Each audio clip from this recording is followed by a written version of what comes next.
Aries, dang. Your March looks dramatic.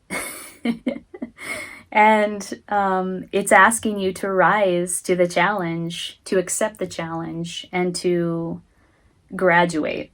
This is you. Like, you're fully in your own strength, and you are moving forward in a confident and competent way.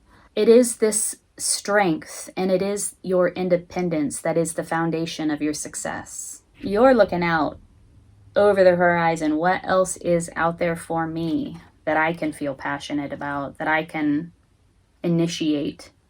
There's big change afoot, and there's a cosmic leveling up, a graduation of sorts. So I do feel like there is a test here for you. Maybe you're testing yourself. This thing that I let go of in the past, is it really gone? Am I really committed to moving forward? Hey Aries, welcome to your general tarot reading for March 2021. Thank you so much for joining me. I've been shuffling your cards off camera, so I'm going to give it a last shuffle, or a few last shuffles, and we'll sync up. Today we're going to take a look at your heart, your mind, your body. We'll take a look at the past, the present, and the future. And we will pull clarifying cards all the way through. Of course, we'll pull a card of guidance towards the end, so stick around for that. If this reading resonates with you, consider leaving a comment below. I love to connect with you and know how these readings might be serving you in some beneficial way. Just saw the sun. And also consider liking the reading. That really helps the reading to circulate amongst others. If you're interested in a personal reading, there is information below in the description box. So let's split the deck 3 ways and sync up. Whoa. Okay. In the position of your heart and also the present moment, we have the Priestess of Discs in reverse. Ooh. Huh. I need to get reconnected with mother energy. That's where your power is at, Priestess of Discs. In the position of your mind, ooh, we have another priestess, the Priestess of Wands. This is you for sure, Aries. She is the energetic archetypal witch. She knows how to make things happen through wise use of energy. In the position of your body or the foundation, we have Justice. Wow, dang. Something feels like it's been righted. This is in your foundation and in the position of your body. So two meanings, two alternative interpretations that are coming to me right now. One is that in the position of your foundation, something feels like it's right.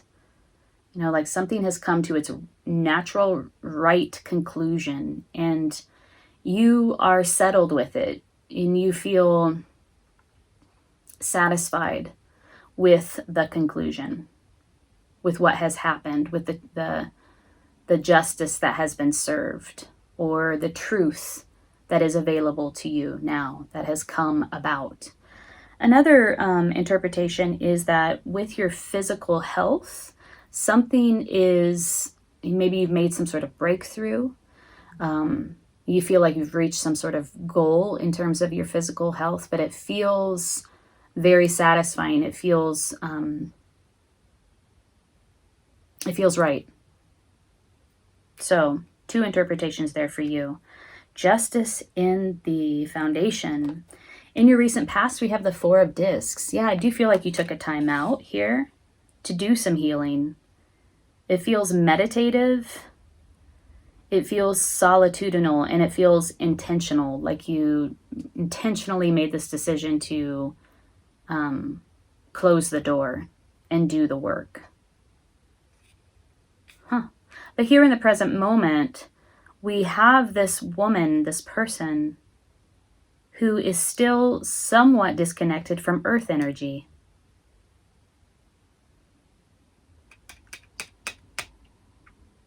Okay, in the future, ooh, we have the Devil. You might be visiting a toxic tie to a system, to an organization, to a company, to time itself. I mean, sometimes we are so driven by the concept of time, and it can be very oppressive.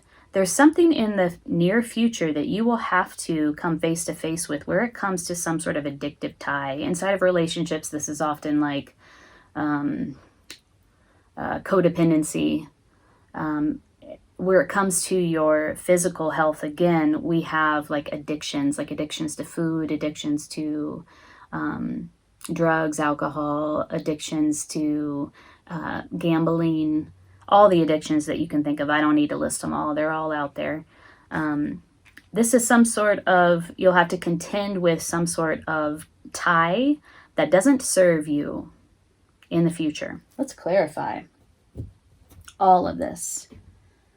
So, Aries. Let's look at the devil first in the future, in the near future. What is this about? What is Aries going to be coming face to face with here? The World, the Wheel of Fortune, Ace of Swords in reverse, Three of Wands upright, and Ace of Wands in reverse. Some sort of deception or lie, a lack of transparency, and a dispassion, feeling dispassionate. Could be that there's some new beginning that you don't feel incredibly passionate about or excited about. There's a lack of transparency, a lack of truth where a new beginning is concerned.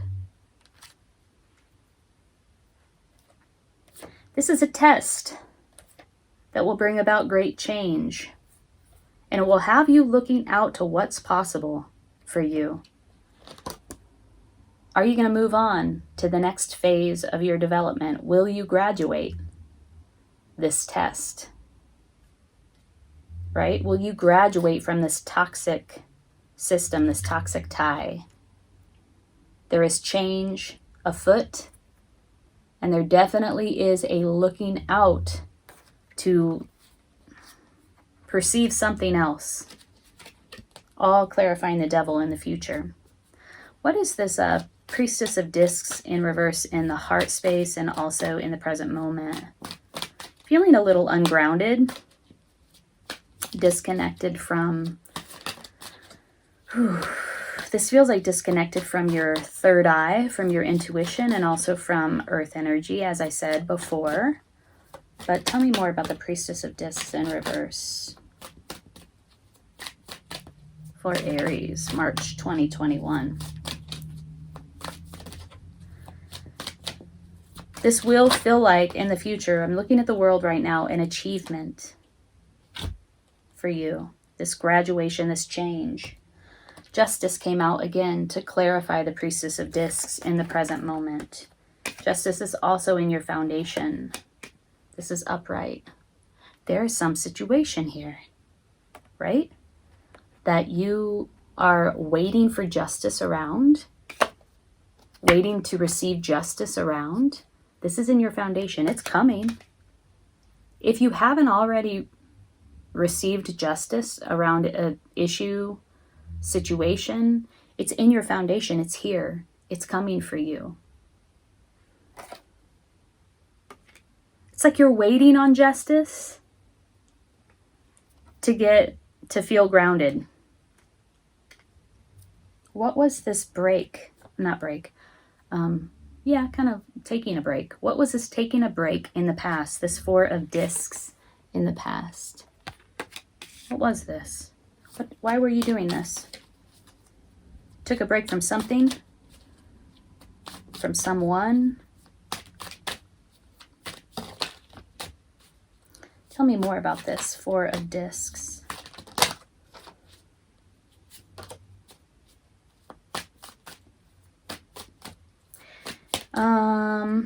The Four of Pentacles in the traditional tarot shows a person holding on to four pentacles, grounding themselves through the pentacles. Like two pentacles are under their feet.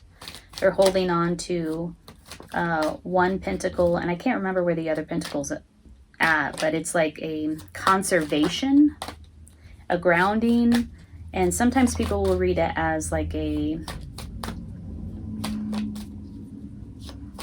holding on out of fear. Tell me more about this Four of Discs. Yeah, they don't really want to say anything about this Four of Discs. Oh, okay. Two of Swords. Oh man, going within to make a decision. Yeah, look at how she's shutting the door and she is blocked off with her swords. Going within, deciding who comes in and who stays out, blocking, block. You were experiencing some anxiety, some grief, some regret, some sadness, and here's the devil again. In the reverse, breaking. There was some sort of situation or person that you broke free from in the past. You blocked it, you blocked them, you decided, you're going to stay out. I'm protecting myself. Anxiety, grief, loss, sadness. But guess what? This devil comes back around in the future. You want, in the present moment, justice around something. You need justice in order to feel grounded again. But here comes the devil in the future. You're going to have to contend with them again. They might come back around and offer the same thing to you, or the situation might come back around and there's no new beginning here. There's a lack of transparency, a lack of truth, and you feel dispassionate about it. It has you looking out to the future. What else is out there for me? There's change. And there's a cosmic leveling up. This feels like a test. Like, you know, are you going to go back to this thing? Or are you going to elevate? Fascinating. Let's look at the Priestess of Wands. This is in your mind and what you think about it all. This is essentially you and how I perceive your energy, Aries.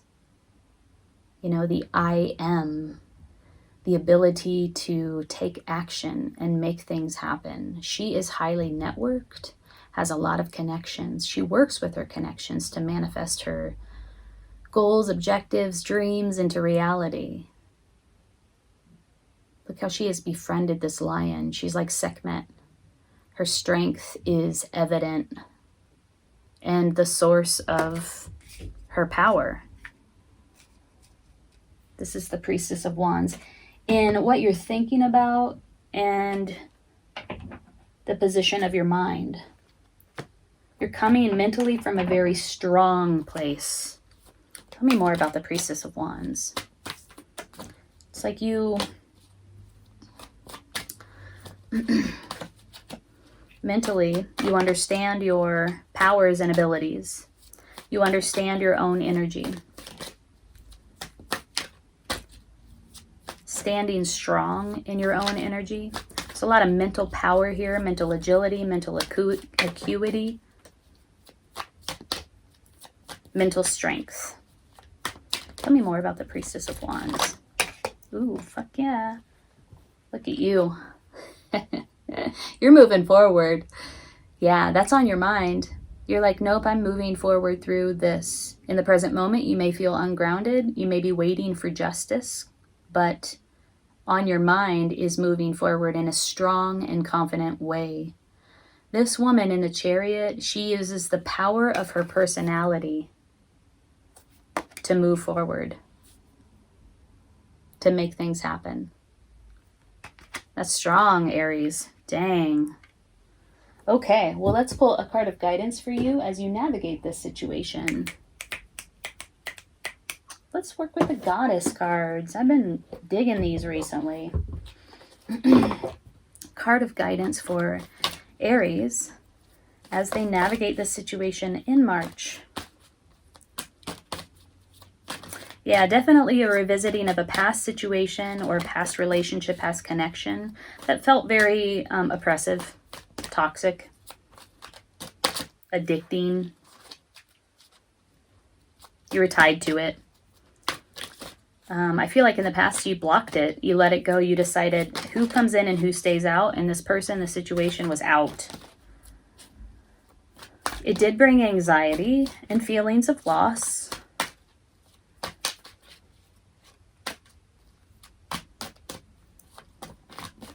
In the present moment, you feel like a little disconnected from, it's like you need to get your feet under you in a power stance, grounding through earth energy, because you're sort of waiting on justice for this situation. And in the future, you are called to contend with it again. And it's an opportunity for you to level up. So what do we have here? We have Bast, Independent. I love this card. Your independence is a foundation for your strength and success. Look at this. Oh my God. Look at all this, dude. Like, this is you, Aries. Look at this energy that you are embodying this month around this situation. Look how powerful. I love it. And then Aphrodite in reverse came out. Inner goddess. Awaken the goddess within you through dance, self-care, and appreciating your divinity. This is about you appreciating your divinity. The attention that you give to yourself. The appreciation that you give to yourself. Divine feminine energy. Okay, let's read about Bast. Bast. Let's see, where are you? Here we go. Like the cat, you're fiercely independent. Ooh, like the cat. Yes, queen. Look at that. She has cats, and the Priestess of Wands has cats. You also need affection and playful companions. Now is the time to balance your social interactions with solitude. That's the Four of Discs energy, deciding who comes in and who stays out. While you may ask others for their opinions, ultimately you must make your own decisions. Your freedom and independence are top priorities, so ensure that these characteristics are nurtured. Various meanings of this card: spend time alone, give yourself permission to play, ask for your needs to be met, make your own decision, work with cats, pay attention to your pet, feline, and or get a new cat. I love that's in there, that suggestion. You know what you should do? You should get a new cat. For those of you who already have multiple cats. Okay, so about Bast. Mast. It's Bast. It's Bast. Rhymes with mast. The Egyptian goddess Bast transforms into a cat each night and protects her family and those who call upon her with her all-seeing night vision. Sweet. She exhibits the cat-like traits of the feminine, which include gracefulness, independence, playfulness, and intuition. Bast also works with cat lovers to help their feline companions. The daughter of the sun god Ra, Bast has the rare distinction of being both a moon and sun goddess. Cool. Wow. Okay, so Aries, your mental position this month couldn't be coming more correct. You couldn't be standing more in your power. You have the Priestess of Wands. You have the Chariot in your mind and what you think about it all. This is you. Like, you're fully in your own strength and you are moving forward in a confident and competent way, right? Like, you have it on your mind. Like, no, I'm moving forward. I am powerful and I know that I am powerful. We have this as a card of guidance. Yes. Look at this. You are powerful, and it is this strength and it is your independence that is the foundation of your success. There is something in the present moment you feel ungrounded because you're waiting for some truth, some clarity, some justice on a situation. In the past, you were deciding who comes in and who stays out. Somebody or some situation was blocked. You went into a time of solitude, contended with some anxieties, some grief, and some sadness, and released yourself from this toxic tie. Whatever it is, whether it's a lover, whether it's a work situation, a life situation. There's still, though, this lingering question around justice regarding this situation. We have justice in the foundation. We have justice in the present moment. And in the future, a revisiting of this situation or this connection, this tie, this toxic tie, this oppressive connection, oppressive tie. It's somebody comes around, and maybe somebody or something comes around and is like, hey, let's try this again. Or let's revisit this. And there's this energy of like, nope, this is not going to get legs. There's a lack of transparency, a lack of truth, and a dispassion where it comes to this new beginning.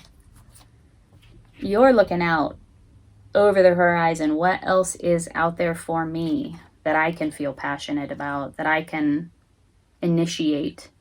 There's big change afoot, and there's a cosmic leveling up, a graduation of sorts. So I do feel like there is a test here for you. Maybe you're testing yourself. This thing that I let go of in the past, is it really gone? Am I really committed to moving forward? I mean, mentally, you are committed to moving forward. You have the Chariot and the Priestess of Wands in your headspace. And in the future, there is a graduation. There is an achievement. The World card is a beautiful card. It's like she's floating in the air. All of the elements are present. And she can see all of the pieces. There's like a holistic nature to it. Like all of the pieces come together and are integrated. All of the experiences, all of the knowledge are integrated into wisdom. And then you're able to rise above, right? Take it to the next level. That is the World card. There's big change backing the World card. Aries, dang.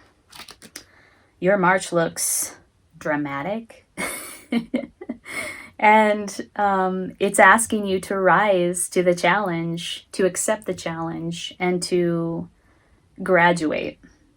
So I am wishing you the best in March. If this reading resonated, hit the like button and consider subscribing to my channel. If you're interested in a personal reading, I'm doing those now. And the link is below in the description box. So take good care. This is a revisiting. What the fuck is this? What are you revisiting? I know how you feel about it. The cards went on and on about how you feel about it, and like the idea that it might be a mixed bag for you. It might bring up feelings of loss and disappointment. Somebody's coming forward. Something's coming forward. You're revisiting something, and you have these feelings about it.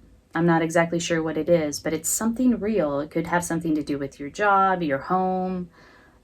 It could be a person. If we're talking about tangible reality, which the suit of discs represents to me, it could very well be a person that is coming forward with an offer of a new beginning. It makes you feel conflicted. Taurus, hi. Let's take a look at what's going on for you in March. This is a general reading for Taurus in March 2021. We're going to take a look at your heart, your mind, your body. We'll take a look at your past, your present, and your future. We'll pull clarifying cards all the way through. I just saw the Lover's card. And we'll pull a card of guidance towards the end, so stick around for that. If it's your first time here, my name's Amanda. I'm at Luna Sync Tarot. If you're returning, thanks so much for coming back. I really appreciate your support. If you're looking for a personal reading at this time, there is a link below in the description box. So let's get started here. I'm going to split the deck 3 ways and we'll sync up. Okay, in the position of your heart. Ooh, awesome. Feeling very positive and optimistic, very expansive. This is also your present moment. Your world is expanding. There's a sense of community as well. Maybe your community is expanding in some way. In the position of your mind and what you think about it all. Ooh, Ace of Swords, this is beautiful. This is building a light body. There's so much like clarification that is coming through at this time, and it's like emanating from you. It's radiating from you. It's like crystalline clarity. It's a new beginning. It's a new idea. It's a new beginning based on a new idea or a new perception, new perspective. I think you have a new idea. This is in the position of your mind.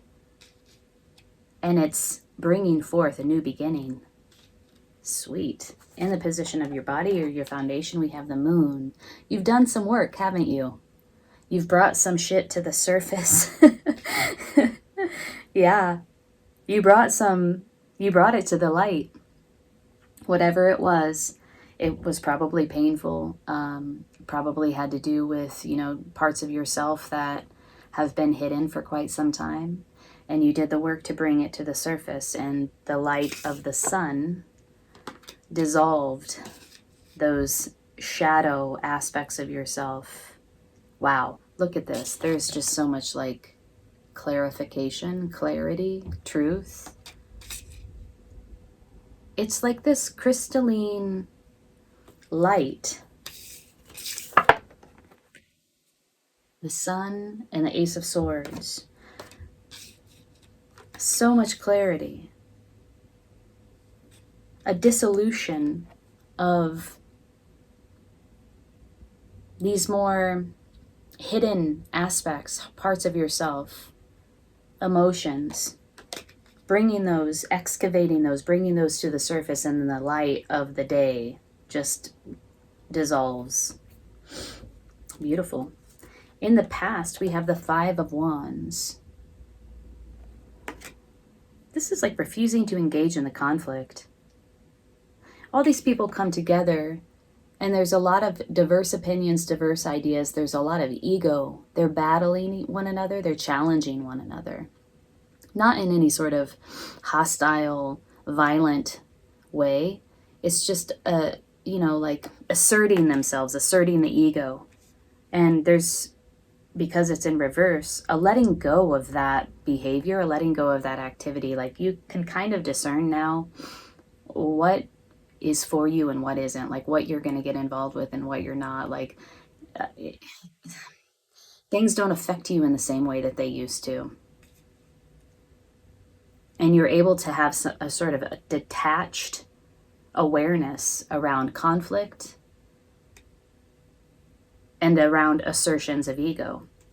In the future, wow, Ace of Discs, 2 new beginnings. One that's on your mind, one that has to do with a new idea, and one that has to do with something real. Like you could be moving into a new home, moving to a new place, a new job, new vocation, new project, coming in the near future. Wow, this is a beautiful reading so far, Taurus. Let's dig in a little bit deeper to this. What is this thing? What is this new idea? What is this new idea that you're thinking about? I feel like the Ace of Swords and the Sun are connected. The present moment, what's in your heart space, is also connected to what's on your mind. What is the Ace of Swords about? Oh, here we go. Ooh, a timeout. If you took a timeout,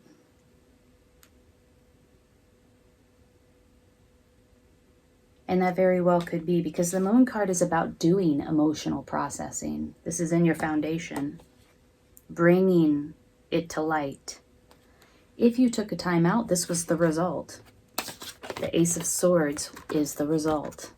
This clarity, this light body, a time out to build a light body. Tell me more about the Ace of Swords. What is the connection between the Ace of Swords and the Sun in the present moment? This expansiveness. She's building a diamond light body. Clarity and truth. Okay. We have a few here. Oh, we have the Ace of Swords. The Ace of Swords in reverse. So what's the connection between the Ace of Swords and the Sun was the connection, or was the question. We have the Tower moment, some sort of massive enlightenment or illumination. Probably came about in a very dramatic way. There may have been something, some event that caused this expansiveness, caused this clarity. You did take a time out here after this event to build this diamond light body, this clarity, to build this clarity, to foster this clarity. Empress in reverse. And also Ace of Swords in reverse. This could have gone either way.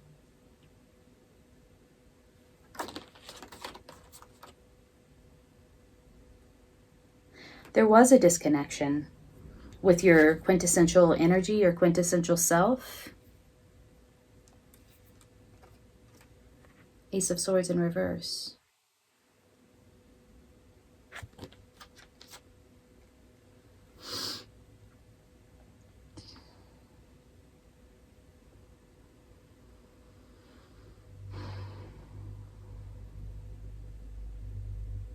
This is just showing to me a progression. This Tower moment. There was pain here, and there was a disconnection. There could have been some sort of manipulation or manipulation of the truth. There was a timeout where you did some work. And the result is this diamond light body, this new idea, this new beginning. And in the present moment, a feeling of expansiveness, joy, happiness. It has something to do with community as well.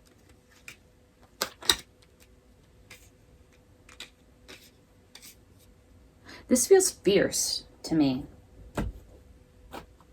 With the diamond light body, with the Ace of Swords showing up twice, with the Tower and with the Sun. Like this is like, this is good. This is juicy. This is like a fierce determination. After a period of hardship. What is this Ace of Discs in the future? In the near future. This new beginning where something real is concerned. Like, when I say real, I mean 3D. You know, anything that you can sensorially experience. What is this new beginning coming in the near future?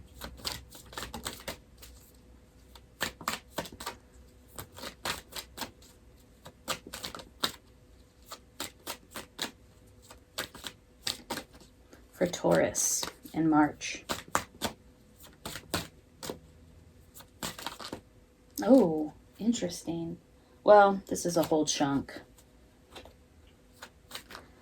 The first card I saw that flipped up was the Five of Cups.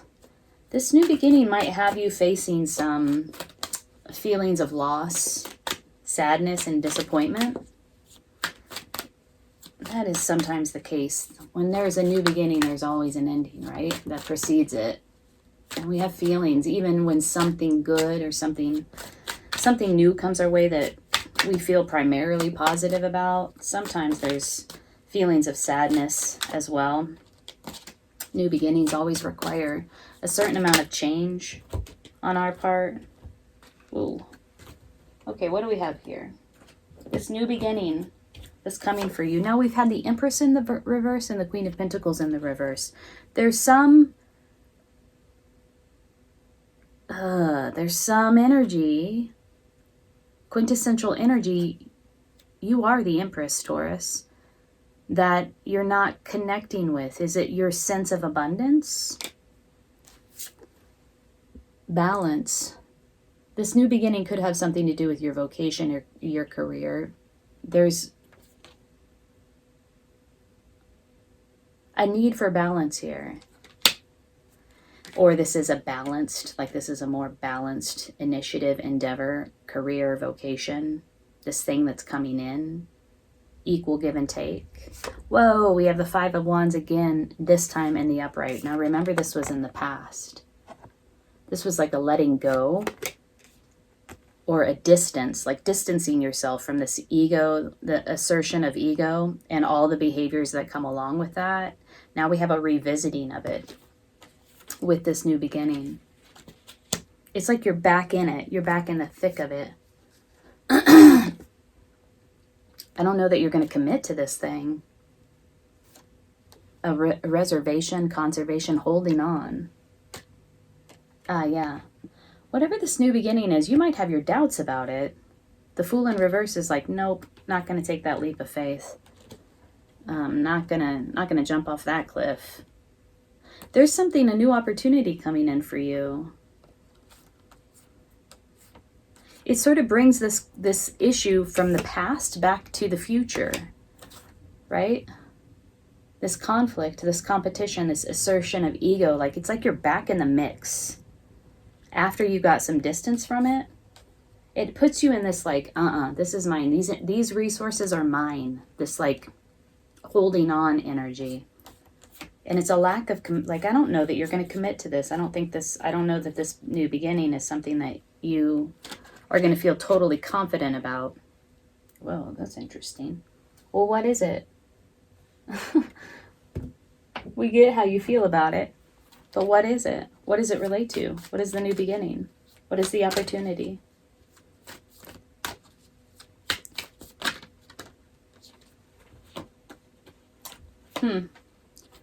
Yeah, it's not something that you feel totally passionate about or want to put the time and focus into.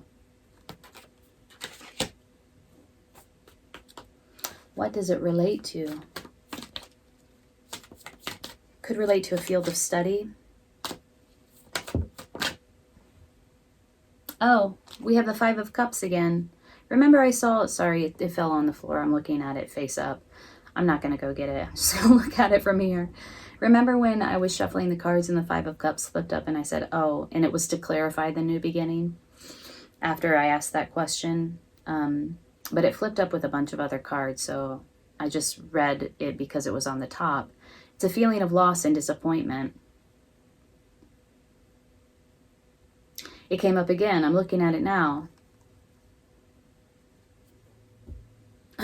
This new beginning in the future, coming in the near future, is a mixed bag for you emotionally. Huh. What is this moon in reverse in the foundation? Bringing something to light. Something hidden is seen.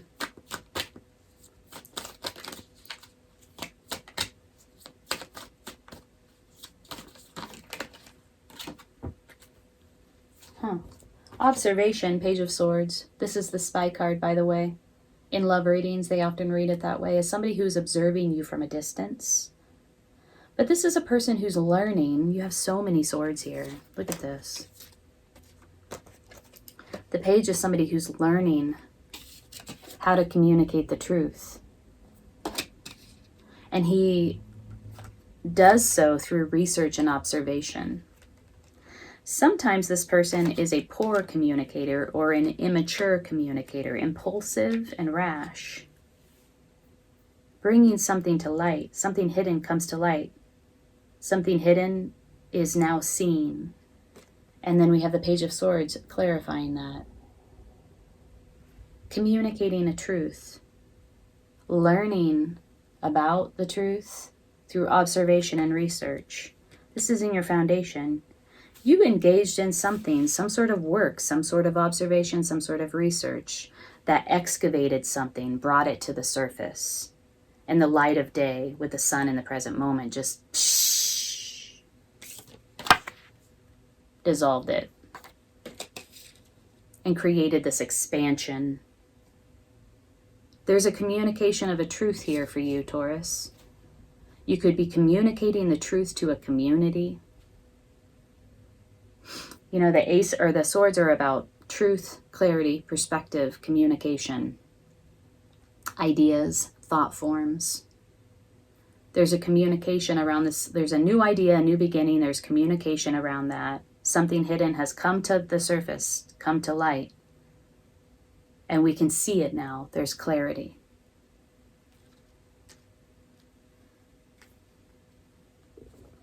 Okay.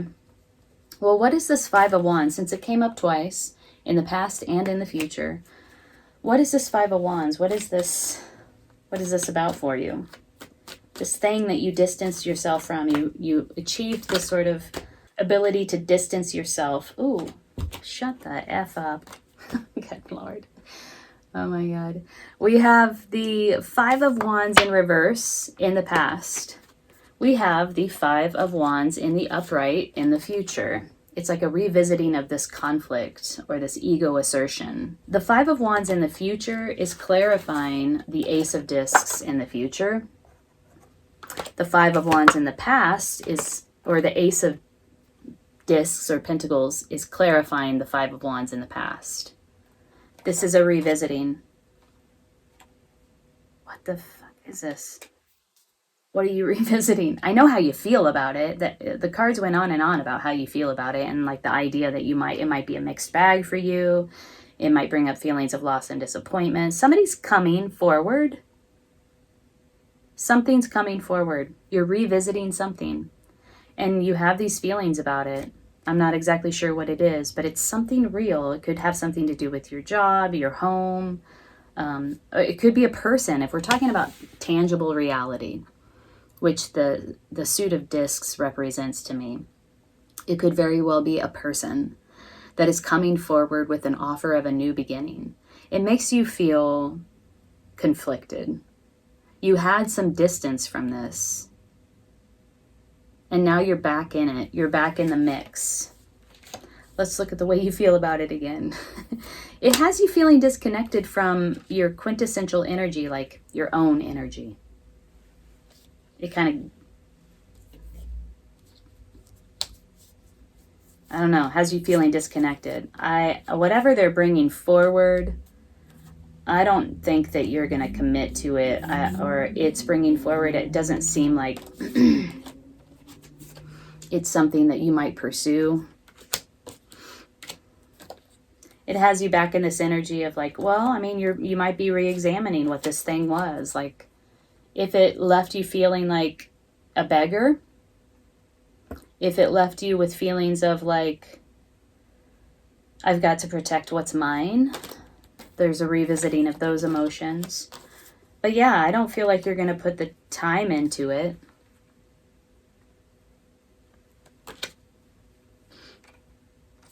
Whatever this conflict was from the past, coming back around in the future. You have some mental acuity and clarity now that you didn't have before.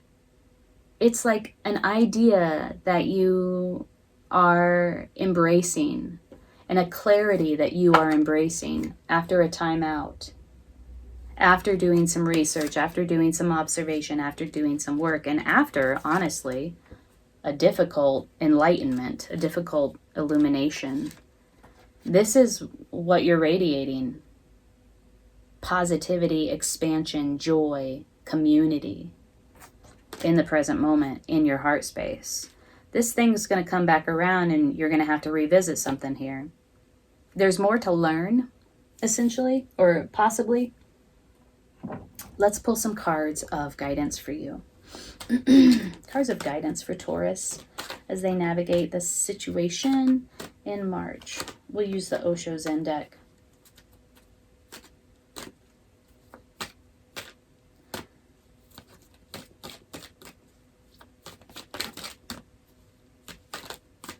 Cards of guidance for Taurus.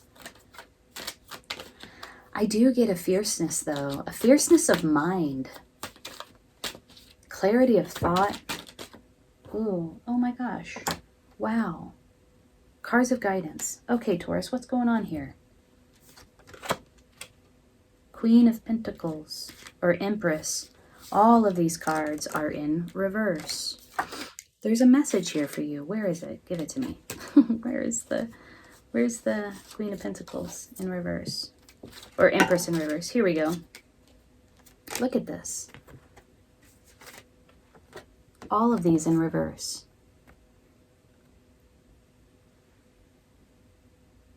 What does this mean? This is your energy, but it's in the reverse. Well, I mean, embrace who you are. There's a need to get back into your own energy and to really get grounded in your own energy and embrace who you are. That's your strength. That's your power.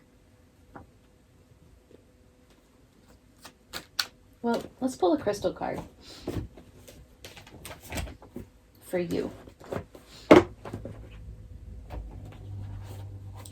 That message is repeated over and over again. The Queen of Pentacles is the minor, kind of the minor arcana version of the Empress. Flowering in the Osho Zen deck is the Queen of Pentacles, all in reverse, coming out time and time again. One is a message of guidance. One was clarifying the Sun and the Ace of Swords. Wow, what's up with my hands these days?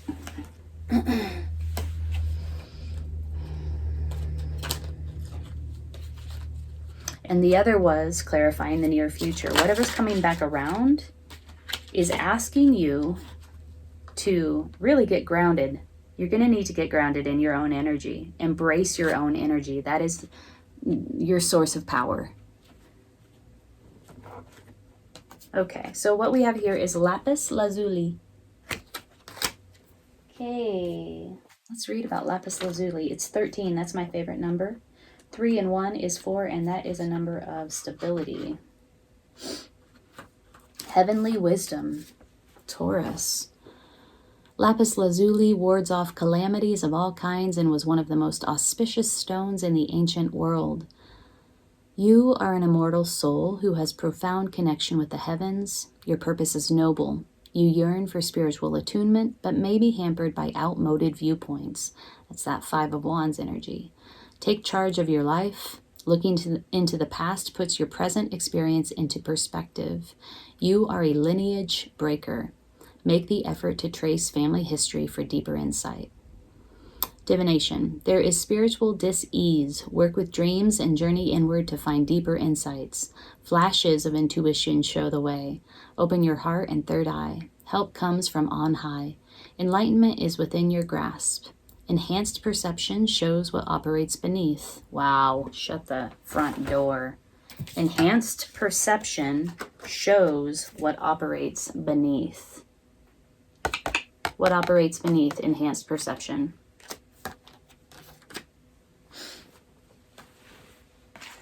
I feel like I might need a bigger table for all these cards. Study or research is needed. That's the Page of Swords. Yours is the gift of true friendship. Protect yourself. The healing insight is attuning to your divine nature. Enhances your well-being. I love these cards. Attuning to your divine nature. My love. Attunement is needed. Attuning to your divine nature. This is you, Taurus. But it was all in the reverse. There's some work some attunement that needs to happen here. Attuning to your divine nature enhances your well-being. The frequency is high. The chakra is throat. By the way, Taurians, their physical, aspect is the throat. Third eye and crown. The timing is Sagittarius, and the soul path is divine reconnection. Whoa, Taurus. If this reading resonated with you, hit the like button. Consider subscribing to my channel, and I'm wishing you the best in March. I hope you take good care. Know that you're qualified and ready for this new opportunity. Okay, Gemini. Well, listen, we have a few cards here of the workplace and collaboration, working with others to build something long-lasting. We have a communication coming from an authority type figure, somebody who's in a position of authority in the past. I feel like there is an opportunity to leave a work position, a work vocational project behind, and to accept a new one. But you might hesitate. This is a golden opportunity. It might not feel like it initially, but there is success in the future. Gemini, welcome to your general tarot reading for March 2021. Thank you so much for joining me. My name's Amanda. I'm at Luna Sync Tarot. If it's your first time here, thanks for stopping by. If you're returning, thanks so much for coming back, and thank you for your support. If this reading resonates, hit the like button and also consider subscribing to my channel. If you're interested in a personal reading, there's a link below in the description box. So I have been shuffling your cards off camera. We're going to look today into your heart, your mind, your body. We'll look at the past, the present, and the future. We'll pull clarifying cards all the way through. And we will pull a card of guidance towards the end, so stick around for that. So let's sync up. Here we go. In the position of your heart, ooh, we have the Sun in reverse. Feeling less than optimistic at the moment. In the position of your mind, we have the Priestess of Wands, traditionally the Queen of Wands. This is the energetic archetypal witch, really feeling her own confidence, her own strength. Could be somebody that's on your mind, a Queen of Wands type personality that you're thinking about. Let's look at the foundation of your body, the Three of Discs. This is a collaboration that involves building something that will last the test of time. Each one of these women have their own roles, but they work together interdependently in order to build something that will last. So it could be a collaboration in the workplace. All right, in the past, we have the Eight of Wands, a communication, potentially a communication around love. It's fast moving, comes in fast. In the near future, we have the Wheel of Fortune, a change. A big change, an opportunity in your favor. The Wheel of Fortune turns in your favor. All right, let's use this deck. Let's clarify. I want to know here about your heart space. You have the Sun in reverse, which indicates to me that you're not feeling as positive as you might like to feel. This is a less than optimistic outlook. There might be some confusion or a lack of clarity where your heart space is concerned. Now, this is also the present moment, the Sun. So let's look into this. What is this about? Yeah, I think it has to do with concerns, worries. You're wondering if you should continue to work on this, if you should continue to put the effort into something. Will it deliver a return on investment? Will it give you what you hope to get out of it? And there's a real wonder and concern about that at this moment. He does seem kind of melancholy as well. What was this communication that came in? A communication around love or around your passion, because it is the Suit of Wands in the past. The past to the present to the future form a progression. So I see all these cards as connected. And it could be that this communication puts you in this space of feeling less than optimistic and wondering if you should move forward. King of Wands in reverse. Okay, so it came in from somebody who is in a position of authority or is a leader type, has a lot of experience behind them. This is player energy, like they're non-committal, very non-committal. They have a huge network or have other interests. And they might have come in and said something to you that reinforced their lack of commitment. And now you're wondering, should I continue to even think about this? Should I continue to work at this? Ooh. Let's ask a question before cards start falling out. What we have in the future is the Wheel of Fortune. So this is a change. It's a big change coming for you. Could be where this situation is concerned. Clarify the Wheel of Fortune, please. What is this change about? Oh, that was the Empress. She was turned up. Oh, strength. Whatever it is, it's going to require your strength. It's going to be, potentially kind of arduous for you. You're going to have to dig deep.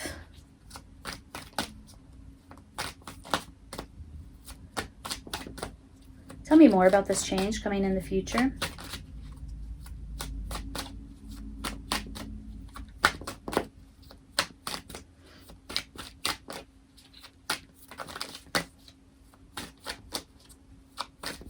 Yeah, Yeah, somebody communicated something to you around love, around passion. They could have said, hey, I don't want to be involved anymore.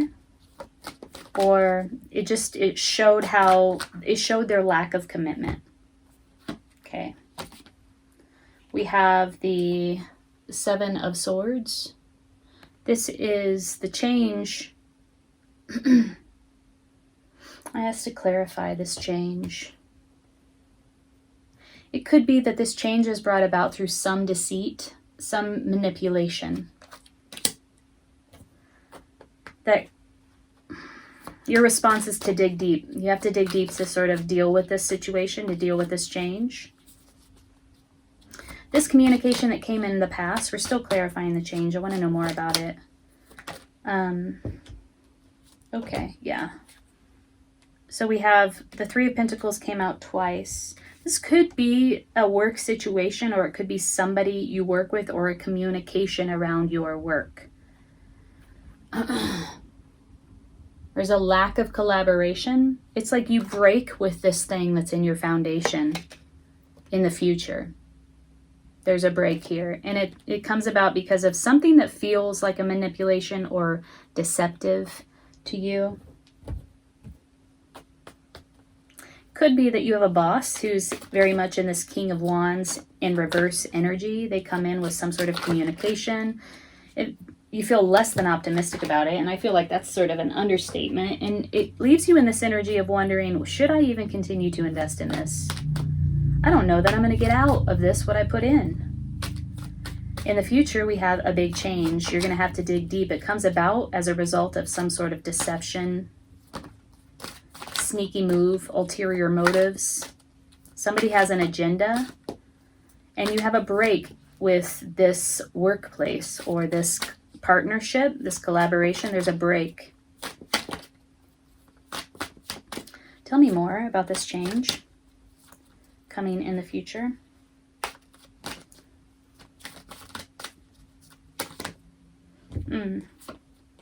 Oh, we have the Empress again. Remember how she flipped out? Empress in reverse, guardedness. I don't feel like, even though you have to dig deep to summon your inner strength to navigate this break in collaboration or this deceptive move and this change, I feel like your key here is going to be in dropping your guard. You don't have to be as guarded as you might have typically been in the past when something like this has come up. I think there's something about dropping your guard that will help you to navigate this situation. There is success at the end of this. Like, as difficult as it may appear, the Wheel of Fortune is turning in your favor, and you will be recognized either as you navigate this change or after this change has evolved or come to fruition. There is recognition, achievement. The Empress in reverse. These two cards feel very connected to me. Watch your mindset as you navigate this change. Really tap into a mindset of abundance and focus on the beauty that surrounds you, the abundance that is available to you, that is actually real here in present moment. There's an abundance mindset that will help you navigate this. And again, dropping your guard, it will also help you to drop your guard. An attitude of gratitude, because there is success that waits for you, that is coming for you around this change. Okay. Well, let's look at the Priestess of Wands. She's on your mind. This is either you just stepping into your power, stepping into your confidence, your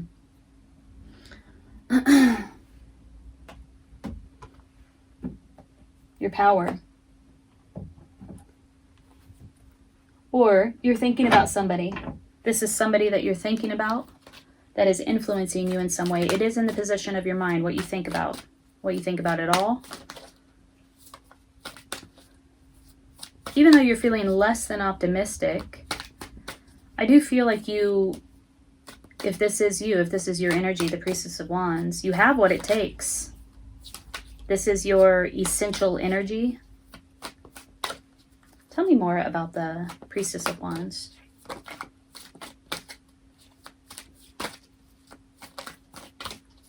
We have the King of Wands on the table. We have the Priestess of Wands on the table. It could be that somebody that you thought was your divine counterpart or counterpart, King of Wands, Queen of Wands, turns out to lack an ability to commit, or has rejected something or someone, or has just withdrawn their energy. Might have found something out about them. I say that because we have the Eight of Wands, which is about communication coming in, and we have the King of Wands in the reverse. Clarifying the Priestess of Wands, we have the Four of Cups, a missed opportunity.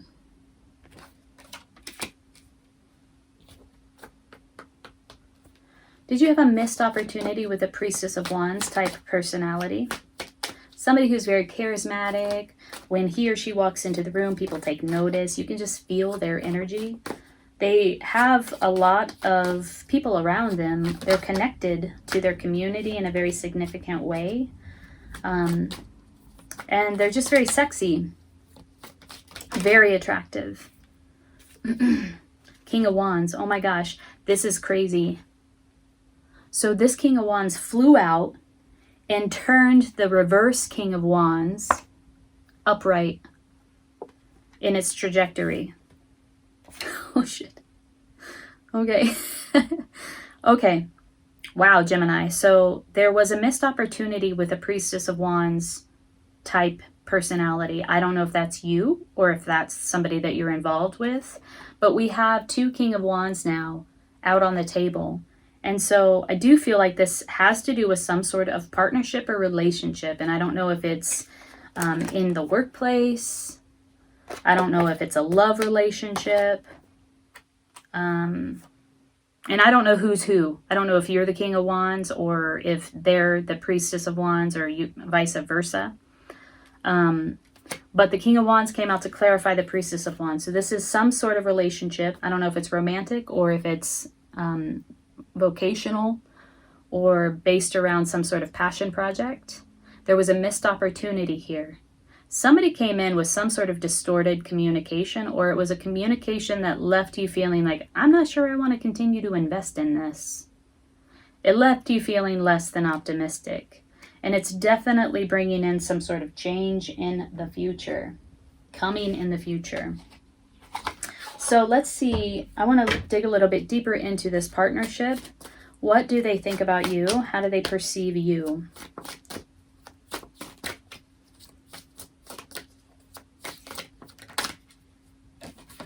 Again, the Four of Cups and the Fool.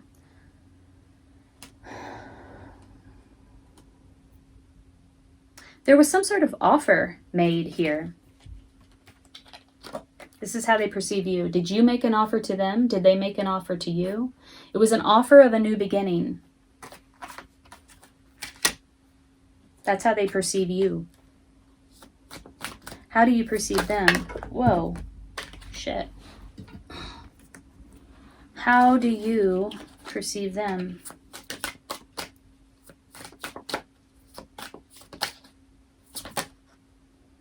Healing, the Star. Like, you perceive them as getting a lot of recognition. The King of Wands or the Queen of Wands would get a lot of attention. You think they are a star. You perceive them as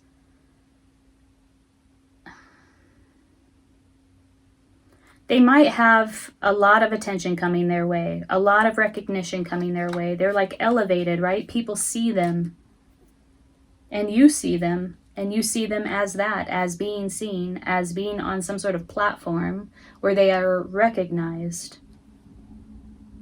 Okay.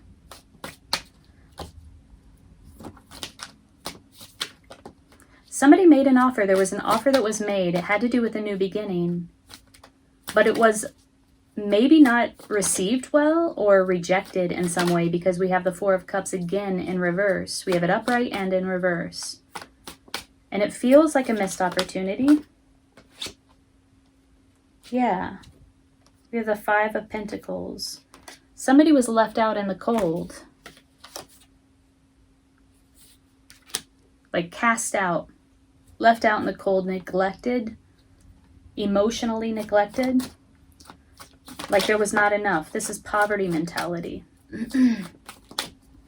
Tell me more about this relationship.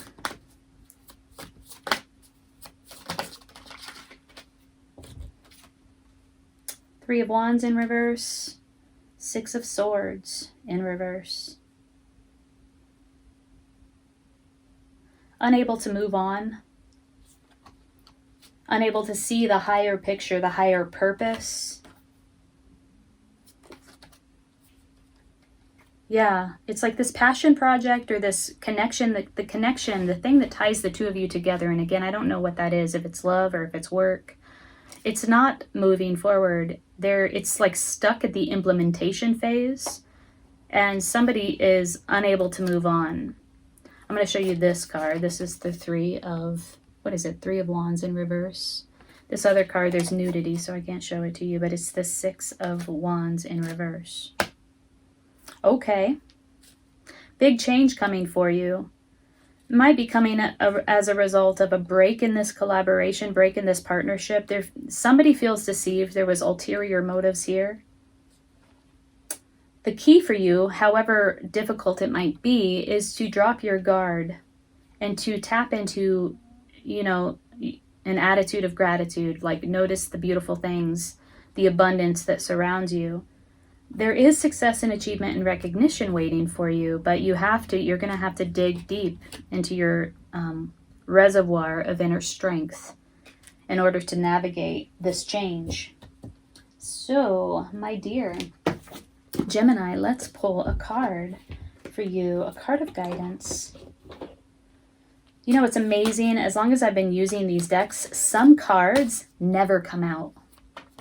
And I see them for the first time. Like, I just saw a card, Coventina. I've never seen her pop out. It's about purification. And then some cards will just pop out repeatedly to the point of frustration on my part. What is that about? Okay, card of guidance for Gemini.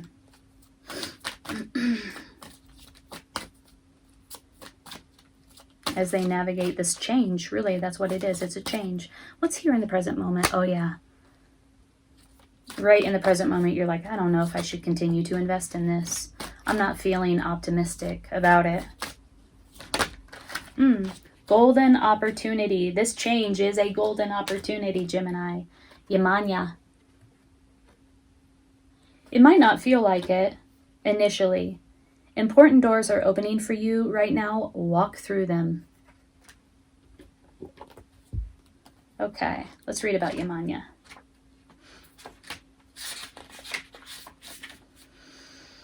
Like the ocean, life moves in waves and tides.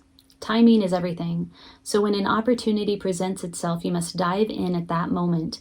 Everything that you've done to prepare yourself will accompany you. Yet if you hesitate or procrastinate, another opportunity will surely come along, just as the tides wash in and out continuously. Like the ocean, life is rich with variety and beauty.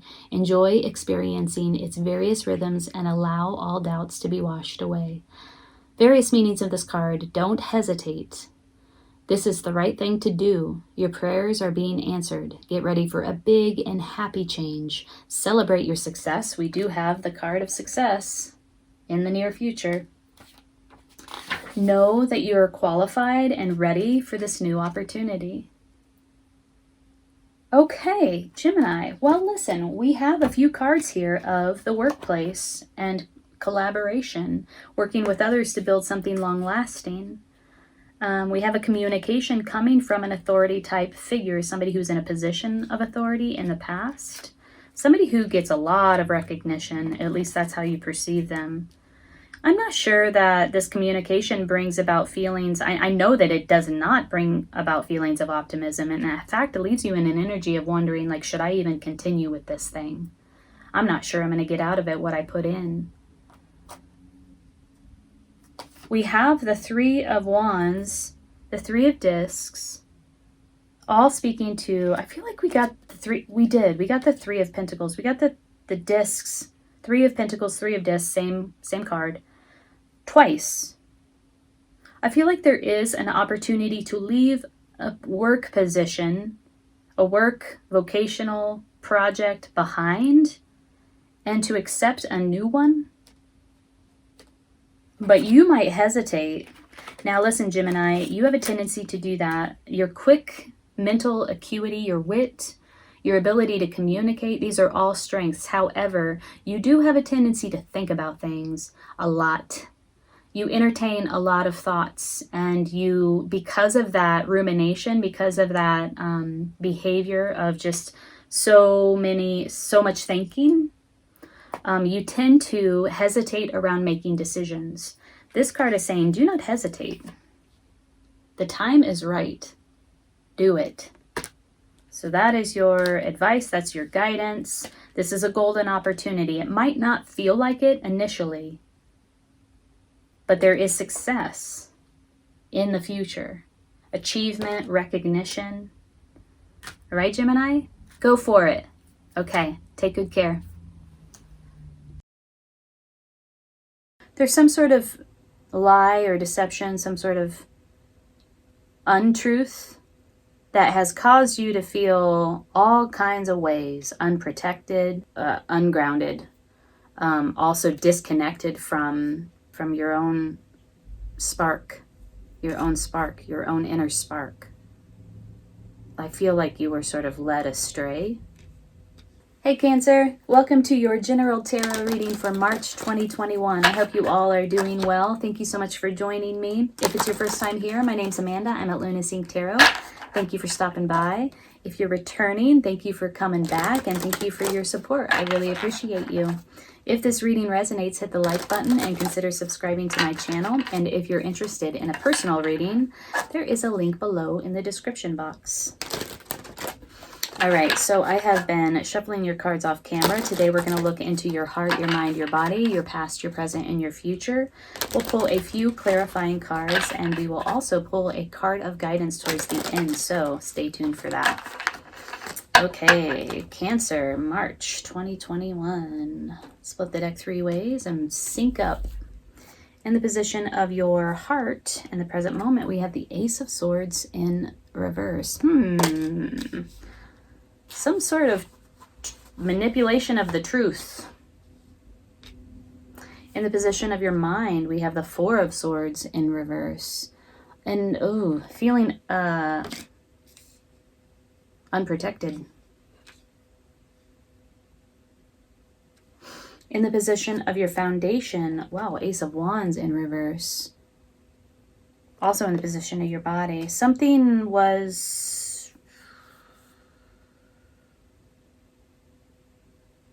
I'm just going to be honest, I hear aborted. Something was aborted. Some new beginning was aborted. In the past, we have the Two of Wands in reverse.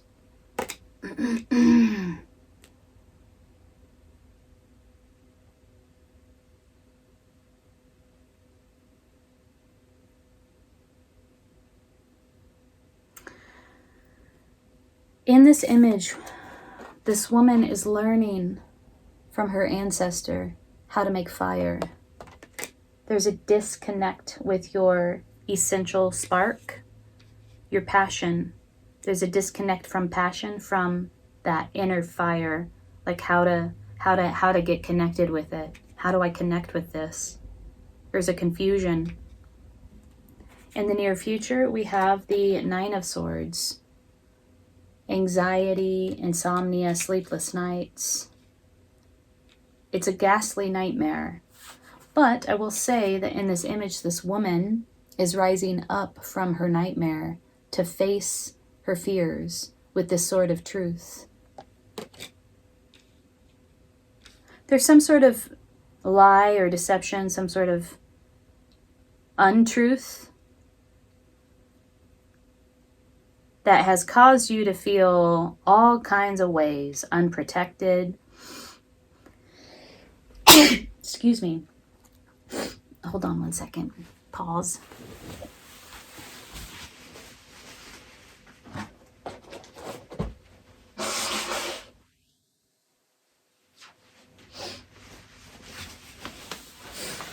Oh, excuse me. It's allergy season here in New Mexico. things are starting to blossom and my nose is going crazy. There's some sort of mistruth, untruth, lie, dishonesty that has you feeling not protected, like ungrounded, also disconnected from, well, wait, this is in the past. What is this? What is this? Two of Wands.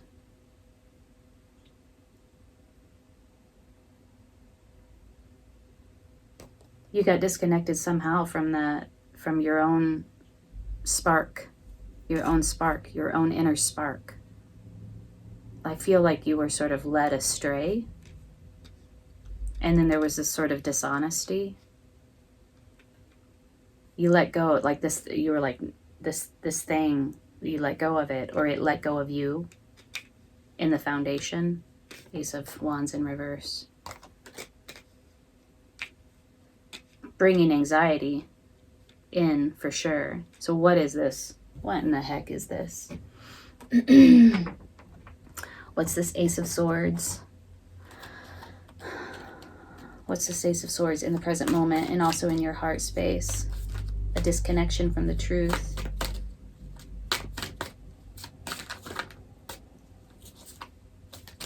Cancer.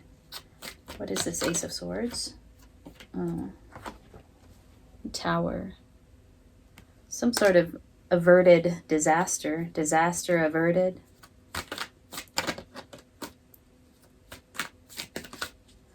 Was like a, there's an illumination, an enlightenment. However, it doesn't feel truthful. It doesn't feel honest. What is this? Tower in reverse, Ace of Swords in reverse. Some lie brought about a tower moment.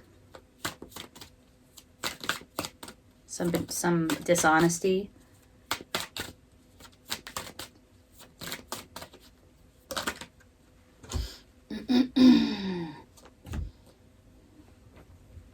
Somebody was juggling, feeling very burdened.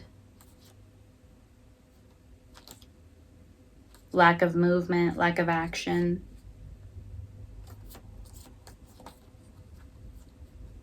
Somebody was putting the work in, somebody was not. Took an energetic toll. There was a disconnection from your own inner truth here in the present moment and in your heart space.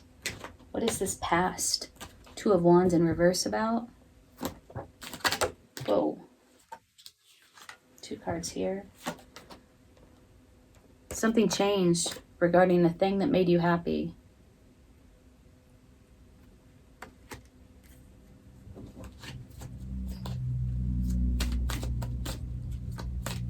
Ace of Wands and the Foundation in reverse. Let's clarify that.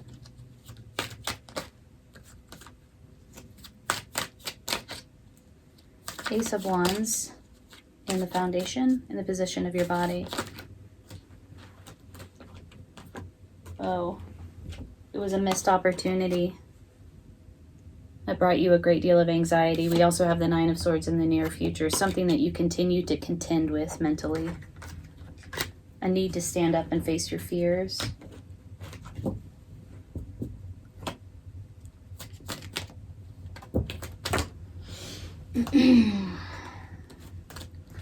This could have been a loss of something. There's in the past, an inability to generate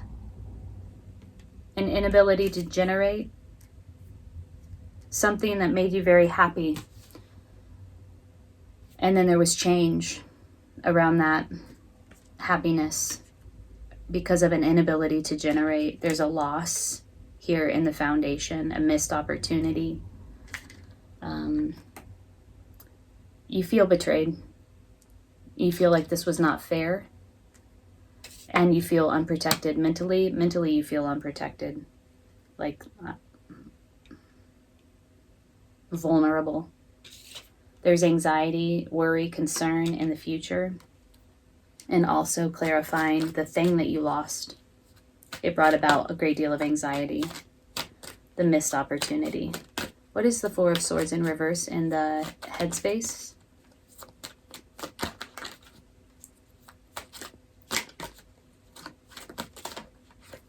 Oh gosh, these cards are going all over the place. Yeah. Lack of success. Something failed. There was a failed something, a failed start. You lost something, a missed opportunity. There was change, the inability to generate that fire in the past. It was something that you were very excited about. You felt very happy and optimistic and hopeful about, like it was your ultimate happiness, your ultimate joy, and then there was change around it. It feels unfair. You put a lot of work into it.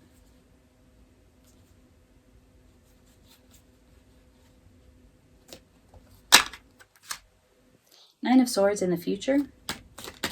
Tell me more about the near future, please, for Cancer.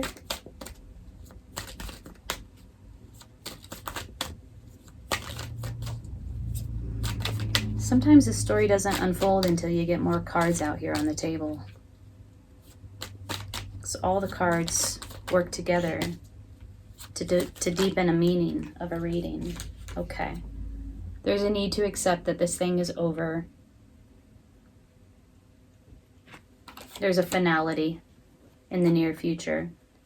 You have a lot of anxiety about this ending, this thing, that missed opportunity, this thing that you had to let go, this thing that changed. Let's pull a few guidance cards for you, because it seems like right now you could use it. You could use some support. Rhodochrosite. Beautiful. Look at this. Let's read about this. It is 45.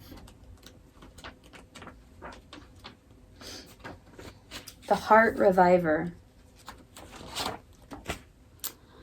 Rhodochrosite teaches the heart to assimilate painful feelings without shutting down, dissolving denial and identifying ongoing detrimental patterns. It offers compassionate love and forgiveness. You face the truth with loving awareness. The self-understanding. Deep down, you feel alienated, unloved, or unappreciated. A history of sexual or emotional abuse creates dis-ease, or you may have misused or feared your sexual power in the past. Whoa.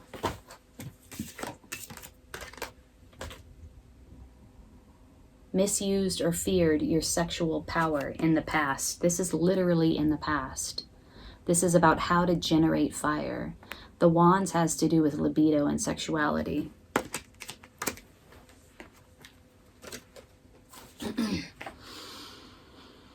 You may be repressing something you do not want to face. Irrational fears and paranoia and unacceptable emotions need to be acknowledged and transformed. Shut the front door. Irrational fears and paranoia need to be acknowledged and transformed. Death is about transformation. Time for a change of viewpoint. Begin to seek the gifts in your experiences rather than seeing the negative effects. Check out whether what you were taught in childhood is still relevant to the person you are today. The healing insight is releasing resentment from your heart creates well-being. The frequency is high. The chakra is heart. The timing is summer. And the soul path is radiating unconditional love and selfless compassion. Wow. Cancer. Let's recap here. Something feels unfair, some sort of dishonesty, some untruths.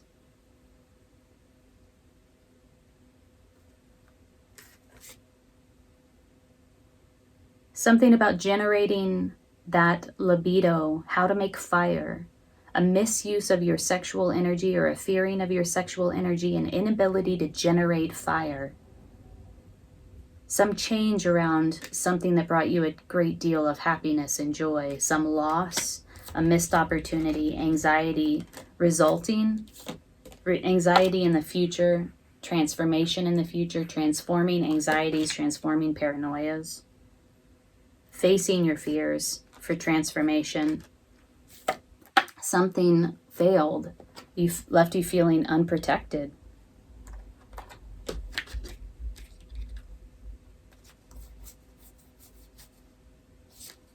Wow. Okay, one more card for you, Cancer. Another card of guidance for Cancer as they navigate this time in March, please.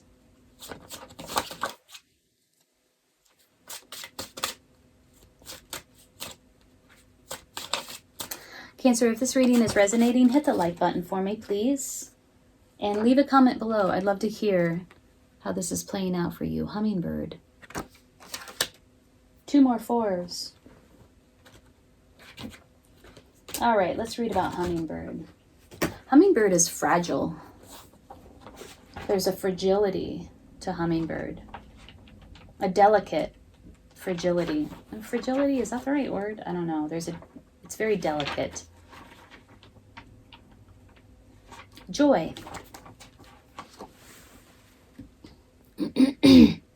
Hummingbird is associated with the ghost shirt religion. Ooh, ghost shirt religion, which taught that a certain dance done properly would bring about the return of the animals and that white people would disappear. Once again, the original people would know the joy of the old ways. In Mayan teachings, hummingbird is connected to the black sun in the 5th world. Whoa. Hummingbird can give us the medicine to solve the riddle of the contradiction of duality.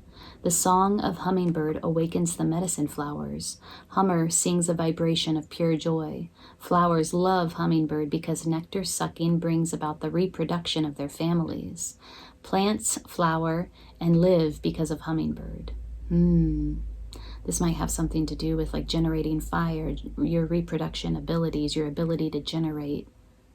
Hummingbird can fly in any direction, go up, down, backwards, and forwards. Hummingbird can also hover in one spot and appear to be motionless. Great Spirit created hummingbird to be slightly different from other feathered creatures. Because of their magical qualities, hummingbird feathers have been used for millennium in the making of love charms. It's said that hummingbird conjures love as no other medicine does, and that hummingbird feathers open the heart. We have 2 messages here of unconditional love and opening the heart.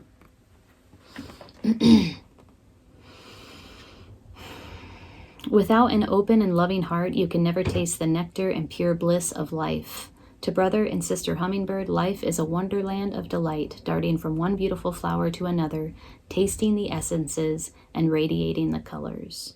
If hummingbird is your personal medicine, you love life and its joys. Your presence brings joy to others. You join people together in relationships which bring about the best in them. You know instinctively where beauty abides, and near or far you journey to your ideal.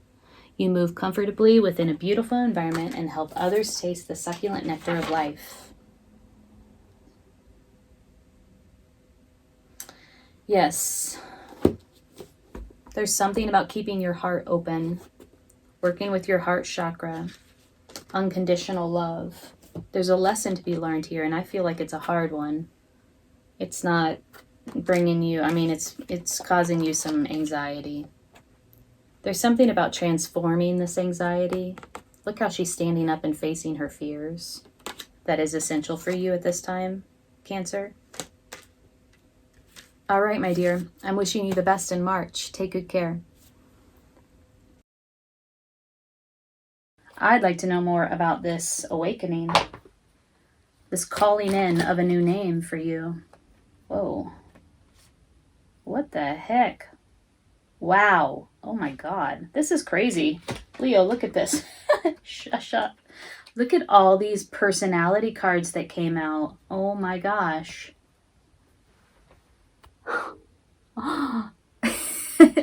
We have the Page of Cups, the Knight of Swords, the King of Swords, the Page of Pentacles, and the Queen of Swords in reverse. What I'm getting is that there's a lot of people in your life right now that are influencing this new awakening, this rebirth.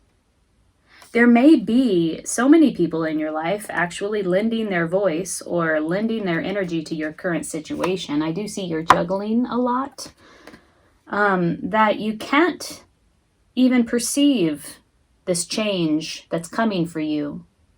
Hey Leo, welcome to your general tarot reading for March 2021. Thank you so much for stopping by. If you're new here, my name is Amanda. I'm at Lunasync Tarot. If you're returning, thanks so much for coming back. I appreciate your support. Remember, if this reading resonates, hit the like button so that it can circulate amongst others, and also consider subscribing to my channel. If you're interested in a personal reading, there's a link below in the description box. So I've been shuffling your cards off camera. I'm going to give it one last shuffle. We're going to sync up.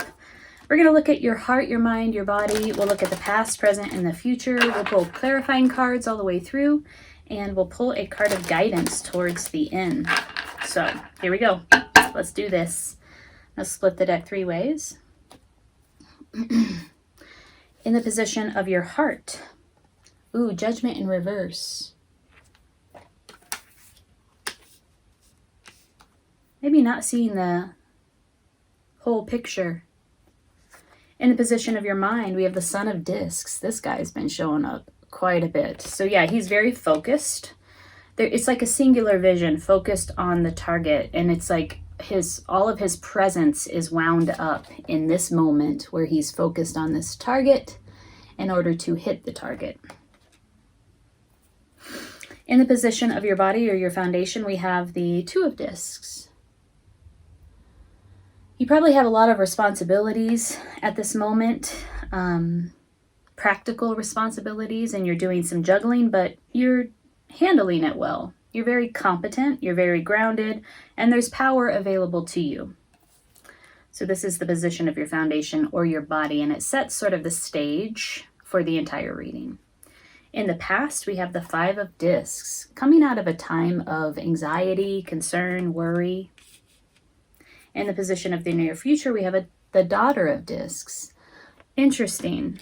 There's some awakening, rebirth, that's on the verge for you. And I don't know that you're entirely engaged with it or aware of it. There is a need to create a space or a container for you to actively call in this rebirth or this new awakening. Call in a new name for yourself coming in the near future. This feels a little subconscious or under the surface for you at the moment. I feel like you're focused on something else. You have kind of a singular, even more narrow type of focus, and you're not able to see the whole picture, or at this moment, you're not seeing the whole picture. Could be because you have a lot of responsibilities that you're juggling at this time. Let's clarify. Let's use the Rose Monaco Magician deck. I'd like to know more about this awakening, this calling in of a new name for you. What is this about? What is under the surface for Leo? Wait, what was that? Page of Cups. And it's an offer, a communication around love. Whoa. What the heck? Wow. Oh my God. This is crazy. Leo, look at this. Shush up. Look at all these personality cards that came out. Oh my gosh.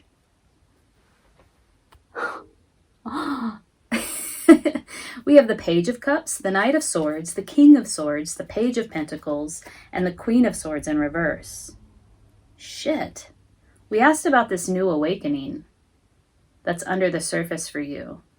What I'm getting is that there's a lot of people in your life right now that are influencing this new awakening, this rebirth. There may be so many people in your life actually lending their voice or lending their energy to your current situation. I do see you're juggling a lot, that you can't even perceive this change that's coming for you. But we have, let's just look at these cards. We have 2 pages. These are offers. These are communications. These are also people who are on the younger side. They're learning about something. They're apprentices. So these could be children. in your life. One more dreamy, sensitive, and intuitive, and one more practical, skeptical, methodical. Wow. And then we have the Knight of Swords and the King of Swords. This could be a father figure and potentially an uncle or a brother, somebody who's not a child, but, you know, like young male, young woman. This is swift action on the mental realm, on the mental plane. Decisive, swift, decisive action. And then we have somebody who is maybe being a little petty, maybe being a little harsh with their words, maybe a little cutting. This is interesting. I don't know, it just really speaks to me, this idea that you might have a lot of people influencing you, or this awakening, the present moment, your heart space at the moment, lending their voice, lending their energy to the present moment. Dang. I'm going to put all of these here. That is so many personalities to pop out to clarify the awakening. Let's clarify the Daughter of Discs in reverse in the future. I feel like there's not a whole lot of time or space or energy for you to create a container to facilitate this change, to facilitate this rebirth, this awakening, this call to awaken. What is this Daughter of Discs in the near future? It's connected to the awakening because they have very similar meanings. She creates a sacred space in order to call in a new name. This is a daughter. She's also a page in the traditional deck. So again, we have the Son of Discs and the Daughter of Discs. This is the page and the Knight of Pentacles in the traditional deck. So many personalities popping up in your card. To clarify the Daughter of Discs in reverse, we have the Fool in reverse and the Nine of Wands. Yeah, you might be actually engaged in some sort of competitive conflict with these personalities. This is a lot of diverse energy, kind of just influencing your current situation. There's a lack of trust, and there definitely is a guardedness. So we're talking about creating a sacred space or a container for you to call in a new name. Everybody seems to have an opinion about it or want to influence it in some way. And you feel like you have to guard something, a guardedness. And this is the wounded warrior. She's been through a lot. Her whole energy is informed by her past experiences, which have been one of conflict. And she's guarding herself in that energy. A lack of faith, a lack of trust in the near future. Page of Pentacles. Interesting. What is this thing that you're super focused on? This is in the position of your mind, what you think about it all. What is this? Let's use a different deck, just so we can have all the cards available to us. I do like to see repeats, because I feel like it just layers the reading in a rich way. And it's sort of a confirmation when you see cards repeat. It's a confirmation of certain meanings. So I like to switch up the decks for that reason. Son of Discs. What is this about, Leo? What are you thinking about? This is like a tunnel vision. Oh, that's the word. Okay. Speaking of repeats, we have the Page of Pentacles again. We have the Page of Pentacles 3 times. The High Priestess in reverse, the Four of Wands in reverse, and the Moon in reverse.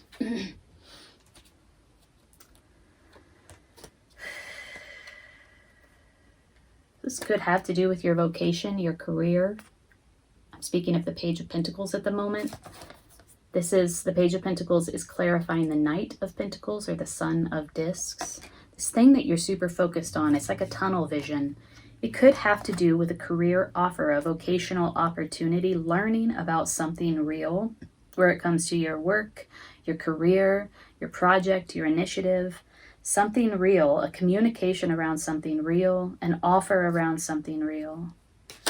Disconnected from your intuition at this moment, coming out of a time of commitment, and something hidden comes to the surface. This is all clarifying the thing that the tunnel vision. It doesn't necessarily need to be like a goal or an objective. In this case, it really feels like you're focused on something. And it doesn't feel, it's to the exclusion of seeing the whole picture. It doesn't feel positive. It feels like you're focused on something negative, actually. Like a break in a commitment where it comes to, like there was some sort of break in a commitment where it comes to a job or something real. Could have been a relationship, though I'm not seeing very many cards that speak to love or relationship here. So it could be that you left a position, you were fired from a position, you want to leave a position. Look at this. Something wants to come to the surface, but we know that there's this rebirth. You're on the verge of this rebirth, and all these personalities are all up in it, right? I feel like, you know, they're distractions, and I don't like that they're here. I don't have this feeling where, I have this feeling where I'm like, ugh, get out of the way. Move. Get out the way. All of these personalities. Look at this. We have the Page of Pentacles 3 times. Somebody coming forward with an offer, a communication around something tangible, practical, real. Or it could be a new vocational opportunity, a new career opportunity, a project, an initiative. These could be all people that you work with. What is this 5 of Discs in the past? This is like coming out of a time of anxiety and concern. What was this about?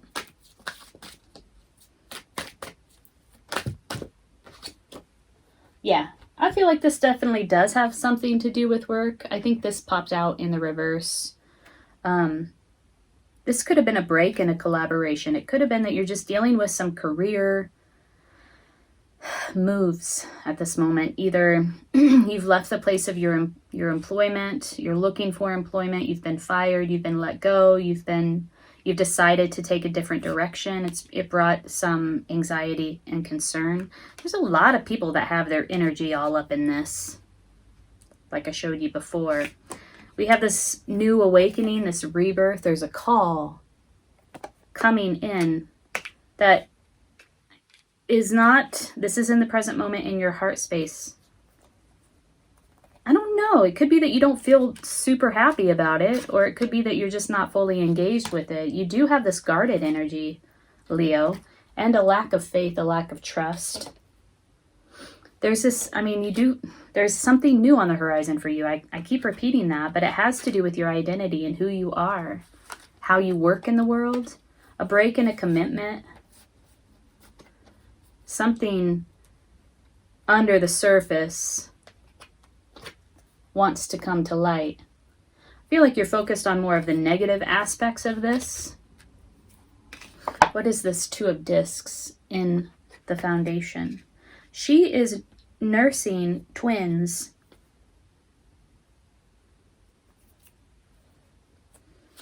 What is the 2 of Discs about? What is this? I mean, we kind of know that it's you juggling a lot.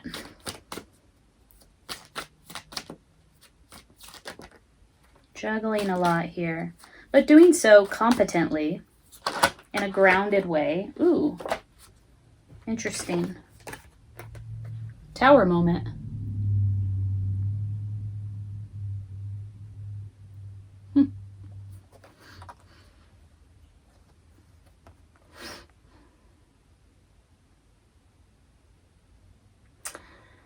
Yeah, it could very much feel like chaos is all around you. But I see you standing strong and firmly and grounded and planted and able to handle the chaos with your energy. What is this? Tell me more about this tower. What is this chaos that's surrounding you, Leo?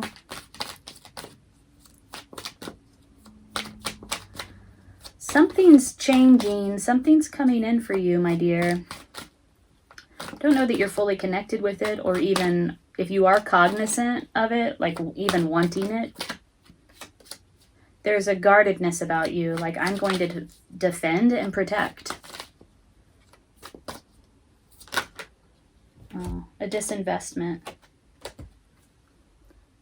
I asked, what is this chaos about? Like you're disinvesting from the chaos.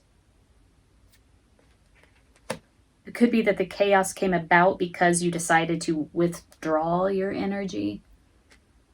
There's a lot of energy up in here coming from outside influences. This is interesting. Okay, let's pull a guidance card for you as you navigate this time, Leo. Sekhmet, be strong. You are stronger than you think you are, and your strength assures a happy outcome. Yeah, you're definitely battling something or somebody or somebodies, because there are a lot of people up in here.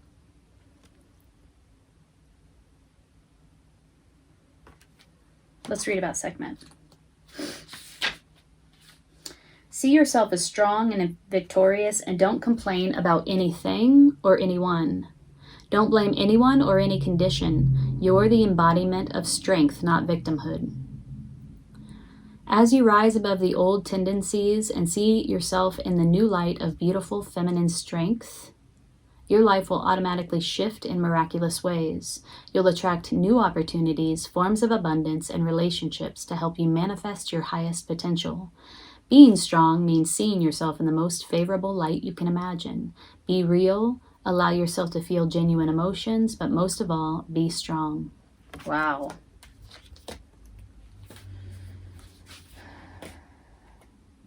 Various meanings of this card. Don't underestimate yourself. Don't yield to pressure or temptation. Avoid complaining or indulging in negative thinking. That's what's happening here in your headspace. Engage in weight training exercises to make your body stronger. About Sekhmet, this Egyptian sun goddess is a fiery protector who's married to the Egyptian deity Ptah. Her name means strong and mighty. Sekhmet is connected with lions, Leo, symbolizing her fiercely protective nature, and sometimes appears with a lion's head in a human woman's body. Call upon Sekhmet to shore up your strength and power. Whoa, look at that. Sekhmet. Leo, you are Sekhmet. There's something that you're protecting. There's something that you're defending, and it's fierce. It's a fierce energy. And I feel like there's a lot of people up in your gitch this month, trying to influence you or actually influencing you in some way. And you feel like I feel when I look at them that they are distractions from this new awakening that you are on the verge of. This judgment call, this rebirth. You are focused somewhat on the negative, so keep your head in the game where it comes to positivity. There's like a tunnel vision you have going on here about a commitment that was broken. Could have been where it comes to your vocation, your work. Could have been a job opportunity. We do see in the recent past a lack of collaboration that brought about some anxiety, concern, worry. This usually signifies the workplace, the Three of Pentacles. It's in the reverse, so it could be that you left a workplace or you were let go.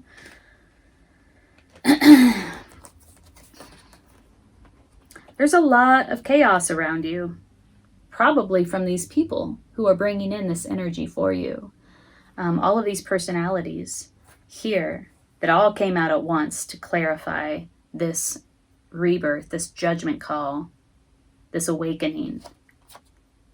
You're disinvested from this chaos, though, and you're standing strong and firm.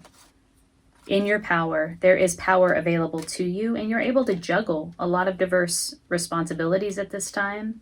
Coming in the near future, though, around this new identity, new name, we see a guardedness and a lack of faith and trust. You have this guidance to be strong. Don't blame anyone. Definitely don't assume a victim stance or victim mentality. Call on Sekhmet. Call on the energy of Sekhmet. She is the lion goddess, Leo. All right. I hope this reading was helpful for you, Leo. If it was, hit the like button. Consider subscribing to my channel. If you're interested in a private reading, look below. There's a link below in the description box. And I'm wishing you the best in March. Take good care. There is definitely a choice. You need to make a decision. Shit. There's also a lack of clarity here for you at the moment regarding the decision, regarding the choice, and it does seem to be a choice in love. Hey Virgo, welcome to your March General Tarot reading for March 2021. Thanks so much for joining me. All right, so today we're going to take a look at your heart, your mind, your body. We'll take a look at the past, the present, and the future, and we will pull clarifying cards all the way through and a card of guidance towards the end, so stay tuned for that. If the reading resonates, leave a comment below. I love connecting with you. I love hearing how these readings might be serving you. And of course, hit the like button because it helps the reading to circulate amongst others. If you're interested in a personal reading, you can find information for how to connect with me below in the description box. I'd love to read for you. So let's give this one last shuffle and let's sync up. This is for Virgo, March 2021. Split the deck 3 ways. In the position of your heart and the present moment, we have the Two of Wands in reverse. Feeling disconnected from your ability to generate power, generate fire, make fire from your inner spark. There could be also a block around communication where it comes to some sort of education, some sort of learning from others. This is in the position of your heart and the present moment. In the position of your mind and what you think about it all, we have the Two of Cups. Okay, we have 2 twos out on the table right now. This could involve love, Virgo, or a coming together of the light and dark aspects or shadow aspects of yourself. This is the unification, an emotional unification, a coming together through some sort of love experience. In the position of your body and in the foundation, we have the Devil in reverse. So you might be freeing yourself from some addiction that has affected you physically, or loosening a tie to a system that has affected you negatively. In the past, we have the Priestess of Discs. Wow. So this is the minor arcana version of the Empress.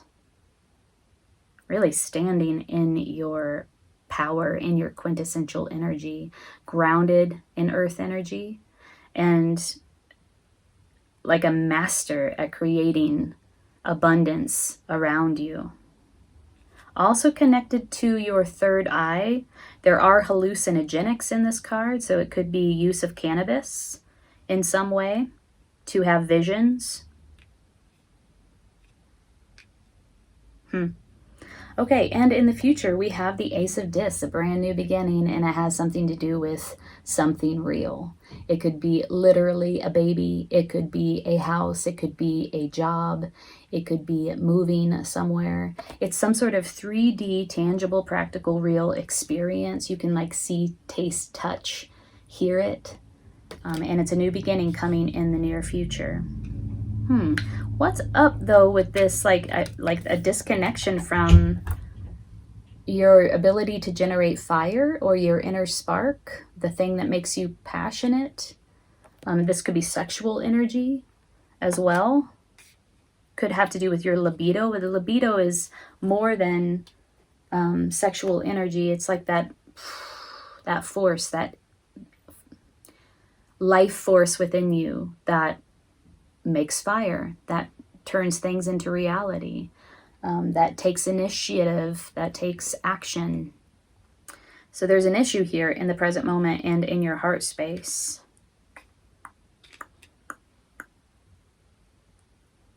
Okay, well, let's clarify. Two of Wands in reverse. What is this? What is this disconnection? Could it be that a communication came in that made you feel disconnected from your passion? Could it be? Could it be? What is this?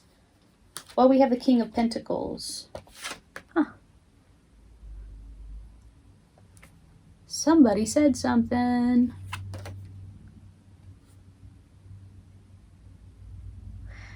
Let me show you what I'm seeing here. Well, I guess the King of Swords came out too. We have two kings. You're making a choice. Are you choosing between two people here? We have so many twos. We have the Two of Cups. This is a coming together in love. This is on your mind. We have the Two of Wands in reverse. This could be a choice between these two types of people. Somebody very grounded. A lot of experience. Both of these guys have a lot of experience behind them. They're kings. They are very different. This one is grounded, generous, abundant. Could be a little bit boring, a little bit staid. They like their routine. The King of Swords is, could be in the military, could be in the legal profession, very analytical, very sharp with their words, very sometimes disconnected emotionally. They don't rely on their emotions in order to make decisions. That's not like the first place that they go, right? So there could be some sort of choice here for you, Virgo. And I do feel like this is turning into a love reading. Like you had to loosen yourself from something. There was a loosening of yourself to something that felt oppressive in the foundation of this reading. On your mind is a coming together in love. In the present moment is a disconnection from your passion, from your ability to generate fire. And I feel like it has to do with this choice being made about these two options, these two personalities. Could be that you were, as the Priestess of Discs in the past, tied to the King of Pentacles. These are divine counterparts, right? Could have been that you were in a marriage with this person and there was a freeing of yourself from that connection, from that tie. And now there is a choice to be made around these two options. Will you go with the King of Pentacles? Will you go with the King of Swords? Whatever choice you make, there is a new beginning coming for you in the future. What is this Two of Pentacles about? I'm going to use a different deck. Not Two of Pentacles, Two of Cups. What is this Two of Cups about in your headspace? It does seem to be some sort of choice. A choice in love. Or a coming together in love. I asked what is it about, and we got the Page of Swords. Somebody said something harsh. Somebody communicated in a very emotionally immature way. Impulsive, rash, petty, gossipy. This is on your mind. Tell me more about the Two of Cups in reverse, in the position of Virgo's mind and what they think about it. I feel like something happened and now you're making a new choice. A new choice in love, or a different choice in love, or straight up just a choice in love. Tell me more about this Two of Cups.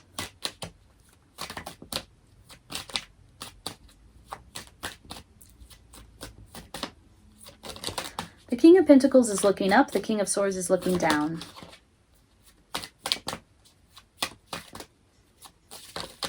King of Swords is looking down at the Devil in reverse. King of Pentacles is looking up at the Page of Swords in reverse. Here we go. Choosing that one cup of love. That is the issue here. There is definitely a choice. You need to make a decision. Shit. There's also a lack of clarity here for you at the moment regarding the decision, regarding the choice. And it does seem to be a choice in love. Tell me about this Devil in reverse in the foundation. What did you loosen? Whoops. Wow. Dang. I just saw the King of Cups come up in reverse. And then at the bottom of the deck was the King of Swords again. We have a lot of heavy personalities and influences happening here. But, okay. Devil in reverse. Tell me more about this Devil in reverse. We got the Two of Cups again. And the Chariot. Moving on. You moved on from a committed relationship. And this is in your foundation. Okay. Wow. Okay. So, gosh, where do we go from here, Virgo? This choice. Guidance around this choice that Virgo is very clearly making. And then we'll clarify the Ace of Discs in the future. I want to know what this new beginning is like as well. Guidance around this choice for Virgo. Please.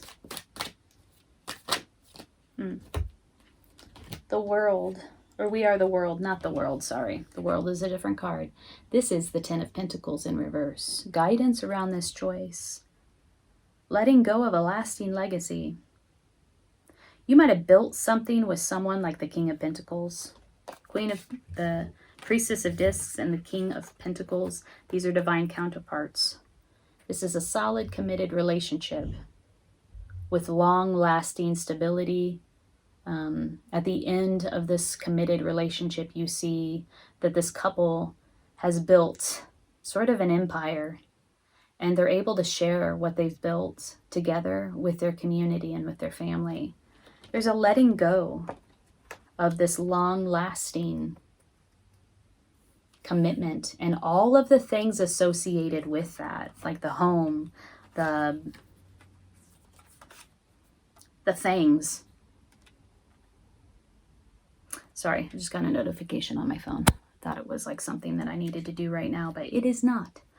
All of the things that you've accrued as a result of this committed, long-lasting, long-standing relationship, a letting go of that. That's guidance. I don't know, for some of you, there may need to be a letting go of that. Ace of Discs in the future. What should we use? Let's use this. What is this new beginning?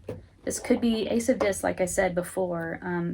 It's a new beginning where something real is concerned. So it could be that you're moving to a new home. You're taking a new job. There's something new that comes about, a new beginning that comes about as a result of this letting go, and also this moving on, this loosening of this oppressive tie, this choice that you're making. What are the qualities or the characteristics of the Ace of Discs in the near future for Virgo, please? Justice. You'll get yours. And I say that in the most positive way. If you are going through some sort of divorce, you will experience justice in that situation. Tell me more, please. Honesty, balance within, fairness. Also standing up for what's right. You might have to stand up for yourself in this situation. 1-1 is like 11 is like a portal. And again, it's like a decision or a choice. Whoa. Queen of Swords. Yeah. This makes sense to me. This is something that you're going to have to fight for. The Queen of Swords is the widow in the tarot deck. And she takes no shit, to put it quite bluntly. She will cut you. You need to come at her with the truth and nothing but the truth, with total transparency. And she brings the truth to the situation. she is very similar to the energy of this Justice card. So whatever is coming, new beginning coming for you in the future, it's something that you're going to have to stand up for.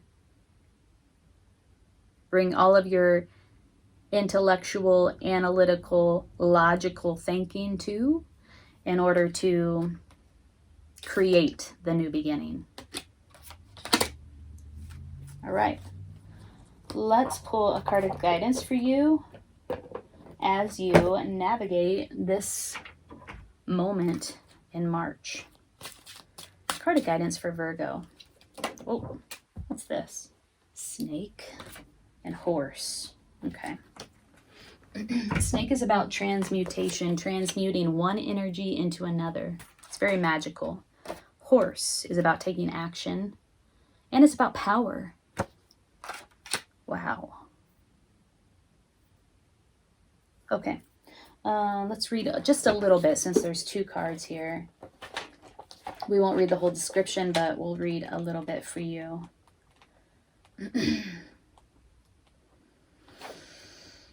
This medicine teaches you on a personal level that you are a universal being. Through accepting all aspects of your life, you can bring about the transmutation of the fire medicine.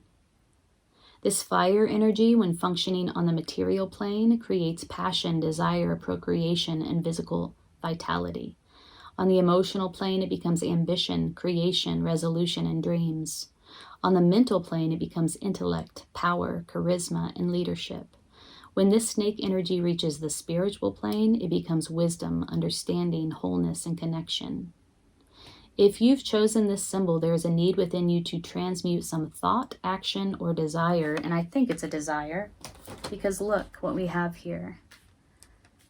Building fire, making fire, a disconnection from generating fire, generating energy, like that life force energy, that passion, libido, taking action around your passions, your desires in reverse.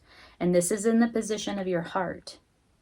So when it says on the emotional plane, it becomes ambition, creation, resolution, and dreams. Pay attention to that because this is on the emotional plane. And we're talking about transmutation using fire energy, transmuting the energy of fire. Look at this woman in this card. Let me turn it up right for you. She is learning from her ancestor. And on the psychic plane, by the way, her ancestor is not with her in person. And she is learning how to make fire from her ancestor. The fire that will warm her, that will heal her. Okay, so if you've chosen this symbol, there is a need within you to transmute some thought, action, or desire so that wholeness may be achieved. This is heavy magic, but remember, magic is no more than a change in consciousness. Become the magician or the enchantress and transmute the energy. Accept the power of fire. Whoa. Virgo, that's intense. Let's look at horse. Two messages here for you of guidance for March.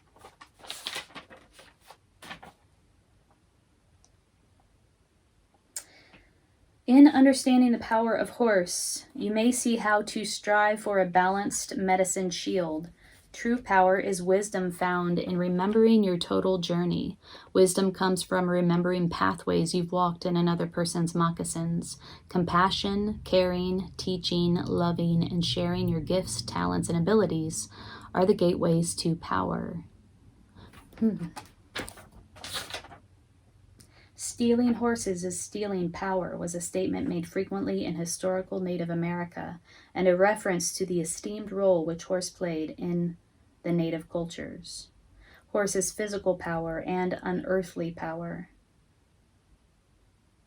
Wow. Something about energy, something about power, transmuting the energy of fire to heal, to create, and power. Wow, Virgo. If this reading resonated with you, hit the like button. I'm wishing you the best in March. Take good care. You got justice on your side. It's right in the position of your heart, right in the position of the present moment. I do see somebody is or might be abusing power at this time, because we have the Mountain Lion in reverse and we have the Queen of Wands in reverse. Any decision that you make, any future visioning that happens for you needs to come from a place of like who you are, the spark within, right? Not what other people expect, not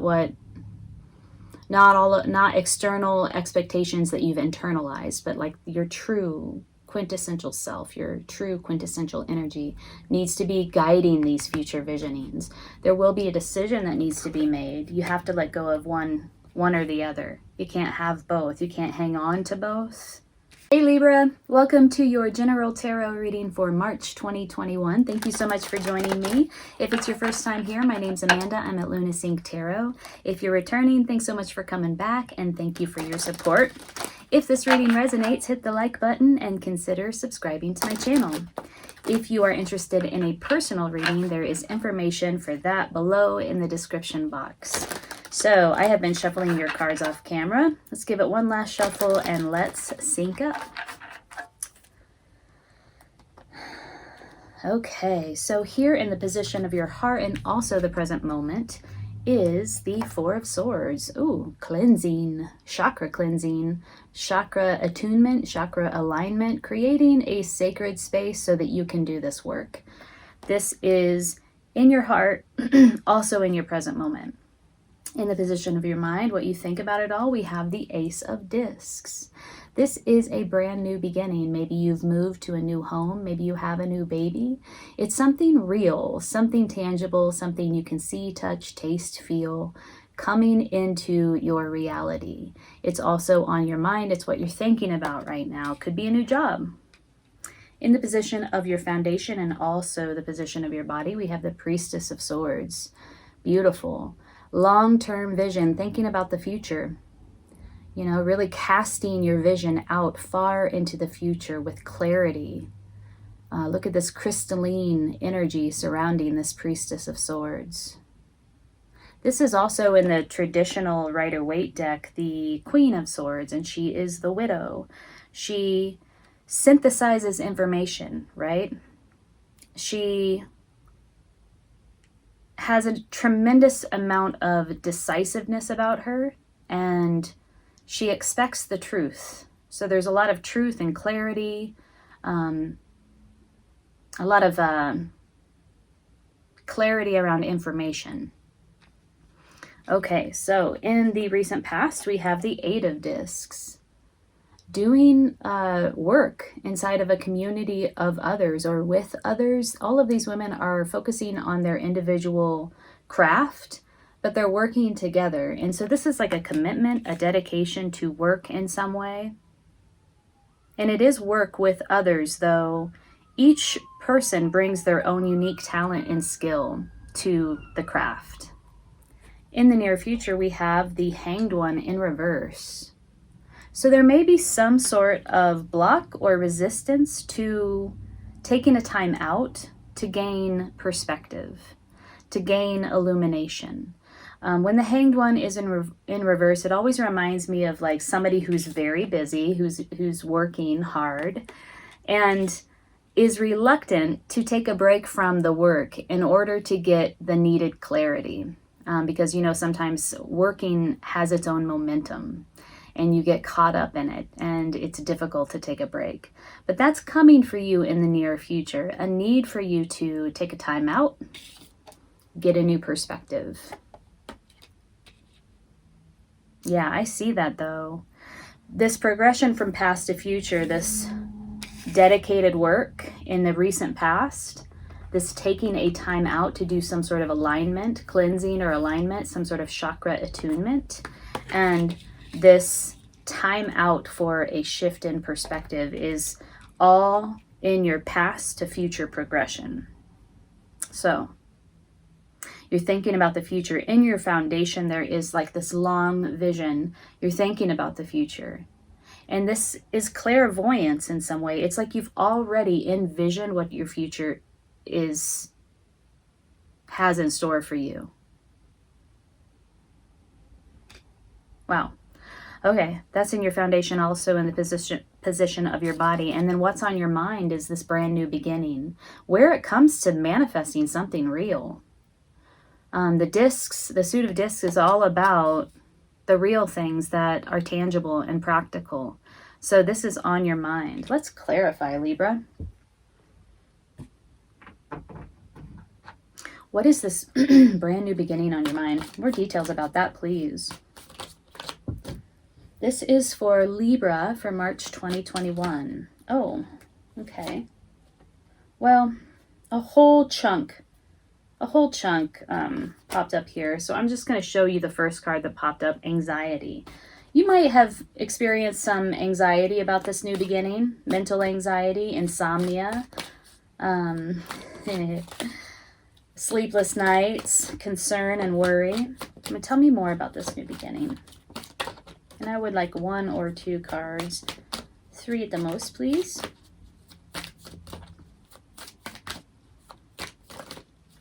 Something maybe that you've worked hard to achieve. We have hard working, dedication, and commitment. Oh my, again it popped out. Look at this. Whoa. So again, you worked hard for something in the recent past. There's this new beginning on your mind where it comes to a new home, a new job, a new baby, a new relationship, something real and tangible. It has brought you a bit of anxiety or sleepless nights, concern. This is like mental anguish to a certain extent. And then we have the page, let me get rid of this notification. We have the Page of Swords in reverse as well. So somebody brought forth information that wasn't entirely true, misinformation, a lack of clarity around some sort of communication around this new beginning. This Page of Swords in reverse. It could have been around work. I mean, we have work in the recent past. Could have been around a creative endeavor, because I do see that these women are engaged in the arts. In the present moment, let's clarify the present moment. It brings you to this place of creating a sacred space. This woman is sitting inside of a pyramid, one of the strongest structures on the planet Earth. And she is meditating. She's taking some time out. And there are 4 swords surrounding her. So she's seeking truth and clarity. There's a cleansing that's happening and an attunement in the present moment in your heart space. So let's clarify that. Well, there's a lot of sirens out today. Oh, okay, well, wow, justice. Now you hear my dog. He howls at the sirens. Justice. Justice is about balance. It's about truth. It's about righting a wrong. This is about fairness inside of disputes. Could be legal disputes.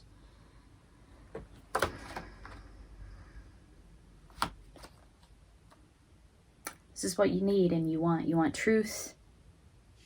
You want balance. You want justice. You want clarity. That's what this time out is about. Again, Queen of Wands in reverse, very similar to Page of Swords in reverse. Somebody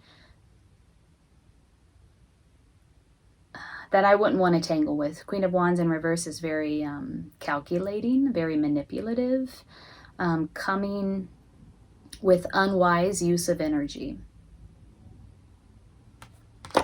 She's highly networked, but she spends her energy unwisely. So the justice that you seek might have to do with this particular personality.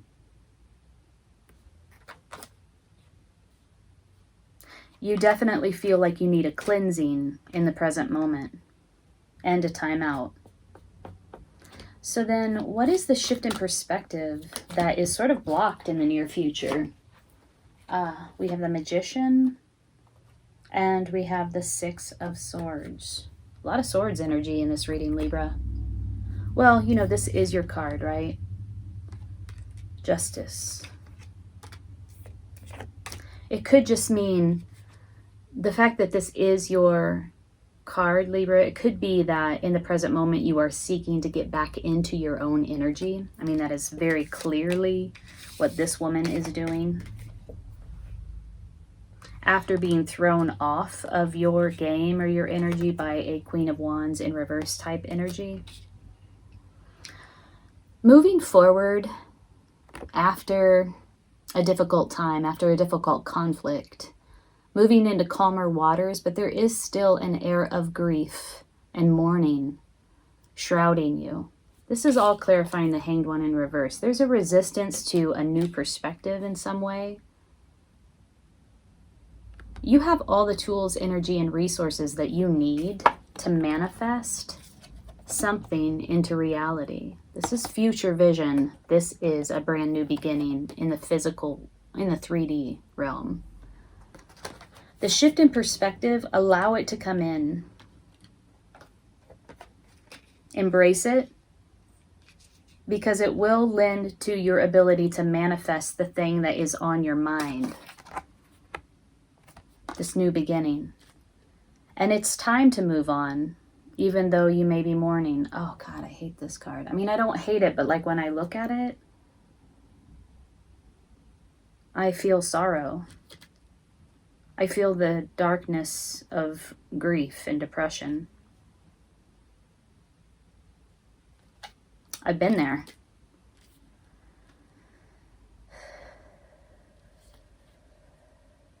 Libra, what is this future vision in your foundation?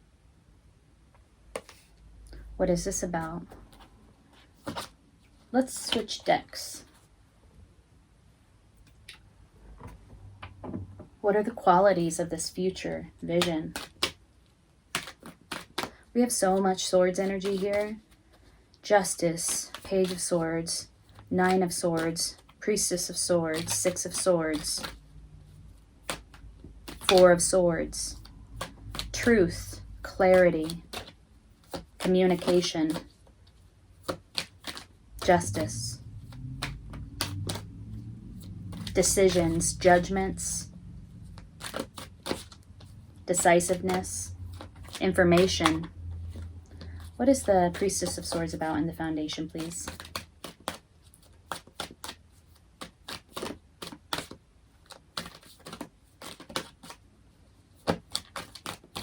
You getting back into your own energy, getting grounded, coming back to homeostasis after some sort of tangle, with the Queen of Wands in reverse. The Rebel in reverse and Schizophrenia in reverse. That's what is clarifying the Priestess of Swords, this long-term vision. Making a decision, and the decision having to do with listening to your inner fire, your inner light, breaking the chains of social conditioning and expectations, and really listening to what it is that you want and who you are, and using that information as a guiding light forward.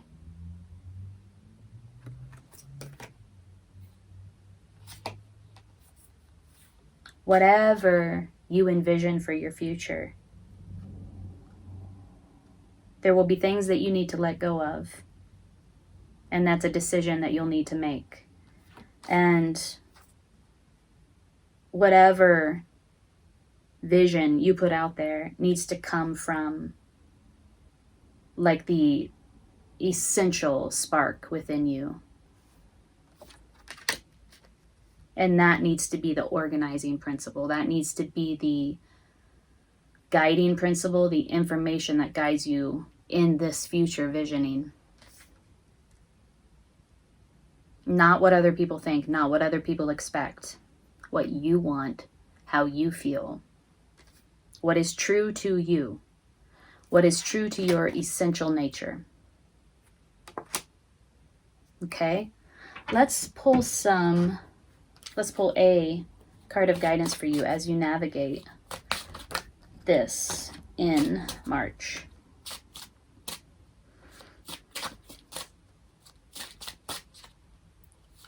You are moving on from something and manifesting something else. There's a shift in perspective that's needed. There's some information there, juicy information there for you. What just flipped up?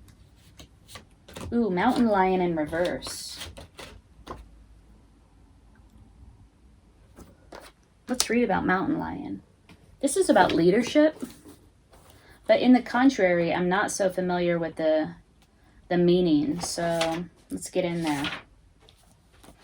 If your Mountain Lion card is in reverse, you may be playing with fire. A leader who tries to lead through tyranny or dictatorship. Now that is Queen of Wands energy. The Queen is in a position of leadership. Look, she's fire too. But it's distorted. It's distorted leadership, distorted energy. A leader who tries to lead through tyranny or dictatorship has forgotten the medicine of truth. Through the reversal of this medicine, you may be tricked into believing that nothing else has validity except the ideas created by yourself. Watch out. Rome crumbled for this very reason. If this aspect of the contrary medicine does not apply to your situation, look at other messages which Mountain Lion brings in the reversed position. If you are avoiding taking your place of leadership, it could be because the whole idea scares you silly. This is a normal state of affairs for one who has never been a leader before. In this instance, it is necessary to call upon the courage of lion and to begin by learning the lessons of the lion-hearted. Another message of Mountain Lion reversed is to not let yourself be led down the primrose path by a leader who is abusing power. If you want to put yourself on the road to being a leader in your own right, ask questions of anyone to whom you give authority. See if they carry the medicine of Mountain Lion, and whether you can grow into your own leadership by observing how they handle the task of setting examples. Become Mountain Lion by refusing to hide in the cave of your own shyness or uncertainty. Roar with conviction, roar with power, and remember to roar with laughter to balance the medicine. Whoa. Libra, that is your card of guidance for March 2021. If this reading resonated with you, please hit the like button. I'm wishing you the best in March. Yeah, you got justice on your side. It's right in the position of your heart, right in the position of the present moment. I do see somebody is or might be abusing power at this time because we have the Mountain Lion in reverse and we have the Queen of Wands in reverse, right? So yes, this is interesting. I'm wondering how this is resonating. Any decision that you make, any future visioning that happens for you needs to come from a place of like who you are, the spark within, right? Not what other people expect, not external expectations that you've internalized, but like your true quintessential self, your true quintessential energy needs to be guiding these future visionings. There will be a decision that needs to be made. You have to let go of one or the other. You can't have both. You can't hang on to both. Leave a comment below if this resonates and take good care. The King of Swords is going to judge the shit out of you. He is about judgment. The Shaman of Wands reserves his judgment so that he can hold this energy from opposing realities and respect both of them, respect all of those diverse thoughts or ideas, perspectives. This is in your foundation. This mediator, the Shaman of Wands, is just a very sophisticated communicator.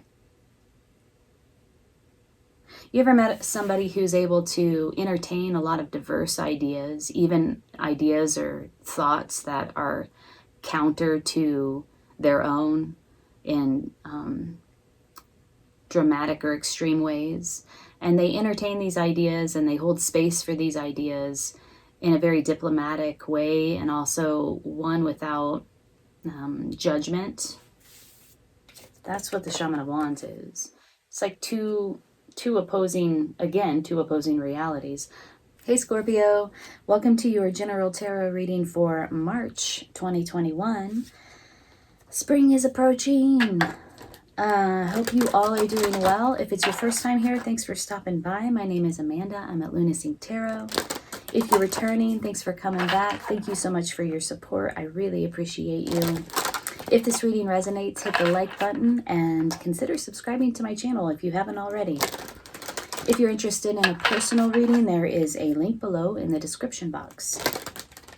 Okay, so I've been shuffling your cards off camera. I'm going to give it a last shuffle here, split the deck 3 ways, and then we'll sync up. We're going to look at your heart, your mind, your body, the past, the present, the future. We'll pull clarifying cards all the way through and a card of guidance towards the end, so stick around for that. Okay, so in the position of your heart, we have the Magician. Ooh, nice. This is your heart and the present moment. So this is what this is in your heart space. It's also like what's happening right now for you. Manifesting, feeling like you have the tools, the energy, the resources you need to manifest something into reality. This is beautiful. This is like, it's also a channeling of energy, cosmic energy. So see how he's holding up his, there's a word for it. I need to know how to pronounce this, but it's a sword.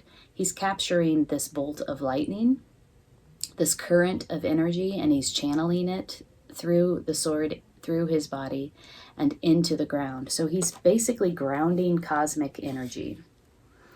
In the position of your mind and what you think about it all, we have the 9 of Wands in reverse. So you might feel a little burnt out at this point. A lot of energy, a lot of output of energy. And not a whole lot of containment happening. So just spending energy in a way that makes you feel like a nervous system flare up, or just feeling fatigued, exhausted, burnt out. This is on your mind. It could also be like, how do I use my energy wisely? Like you could be thinking a lot about the proper use of your energy. You might be reprioritizing things in your life that take more than they give, that take more energy than they give back, that don't replenish you in terms of your energy. This is on your mind. In your foundation, also in the position of your body, is the Shaman of Wands. So, wow, there's a strong message of like channeling energy. There's this desire to channel this cosmic energy. What's on your mind is like, how do I do this wisely? How do I cultivate, store, contain, distribute energy wisely? And then the Shaman of Wands is about wise use of energy. He not distributes, he mediates. He's a mediator. So in some ways, he's a channel of information between 2 opposing realities.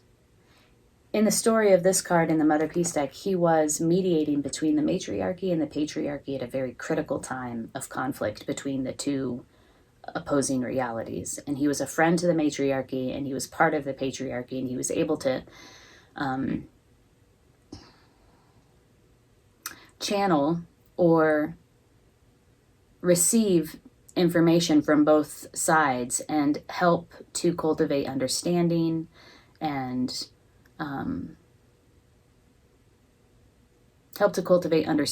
understanding between the 2 systems. So he's a mediator and he's a channel of energy. This is in your foundation. Look how he has his palm open. He's receiving information, and then he has his staff, which is an active tool. He's distributing information. There's this flow of energy. This is really interesting. In the past, we have the Shaman of Discs. So you could have felt in the past like you were on your path, like you had been on a certain path for quite some time.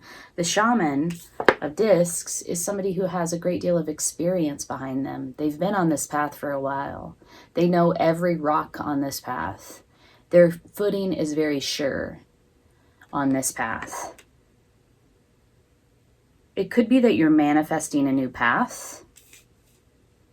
I have to say that the energy of the discs, which is very earthy, grounded, fixed, solid, is very contrasted with this fiery energy, which is about like manifesting energy, passion, that fire within. You have a lot of fire happening here in the mind and the heart and the body. And then in the past, you have this person who has been on this path for quite some time. I wonder if you're manifesting a new path forward. In the position of the future, we have the Daughter of Cups in reverse. A need for, again, we get this with Scorpio, we get this all the time for you. I feel like I've seen this before many times, this card. There's a need for self-care, like a devoted time for self-care, so that you can help yourself to feel inspired and emotionally connected, emotionally attuned. If you are feeling this burnout energy, you're spending a lot of energy without getting much replenishment in the near future, what we see is a need for you to take some time out to replenish your energy and get connected with your emotions. But this is also about inspiration. Your emotions, oh my gosh, your emotions are such a source of inspiration. So yeah, there's a need to reconnect with that in some way. Let's clarify everything, shall we? What is this thing? What is the Magician in the heart space? What is this thing you're manifesting or wanting to manifest? What is this energy that you are wanting or are channeling here in the present moment?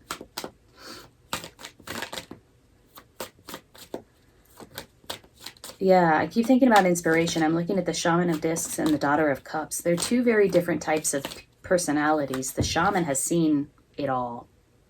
The Daughter is a novice.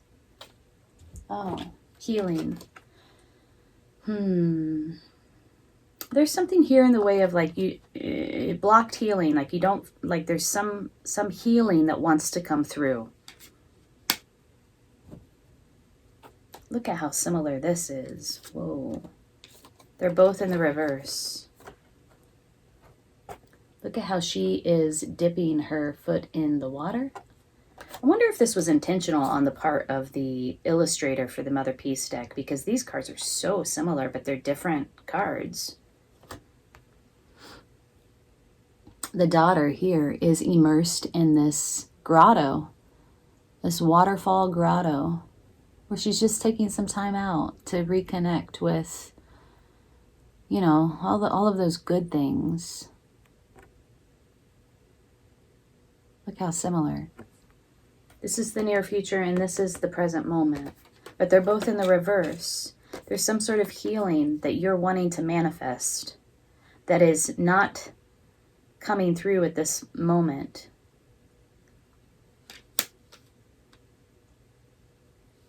Because they're both in the reverse. What is this about? What is the connection between the Star in reverse and the Daughter of Cups in reverse?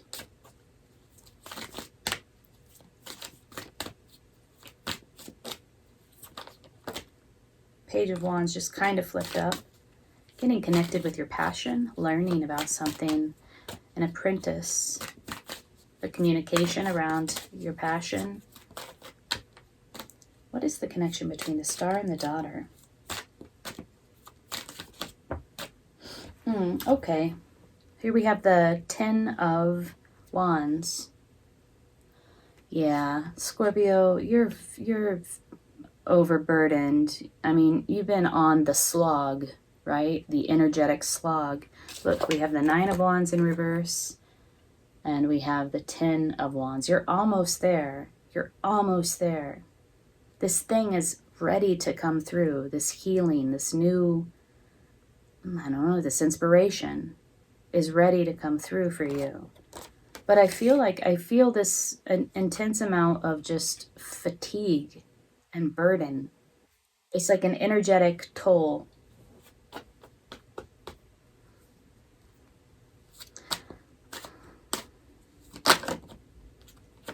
Knight of Pentacles. Yeah, feeling stuck.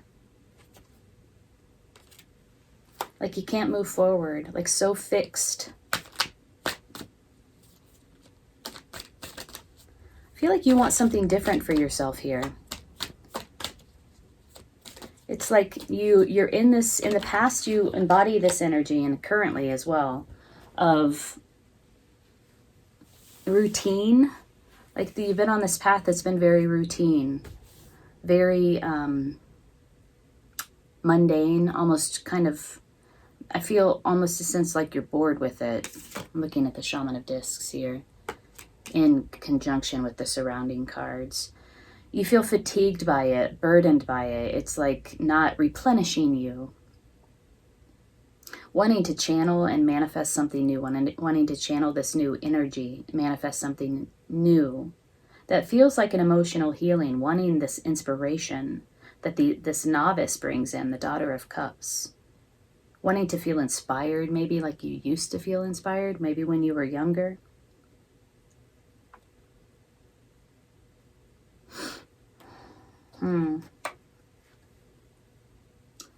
Yeah, if you've been putting, I mean, this is your task. This is your responsibility to learn how to not give more than you can receive so that you can manage your energy wisely. If you've been giving a lot of your energy away, outputting a lot of your energy without replenishment, there's a lesson in that for you here where moderation and balance is concerned. Oh, okay. King of Swords. In my mind, I was asking the question, what is this Shaman of Wands about? I looked down at the Shaman of Wands. I asked it in my mind. I didn't say it out loud, but the King of Swords popped up here. There may be somebody influencing this whole scenario that I'm describing here. That is, the King of Swords is very clear-cut, very analytical, very logical.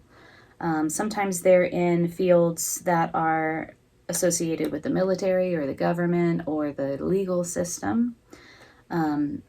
He doesn't make decisions based on his emotions, that's for sure. It's all up here. Truth and clarity are very important to him. Decisiveness and judgment.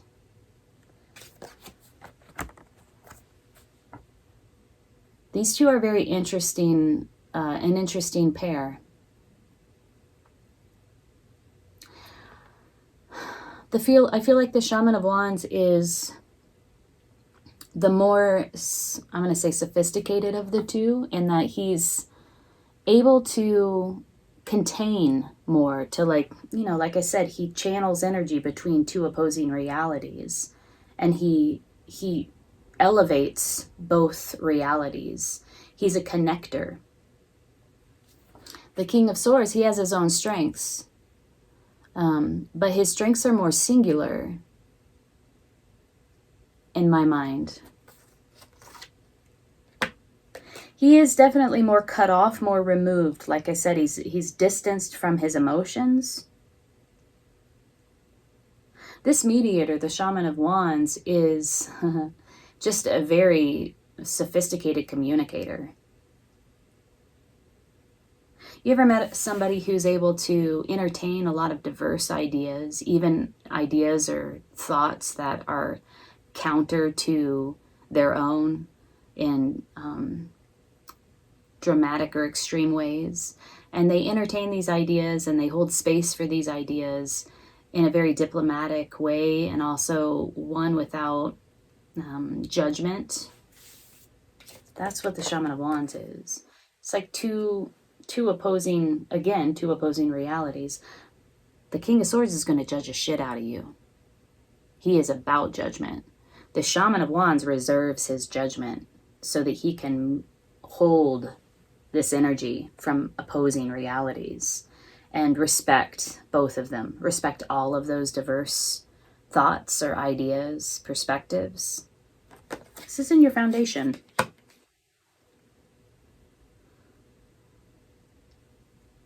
There might be a butting of heads between these two types of personalities. One personality that says, no, this is the right way. This is the right judgment. And another that's like, well, hold up. I mean, let's kind of entertain all of the different ideas here. And have a conversation about it. What is this shaman of discs in the past? I'm starting to feel like this is like you have been on this path for quite some time and you're kind of bored with it. You want something new for yourself. You want emotional inspiration and you want healing. But there's been a lot of energy that you've been outputting, and it's counter to this healing. And energy output without replenishment is the message I'm getting here. So what is this path that you've been on, Scorpio? Oh my gosh, shush. Here we go. We have, again, the Nine of Wands in reverse. Whatever this path is, it has taken an energetic toll on you. It's taken a lot. I'm just getting this energy of exhaustion and like also frustration, emotional frustration with it. Like, ugh, I'm done. I'm done already. Inability to make a choice, like just struggling to make the choice, right? Wanting to remove this tie that you have to this path, to the system. It feels toxic. It feels like it's over. Again, looking out, wanting more, but stuck where it comes to making a choice about how to move forward with this, disconnected from your sense of abundance, feeling left out in the cold, neglected. It's like a poverty mentality is all bound up with this path that you no longer choose for yourself or want to deviate from. Definitely has you all up in your head thinking about it, feeling trapped by your thoughts. And it could be associated with a lover. This person, you might have a partner on this path. But again, the Lovers is about a choice. And we have 3 cards here coming up clarifying this path that are about choice, or like not making a choice, stuck where it comes to a choice. Very interesting, Scorpio. What is this Daughter of Cups in reverse? I'm going to choose a different deck so we can have all the cards available to us. What is this Daughter of Cups in reverse in the near future? This is for me taking a time out, practicing self-care so that you can be inspired again. Okay. 5 of Swords in reverse, Knight of Cups in reverse. Interesting. You are tired of the conflict. You want to lay the conflict down, over and done with the conflict. Knight of Cups in reverse.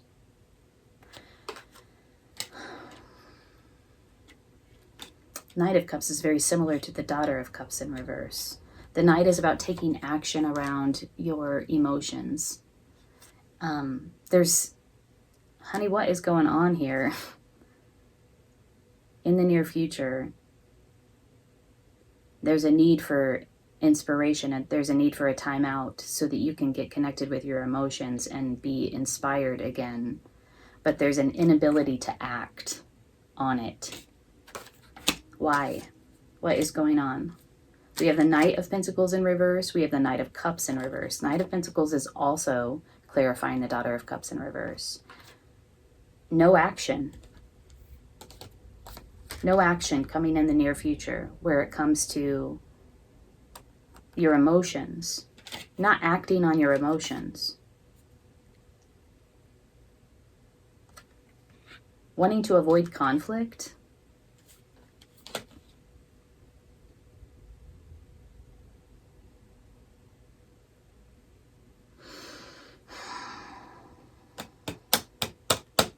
There's almost like this fear that if you get connected with your emotions, you're going to see something that you don't want to see.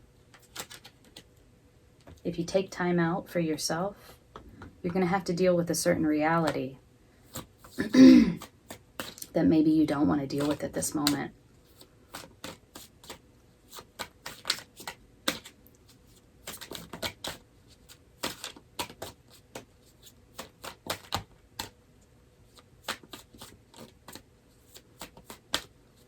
Tell me more about that.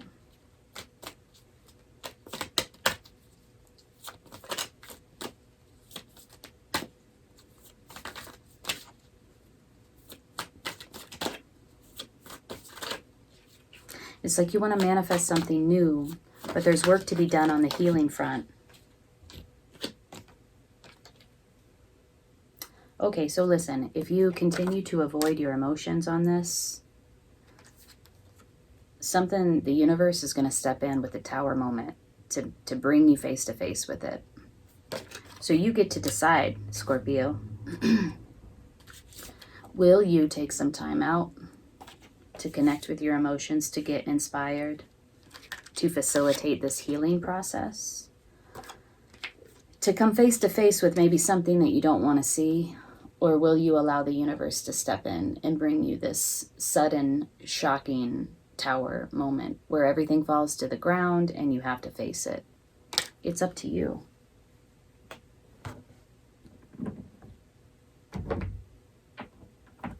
Let's pull a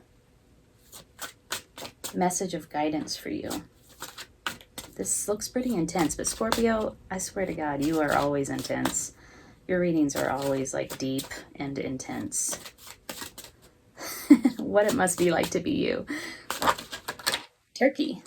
This is the giveaway. Let's read about Turkey.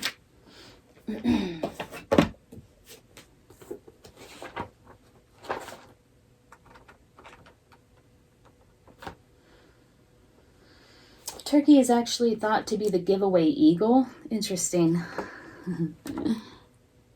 Or South Eagle of many native peoples. The philosophy of giveaway was practiced by many tribes. Simply stated, it is the deep and abiding recognition of the sacrifices of both self and others. People in modern-day society who have many times more than they need should study the noble turkey who sacrifices itself so that we may live. In Turkey's death, we have our life. Honor Turkey. Spectators unfamiliar with the cultural phenomenon of the potlatch or giveaway ceremony are often mystified by it. A tribal member may gladly give away all he or she owns and do without in order to help the people. In present-day urban life, we're taught to acquire and get ahead. The person with the most toys wins the game. In some cultures, no one can win the game unless the whole of the people's needs are met. A person who claims more than his or her share is looked upon as selfish or crazy, or both. The poor, the aged, and the feeble have honor. The person who gives away the most and carries the burdens of the people is one of the most respected. Turkey was the medicine of many saints and mystics. Celebrate if you have turkey medicine. Your virtues are many. You have transcended self. You act and react on behalf of others. You aspire to help those who need help. This is not out of some sense of self-righteous moralism or religious guilt. Help and sustenance is given by Turkey out of the realization that all life is sacred. It is the knowing that the Great Spirit resides within all people. It is acknowledgement that what you do for others, you do for yourself. Turkey medicine rests in true ego and enlightenment. Doing unto others and feeding the people is the message of all true spiritual systems. Depending on how Turkey is aspected in your cards, you are being given a gift. This gift could be spiritual, material, or even intellectual. The gift may be great or small, but it is never insignificant. Congratulations, you may have just won the lottery, or the gift may be a beautiful sunset, or the smell of a fragrant flower. Inspiration. On the other hand, you may feel the spirit of giving growing within you and wanting to share with others. Wow, okay. So there is the universe. Oh, wow. The universe is trying to give you a gift of healing and inspiration that is blocked at this moment. Healing and inspiration. Present moment in the reverse. Future in the reverse. It wants to give you this gift of healing and inspiration, but it is blocked. So what kind of gift do you want to receive, Scorpio? Do you want to receive a gentle gift from the universe of healing and inspiration that will turn into enlightenment, ego and enlightenment? There's some sort of enlightenment that wants to come in. Or do you want to receive this gift? This gift of enlightenment, because the Tower is also about enlightenment and illumination. And it's, the way that they come in are two totally different, ways. One is very sudden, very shocking, and it levels everything. And through that leveling, there is illumination, but it's painful and it's difficult. Or there's this inspiration, this illumination, this enlightenment that needs, wants, is desiring to come in for you. That is more about loving yourself, receiving the healing, receiving the inspiration, and then gently coming to a place of enlightenment. There's something here that, there's fear here around this. What will happen when this healing comes in? What will you see? What changes will you have to make? Scorpio, if this reading resonated with you, hit the like button. I hope you're doing well. I'm wishing you the best in March, and take good care. There's some emotional processing that you did in the past that is still with you in the present moment, that you're still with it. And you may feel like you're a little out of sync with life, the energy of life at the moment, in the present moment. You want to rush off to the future with everything that you've learned in the past. But there's something about the timing of that. What you're thinking about, however, is creating something new, bringing something new into reality, activating some sort of change. And it is coming for you in the future. You will communicate in some way from an elevated consciousness that will come out, throat chakra. You will express it in some way, and it will be the key to activating this change, bringing this thing into reality that you've wanted. That has to do with some sort of integration of this duality, this knowing and this power. Hey Sagittarius, welcome to your general tarot reading for March 2021. Thank you so much for joining me. I don't know where you're at today, but there is a literal blizzard outside of my window, and the wind is howling. So if you get some of that reverberation, that's what that is. So I hope you all are doing well. My name's Amanda. I'm at Luna Sync Tarot if it's your first time here. If you're returning, thanks so much for coming back. I really appreciate your support. If this reading resonates with you, hit the like button and consider subscribing to my channel.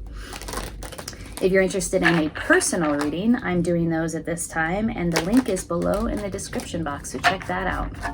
Okay, so today we're going to take a look at your heart, your mind, your body. We'll take a look at the past, present, the future.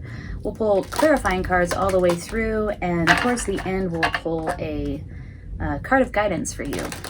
All right, so I've been shuffling your cards off camera. I'm going to give it one last shuffle, and we will sync up. Here we go. Cut the deck 3 ways. In the position of your heart. Ooh, we have the 6 of Cups in reverse. Interesting. Are you kind of feeling out of the flow? Like the timing is off, or you're out of sync in some way? That's in the position of your heart, also in the position of the present moment. How you think about it all is the Magician. You do want to manifest something into reality. You want to take action around something to turn something real. You're thinking about it. It's on your mind. In the position of your foundation or your body, we have the Daughter of Wands in reverse. Stuck in the past.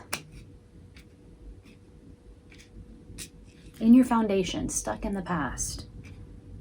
The foundation is the position upon which every other card depends. So all of the meanings of the other cards and positions lie or depend or are integrated with the foundation.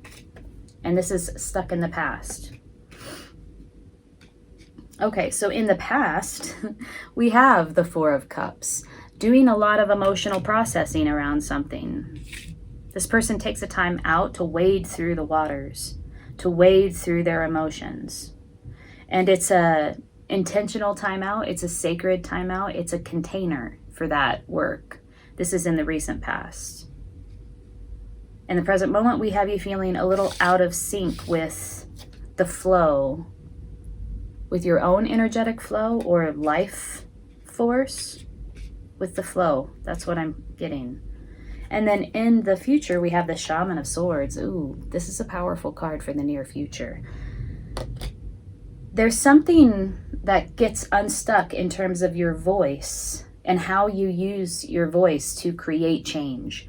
The Shaman of Swords is an advocate for change, and she or he uses their voice to create that change. So coming in the near future is this sort of elevated consciousness that is expressed verbally or vocally.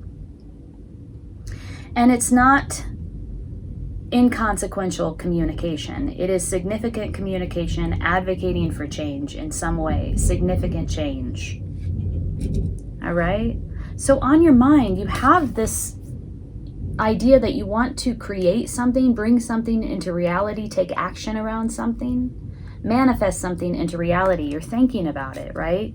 But there's the real practical nitty-gritty business of processing your emotions here in the recent past around something, sort of feeling like you're out of sync, out of the flow, out in the present moment, not like catching that wave that you want to catch in order that will deliver you to shore, right? So you're sort of out of sync with the wave that will deliver you. And then in the foundation, we have this, you're still stuck in some reality that has passed. This past reality is still very present with you and affecting you somehow in your foundation. Also physically, there could be some work physically that you could do to sort of release this. Maybe it's massage therapy or body work, Reiki, or something like that helps you to move out of this. Because honestly, the Daughter of Wands, look how fast and swift she is moving. She runs off to the future with the wisdom of the past. In the reverse, it's sort of being stuck in the past. That movement is stunted. It's so weird because we have this blizzard going on outside. But before that, everything was blossoming and blooming and pollen was everywhere. And I was having the worst allergies. Like my throat is itchy. So if you see me making weird movements with my throat, that's, how you can't like itch your throat. So you have to like... That's neither here or there, but it is bizarre that I'm experiencing allergies in the middle of a blizzard. Strange.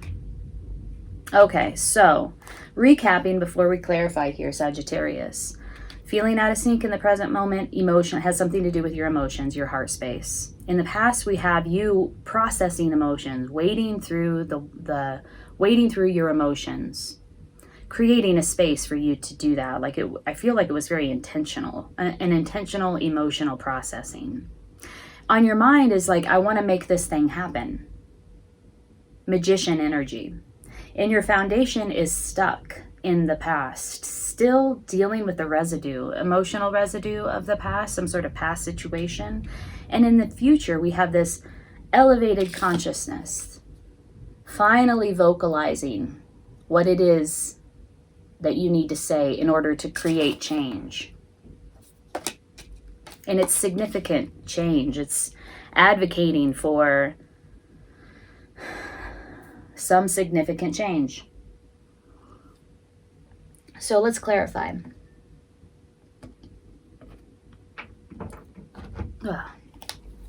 Okay. I want to know what this emotional reality is in the past that you were processing, and why it is that you feel emotionally stuck in the present moment. Sometimes the tarot is so obvious. Discontent. This is emotional discontent, right? We know that. So you're unhappy with it. There's a sense of, I just feel dissatisfied. I feel discontent. And maybe it's just, just like everything, discontent can have its own momentum, but what I'm hearing now is inertia around this discontent in the present moment. Tell me more about this. What is this all about?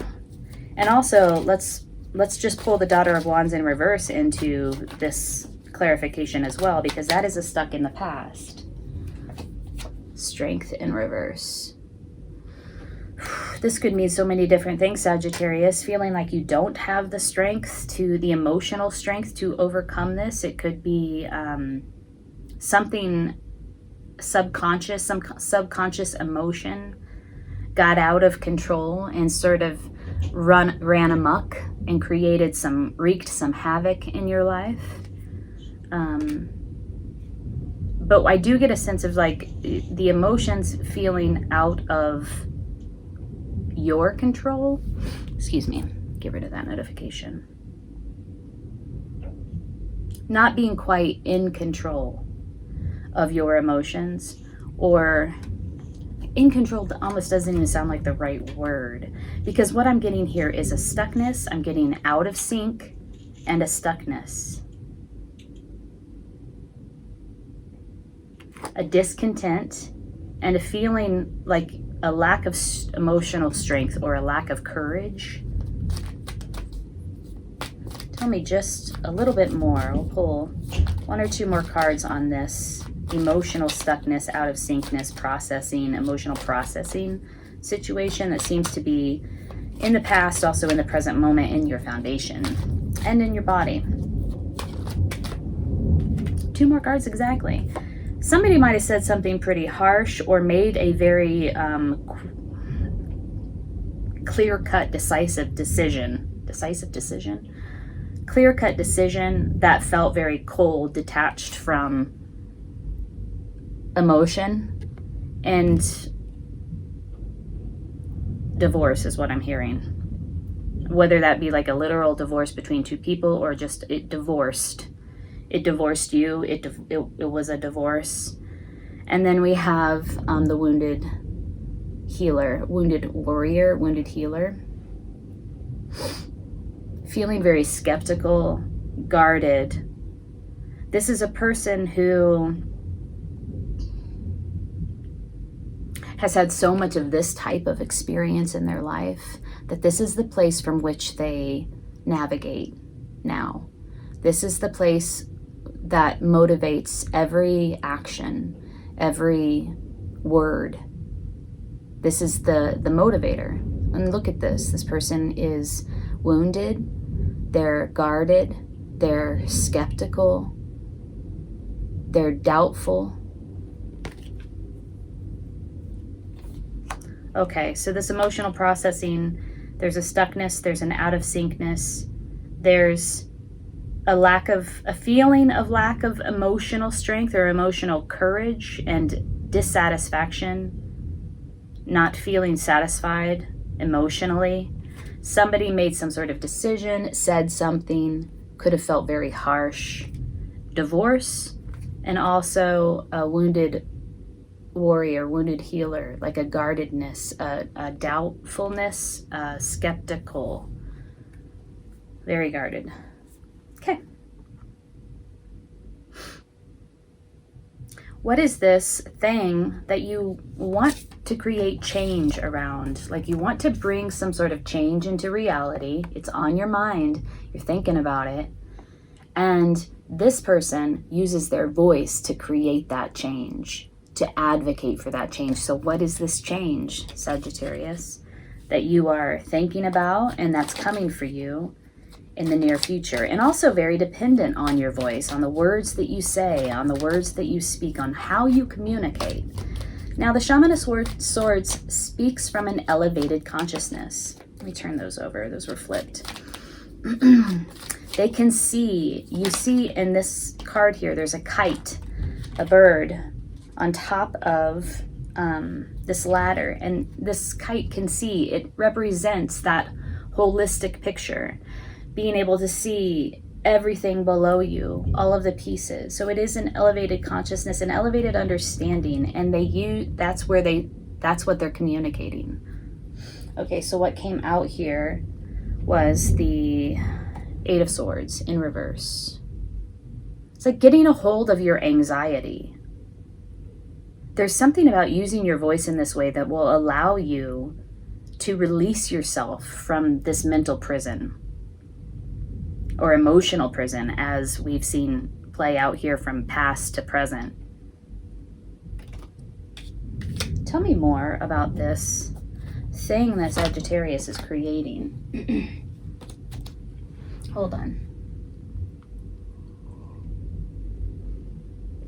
Or this, I don't know if it's a thing that you're creating or if it's a change that you're wanting to activate.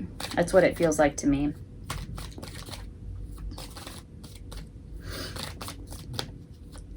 What are the qualities of this change that Sagittarius is hoping to bring into reality, hoping to activate? Whoa. Holy shit. Wow. We have two major arcanas, the High Priestess and the Emperor. This is the change, the qualities of the change that you're hoping to activate. Whoa. This is, I don't know if this is what you want for yourself, like it's an integration, but it's also like coming from this place of mastery. So the Emperor and the High Priestess, intuition, like she is the flip side, honestly, of the Magician, the counterpart of the Magician. But her ability to know and create, unlike the Magician's ability, is very passive. She goes within and knows. He goes without and creates. And then we have the Emperor. Stability. It's like a concretization of power. This feels like internal power to me. And it's a solidification. There's a finality to it. It's like there's a mastery here. This is the thing that you are bringing into reality. And I feel like it's within you, Sag. Like you are embodying, like finally embodying the qualities of the Emperor and the High Priestess at the same time. Wow. Powerhouse. It could be two different people as well. There are a lot of people watching this reading, so it could be this sort of unification of the female and masculine aspects of power, like how like feminine power and masculine power unifying, coming together. He's very outward, very external. He leads people. He's in a position of authority. Look at how solid his position is. That's how his power is. Her power is no less solid, but it's expressed in a totally different way. It like emanates. It emanates from within. I was going to say soft, but that's more like the Empress. It is very logical. It's very analytical. It's very rational. And sometimes people describe it as cold because it is not so emotional. It is removed and detached. However, it is like, oh my God, it's like the elevated consciousness of this kite, right? Extremely intuitive and elevated. That's coming in the future. This is clarifying the Shaman of Swords and the Magician, the thing that you want to create, the change that you want to activate. And I feel like it's like a synthesization. That's not a word. You're synthesizing. I feel like you're synthesizing these two forms or versions of power inside of yourself. It's there inside of you, but there's some sort of like synthesizing of this expression of knowing, elevated consciousness of power. Okay. I'm rambling. Let's pull a card of guidance for you. Card of guidance for Sag as they navigate this very interesting time. Hummingbird. Okay, so the Emperor is 4. We have 2 4s. And 4 and 4 is 8, which is infinity, cosmic consciousness. So let's read about Hummingbird.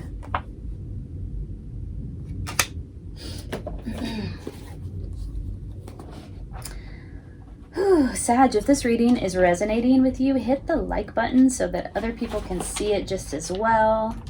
If you're interested in diving deeper into what you're experiencing in this moment at this time, there is a link below in the description box for personal readings, private readings. I'd love to read for you.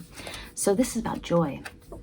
Let me hold this up for you. This is a weird position. Let me go over here. Okay. Hummingbird is associated with the ghost shirt religion, which taught that a certain dance done properly would bring about the return of the animals and that white people would disappear. I remember reading that before. Once again, the original people would know the joy of the old ways. In Mayan teachings, Hummingbird is connected to the black sun and the fifth world.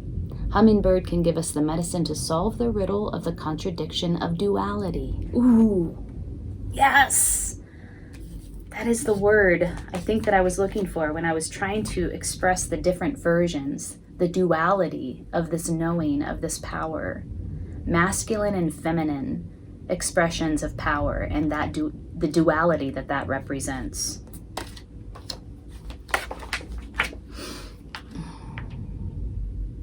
The song of Hummingbird awakens the medicine flowers.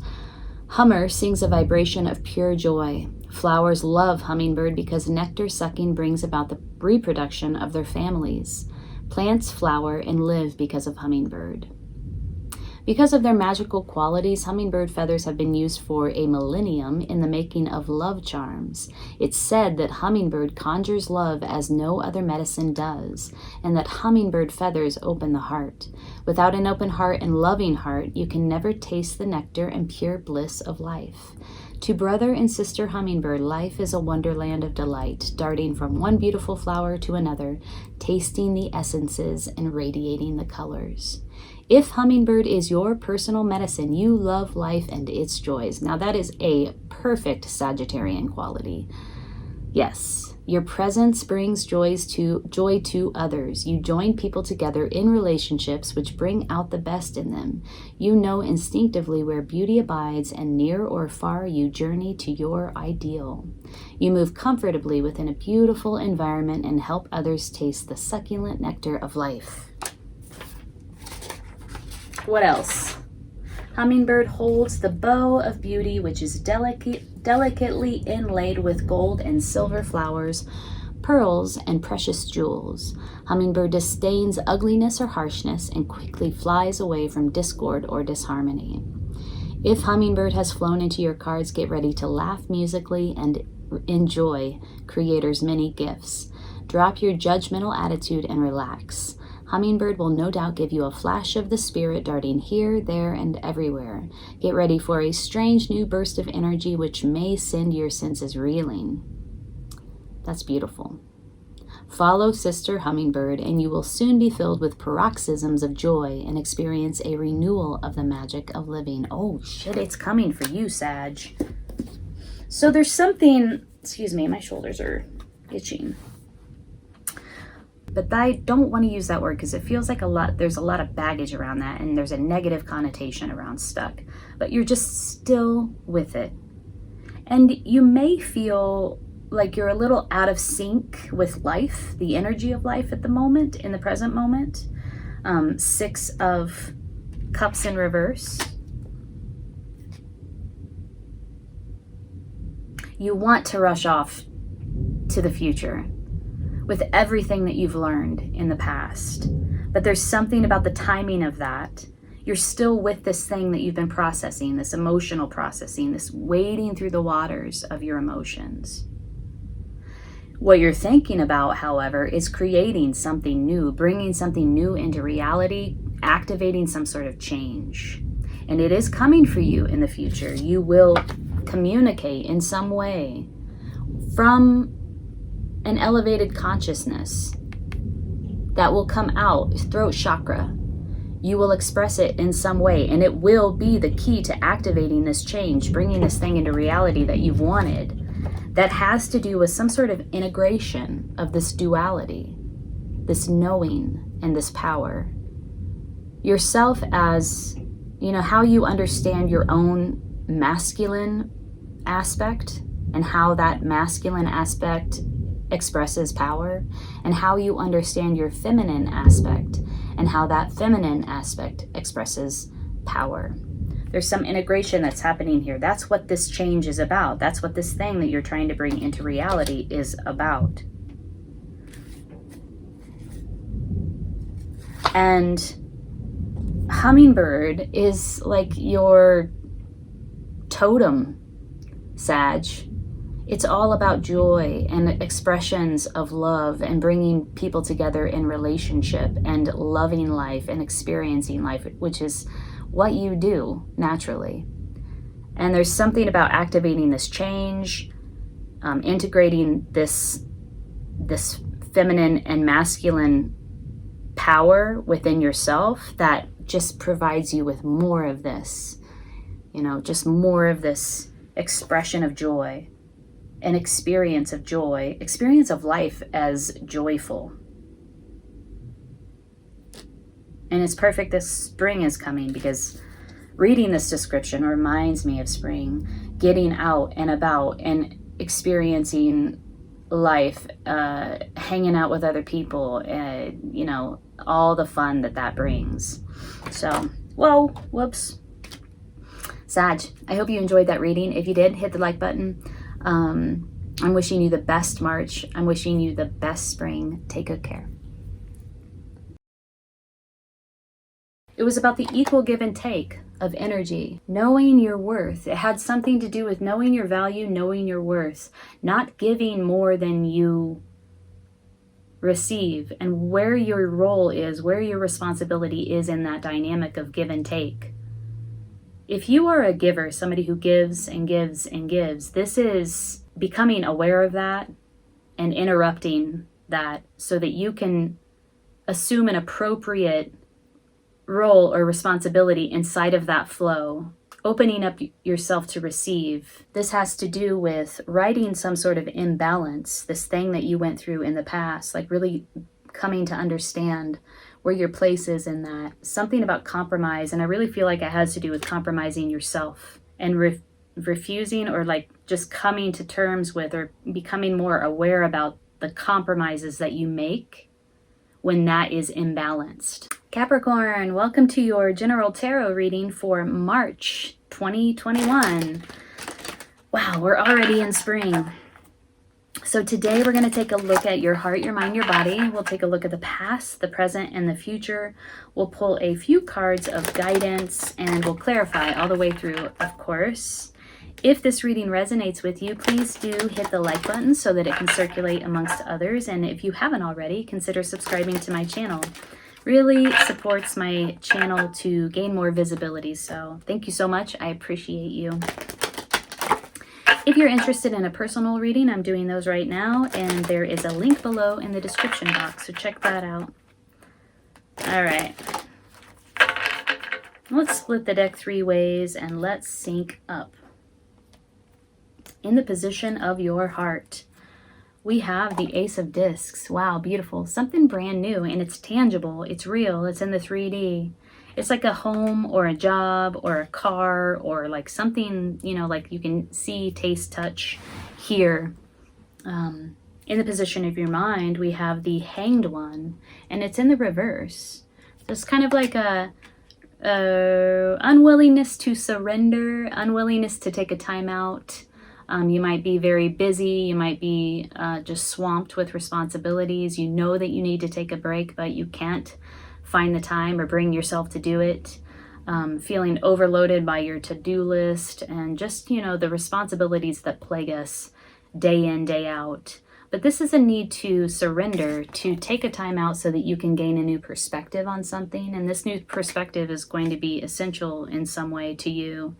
This is on your mind. You know you need to do it, but it's hard to do. In the position of your body is the Fool. This is also the position of your foundation. So every card that comes out here hinges on the Fool energy. The Fool is about practicing trust and faith and being open to new experiences. The Fool is a tabula rasa, a blank slate. The Fool brings no baggage with him when he ventures off onto his new journey. he drops his experiences, he drops his knowledge so that he can experience everything anew with fresh eyes, with a fresh perspective, which is the thing that you're resisting in the present moment. Fun. In the past, we have strength. Well, you might have been through it. You might have had a difficult time of it here in the recent past. The strength card often shows up when there is a difficult time that somebody's experiencing. It's also about befriending the shadow aspects of yourself. It's about a gentle strength. It's about overcoming those baser instincts, those wild emotions, or those subconscious, subterranean emotions that sometimes pop up and then they drive the bus, right? They take over. And you're like, whoa, where did that come from? Like, I don't even know what's happening, because you aren't totally aware of this baser instinct or these emotions. You're not completely aware of them. However, in the Strength card, it is a becoming aware of and a befriending of those baser instincts so that they don't surprise you and start driving the bus. Something in the past, something difficult in the past that maybe brought you to that point of awareness. In the near future, we have the moon. We have a lot of major arcanas here. Wow. Doing some deep work. Again, we're talking about bringing these subterranean, subconscious emotions up to the surface so that the light of day can dissolve them. And this is about deep emotional processing, like entering into the labyrinth and winding your way through it and out. And when you come out, you're a new person. We have 4 major arcanas here surrounding, literally surrounding this new beginning. It's new beginning for you, Capricorn. This could be a literal new baby, new home, new job, new opportunity.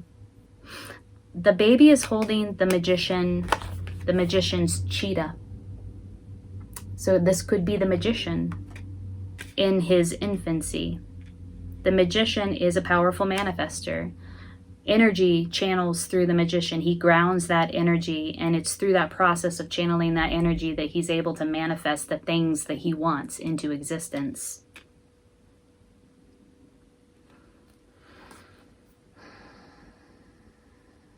Wow, in your foundation is a powerful new beginning. We have 2 new beginnings in your heart, in the present moment, in the foundation, in the body. 2 powerful new beginnings.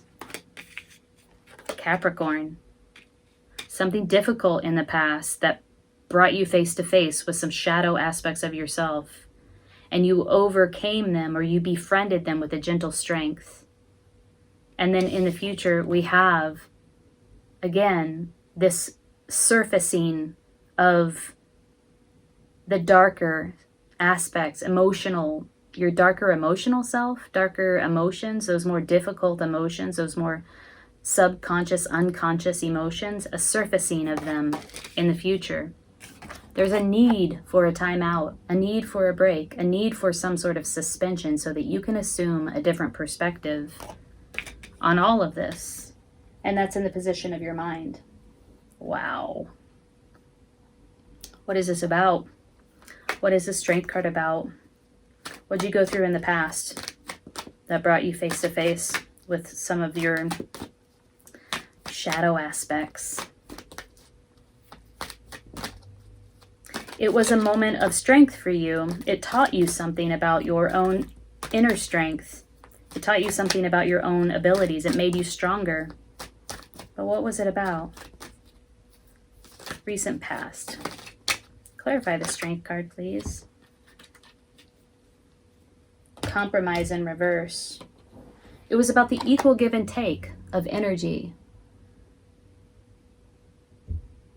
Knowing your worth. It had something to do with knowing your value, knowing your worth. Not giving more than you receive, and where your role is, where your responsibility is in that dynamic of give and take.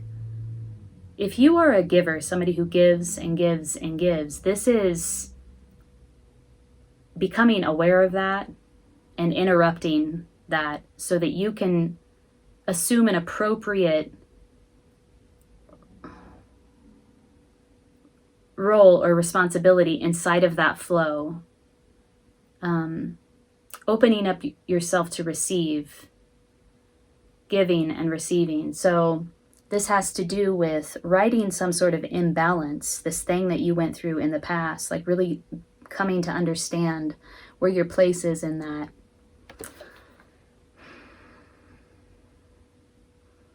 And to state the obvious, because it's the word is on the card, something about compromise, and I really feel like it has to do with compromising yourself. And it has to do with that equal give and take, that flow of energy between giving and receiving, and refusing or like just coming to terms with or becoming more aware about the compromises that you make when that is imbalanced. Okay, so that's the thing in the past.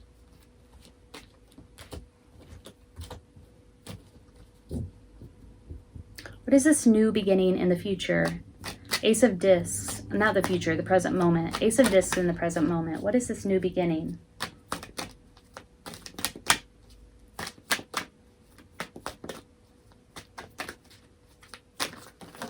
Whoa, all the cards.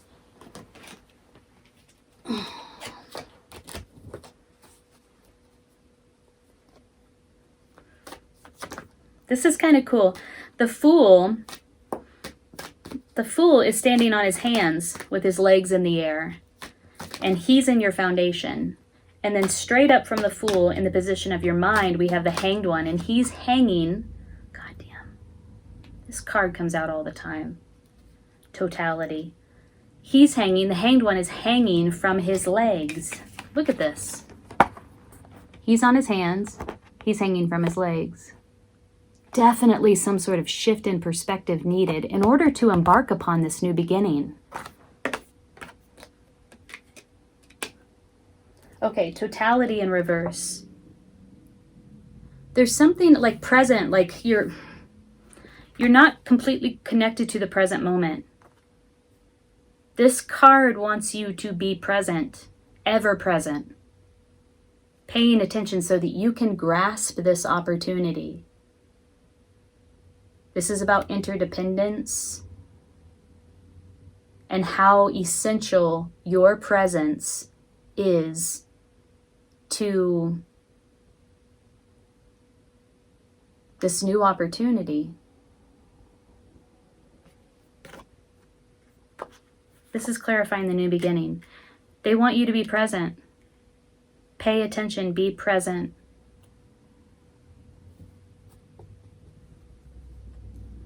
Okay, Hanged One. What is this shift in perspective that's coming in? What are the qualities? What is this perspective that is needed? The new perspective, the qualities of the new perspective? We're clarifying the Hanged One now in the position of your mind.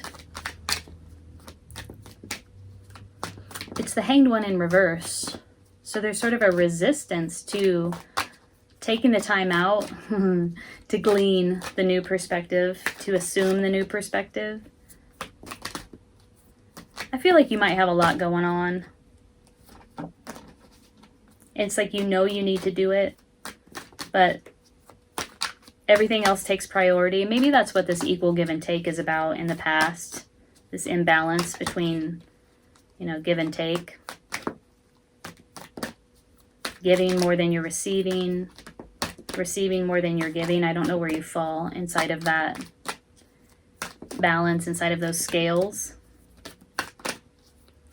Hanged One. Clarify the Hanged One, please. What is this about?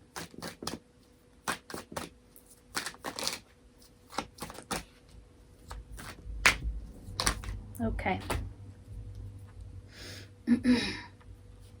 Oh, yeah.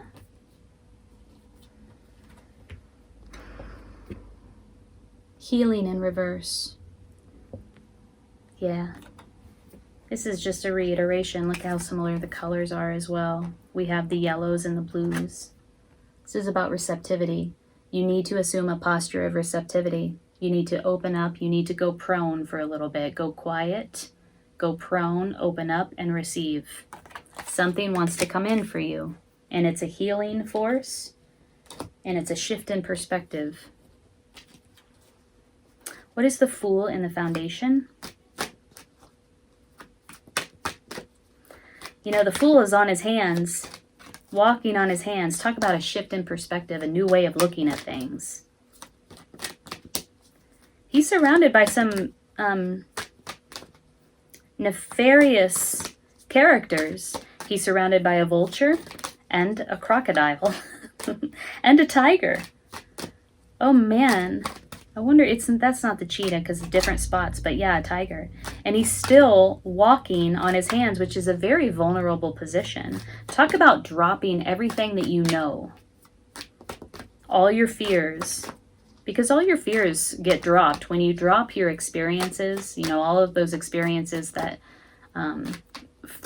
create knowledge, information, that offer information, that create knowledge. Dropping all of that. Oh, weird. We have compromise in the past, and we have comparison. Clarifying the Fool. Huh. Shift in perspective.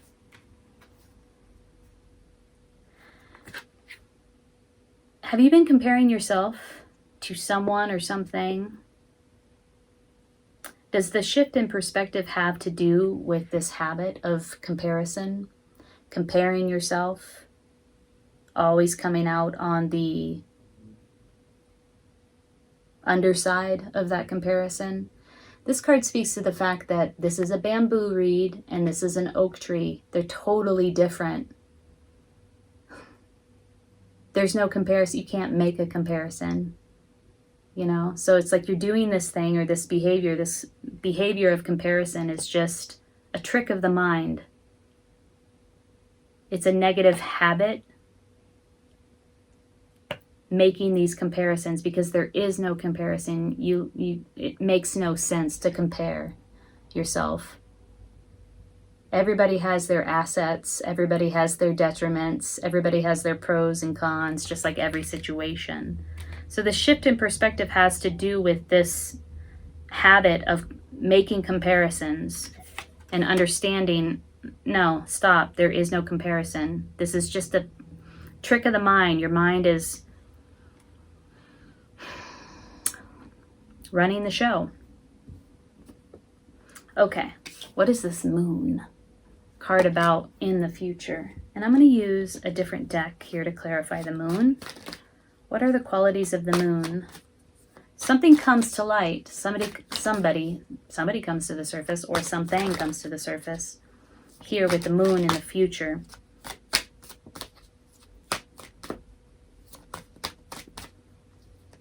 More information. You do have a new beginning here. There's a call for you to be present.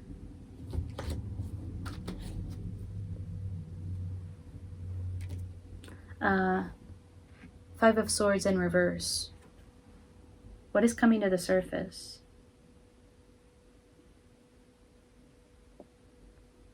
Five of Swords is about conflict, and it's a nasty conflict.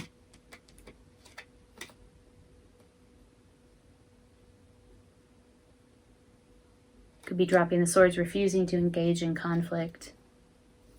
I don't know. Oh, having to do with the collaboration. Again, we have this, a repeat of the Six of Pentacles. An imbalanced collaboration. Coming out of a time of solitude, making an offer of love.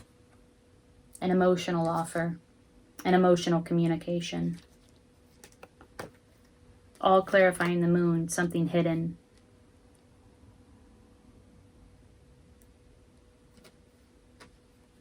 The Hermit in reverse, the Four of Swords in reverse. Coming forward with an offer of love. Interesting. Let's pull a card of guidance for you, Capricorn. Shall we?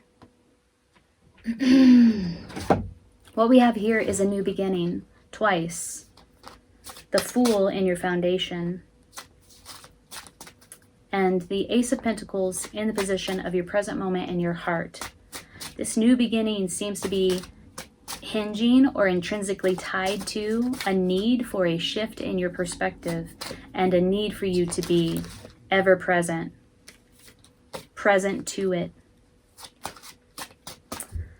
It's like you don't want to take the time out to receive this illumination, this shift in your perspective, but it's needed.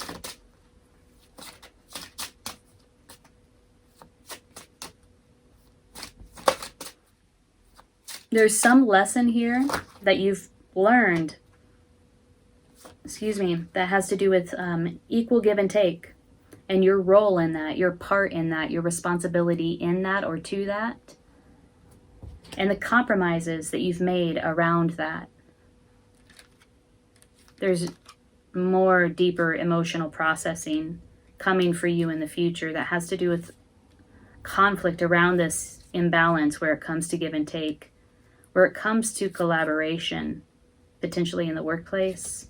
And there is a coming out of a time of solitude in order to bring forth a message, a communication around love, an offer around love. And then we have Deer. This is gentleness. Let's read about Deer.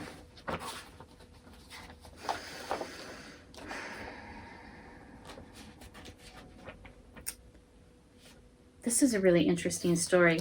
One day, Fawn heard Great Spirit calling to her from the top of Sacred Mountain. Fawn immediately started up the trail. She didn't know that a horrible demon guarded the way to the Great Spirit's lodge. The demon was trying to keep all the beings of creation from connecting with Great Spirit. He wanted all of Great Spirit's creatures to feel that Great Spirit didn't want to be disturbed. This would make the demon feel powerful and capable of causing them to fear him. Fawn was not at all frightened when she came upon the demon. This was curious, as the demon was the archetype of all the ugly monsters that have ever been. The demon breathed fire and smoke and made disgusting sounds to frighten Fawn. Any normal creature would have fled or died on the spot from fright. Fawn, however, said gently to the demon, "Please let me pass. I'm on the way to see Great Spirit." Fawn's eyes were filled with love and compassion for this oversized bully of a demon. The demon was astounded by Fawn's lack of fear. No matter how he tried, he could not frighten Fawn because her love had penetrated his hardened, ugly heart. Much to the demon's dismay, his rock-hard heart began to melt and his body shrank to the size of a walnut. Fawn's persistent love and gentleness had caused the meltdown of the demon. Due to his gentleness and caring that Fawn embodied, the pathway is now clear for all of Great Spirit's children to reach Sacred Mountain, without having to feel the demons of fear blocking their way. Deer teaches us to use the power of gentleness to touch the hearts and minds of wounded beings who are trying to keep us. Let me try the page. From Sacred Mountain. Like the dappling of Fawn's coat, both the light and the dark may be loved to create gentleness and safety for those who are seeking peace. If Deer has gently nudged its way into your cards today, you are being asked to find the gentleness of spirit that heals all wounds. Stop pushing so hard to get others to change and love them as they are. Apply gentleness to your present situation and become like the summer breeze, warm and caring. This is your tool for solving the present dilemma you are facing. If you use it, you will connect with Sacred Mountain, your centering place of serenity, and Great Spirit will guide you. Wow.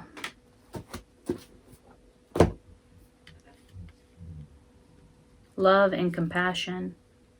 There's a need for a shift in perspective. A new beginning happening in the present moment for you.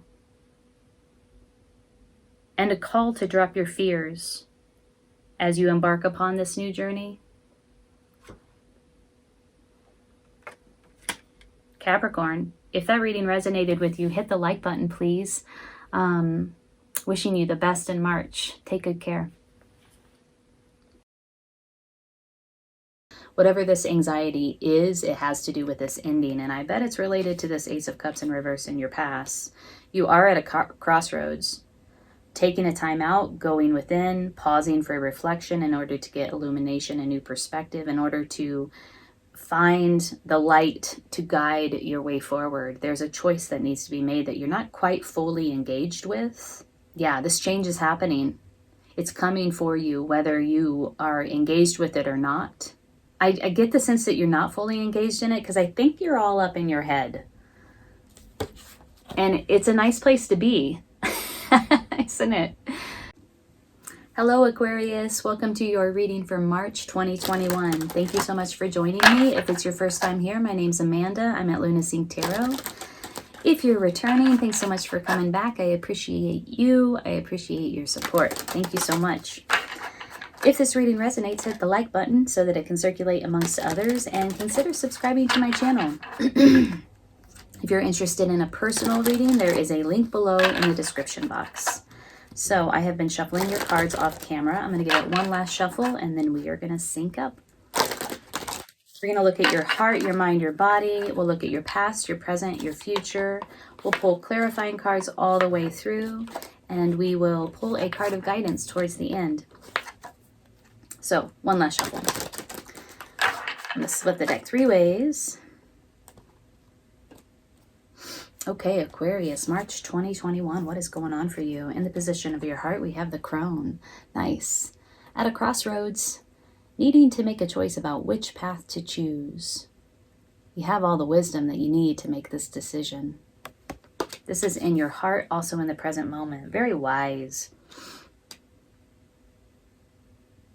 In the position of your mind, what you think about it all is the Son of Cups. This guy's been popping up a lot recently.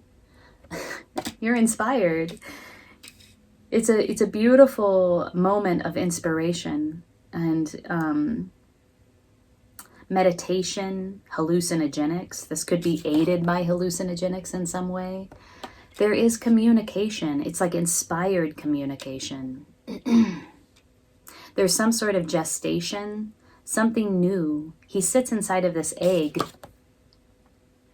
It's a gestational period where you are being inspired, emotionally inspired, but also mentally, because we have the birds, which are symbols of communication, perspective. So this is on your mind. You might be feeling very inspired at this moment.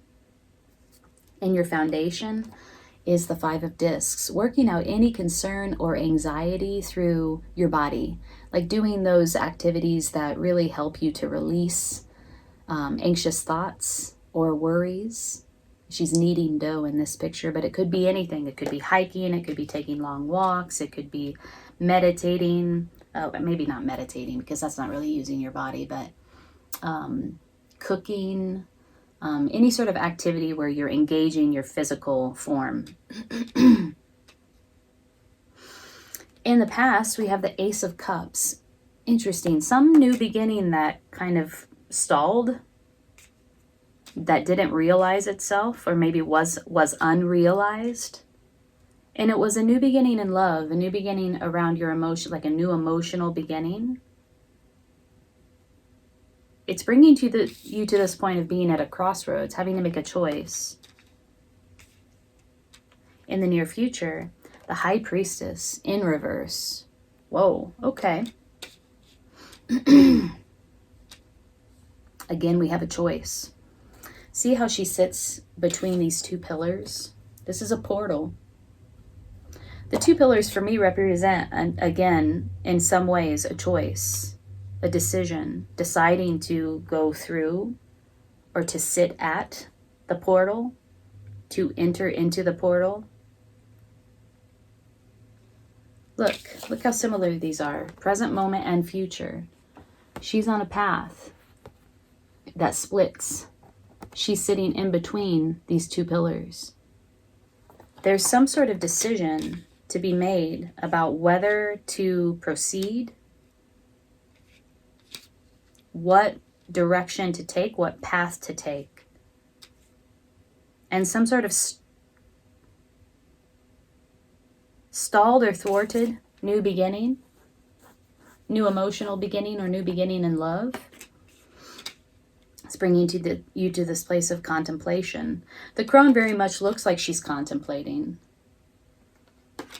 The High Priestess, look at her posture of receptivity. She's completely open, but this is in reverse. So there's some sort of conflict around this choice. Let's look into it. Aquarius.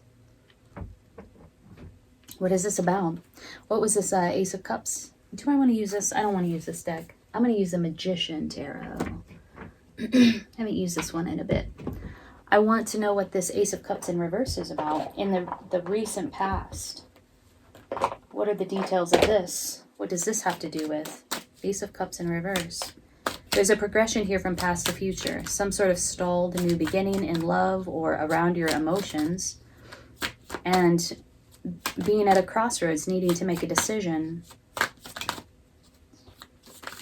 These two women, the crone and the High Priestess, they're not anyone to F around with, right? They have a lot of experience behind them. They have a lot of wisdom inside of them. They are magical. They're evolved. They're advanced.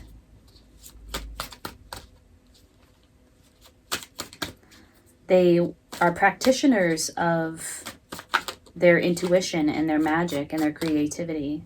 They've gotten to the point where they are, well, they're the High Priestess and the Crone. Okay, here we go. Queen of Cups. Ooh, Queen of Cups in reverse, clarifying the Ace of Cups in reverse. It was something that you made an active decision not to pursue. It was like, this doesn't feel right for me. This isn't aligned. This is not in alignment with my emotions. The Ace of Cups in reverse. A thwarted new beginning, a stalled new beginning in love or around your emotions, a new emotional beginning. And the Queen of Cups in reverse. This is like a decision not to pursue this emotional reality. Seven of Pentacles in reverse. Yeah, disinvestment. You definitely disinvested from this. You decided not to put your time and energy into it because you could not see the return on investment. So it brought you to this place of the crone, having, at a crossroads. A very wise woman, a very wise person at a crossroads. Which way do I go? Which path do I choose? Digging deep to make that decision. Tell me more about the crone, the present moment in the heart space. Whoa. Two cards came up. Yeah, time out to get perspective. You are at the crossroads. You have not chosen which way to go yet. You're taking a time out to get perspective, to dig deep. The crone is often about that. The crone in this deck, the Mother Peace deck, is the Hermit in the traditional deck. So taking a time out, going within to pull that light out, to pull that information out and use it to guide your path forward, your way forward. And then we have reflection, but it was in reverse, evaluating your life, a new beginning, moving forward in a new direction. But it was in reverse, quite like the High Priestess, who's also in reverse. There's some deliberation around this and maybe some doubt, a lack of clarity here. There is definitely, we have the Hermit,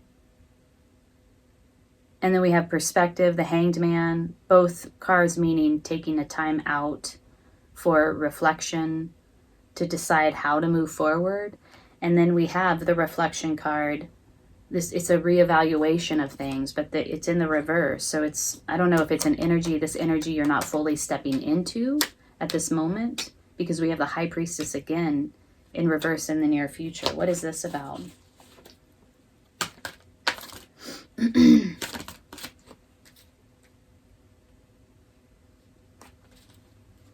What is this about the High Priestess in the future? Oops. Clarify the High Priestess in the near future.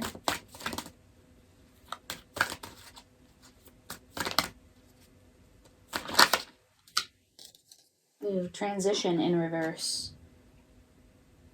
The end of a situation, change must happen, time to move forward. There's some sort of resistance to moving forward, to this change that's coming in. It's like you're on the fence with it. But it's happening. With or without you, my dear Aquarius.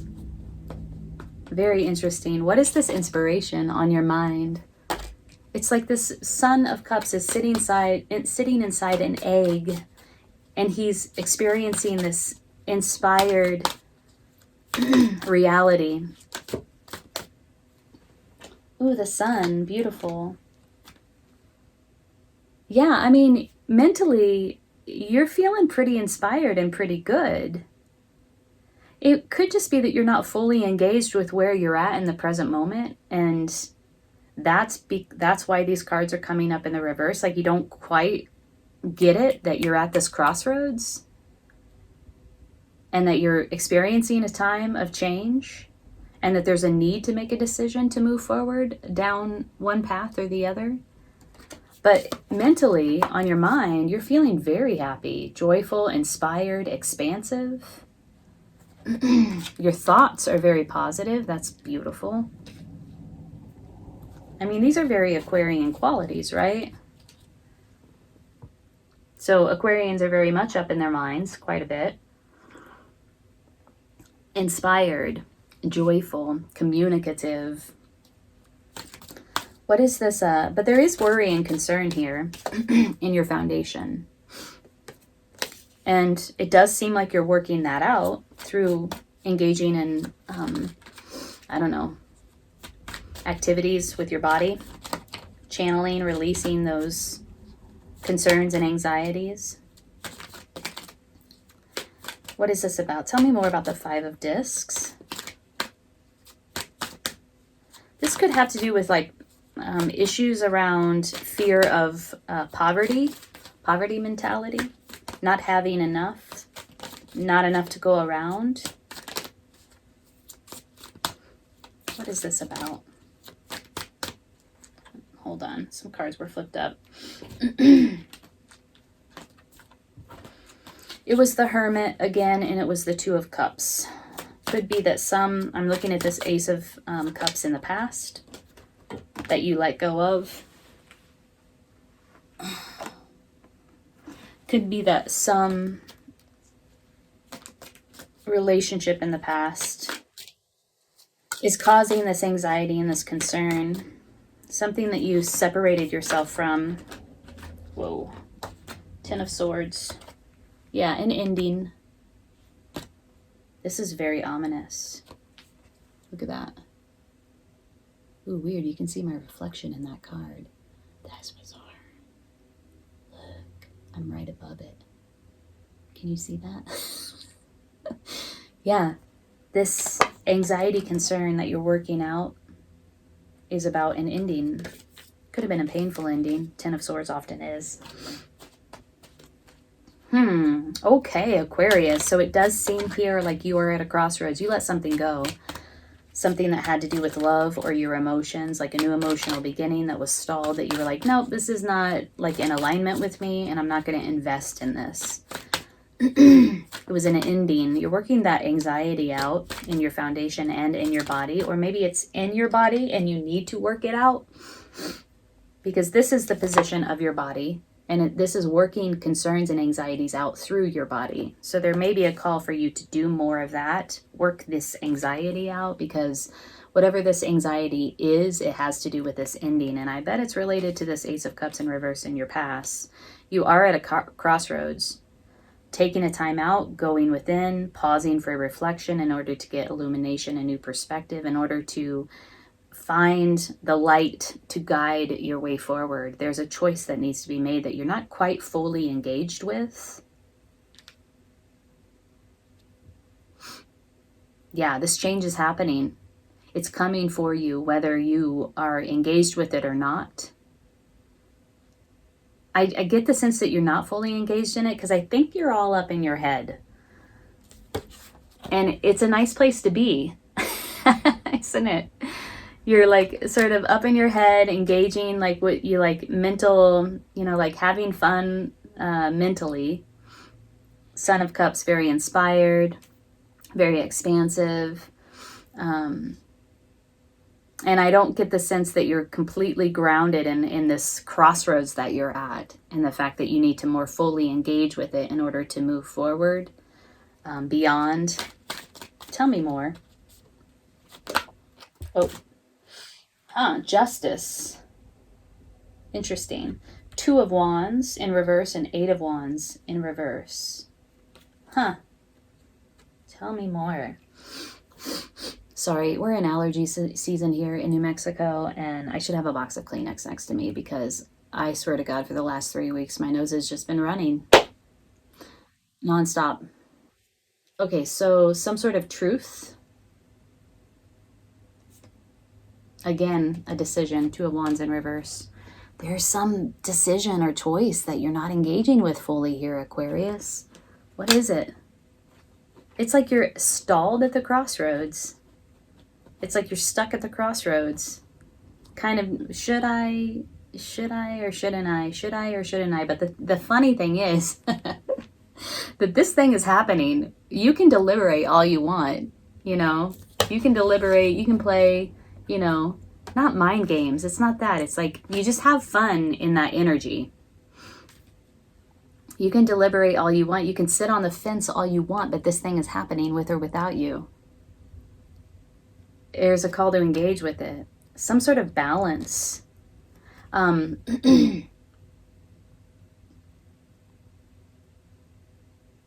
a message. There's a message that wants to come in about the truth, about some sort of fairness, about some sort of equality, about some sort of justice in this situation, karmic justice in this situation. This fun that you're having is preventing you from getting fully engaged with this change that is coming for you, that is actually at your doorstep, that's happening right now. You are at a crossroads. And I feel like there's a, you would prefer to be up here, because this is what up here looks like. It's inspired, you know, it's expansive. And yet in the realness of the present moment, there is a crossroads that you're at that has to do with making a choice, making a decision, which path to go down. You're at, like, essentially at a portal.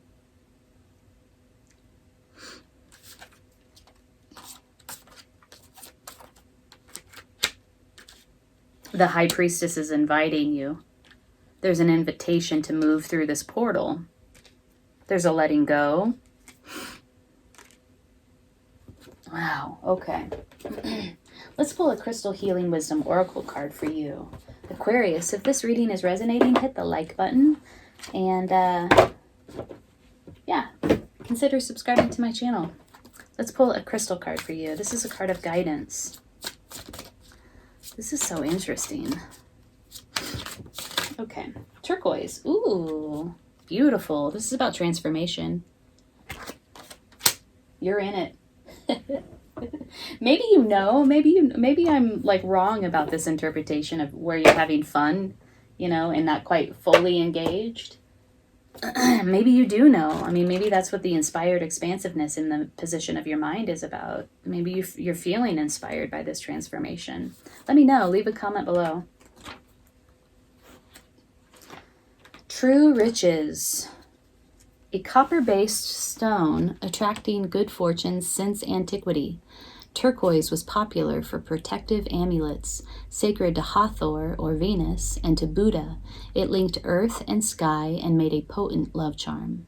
Self-understanding. Your pathway is one of self-realization. Qualities you cultivate now drive your spiritual evolution forward. Draw on your karmic wisdom and past life skills. Release vows that no longer serve you and speak what used to be unspeakable. Yeah. Ace of Cups in reverse, definitely releasing a vow that no longer serves you. 7 of Pentacles, disinvestment. Queen of Cups in reverse. Nope, this is not in alignment with me. 10 of Swords, an ending. Cultivate qualities that drive your spiritual evolution forward. Your pathway is one of self-realization. I mean, how more obvious does it need to get? We have the crone at a crossroads. We have the hanged man taking a time out for illumination, a shift in perspective. We have the reflection card evaluating your life. And then we have the high priestess inviting you to this portal. Walk through the portal. Make the choice. Watch your health and avoid polluted environments. Brilliant success and happiness are coming. We see that. You know that. That's in the position of your mind. Fortune favors you. You navigate the way forward with sure-footed confidence, but watch your personal safety and deal with problems immediately. Good friends accompany you. You are in the spotlight and others rely on you. The healing insight is your true riches lie not in the bank, but in your heart. The frequency is medium to high. The throat or the chakra is throat, third eye. The timing is Scorpio, Sagittarius, and Pisces, and the soul path is attuning to inner riches. Ooh, that's what the hermit does. And the crone does. Attuning to inner riches. Beautiful.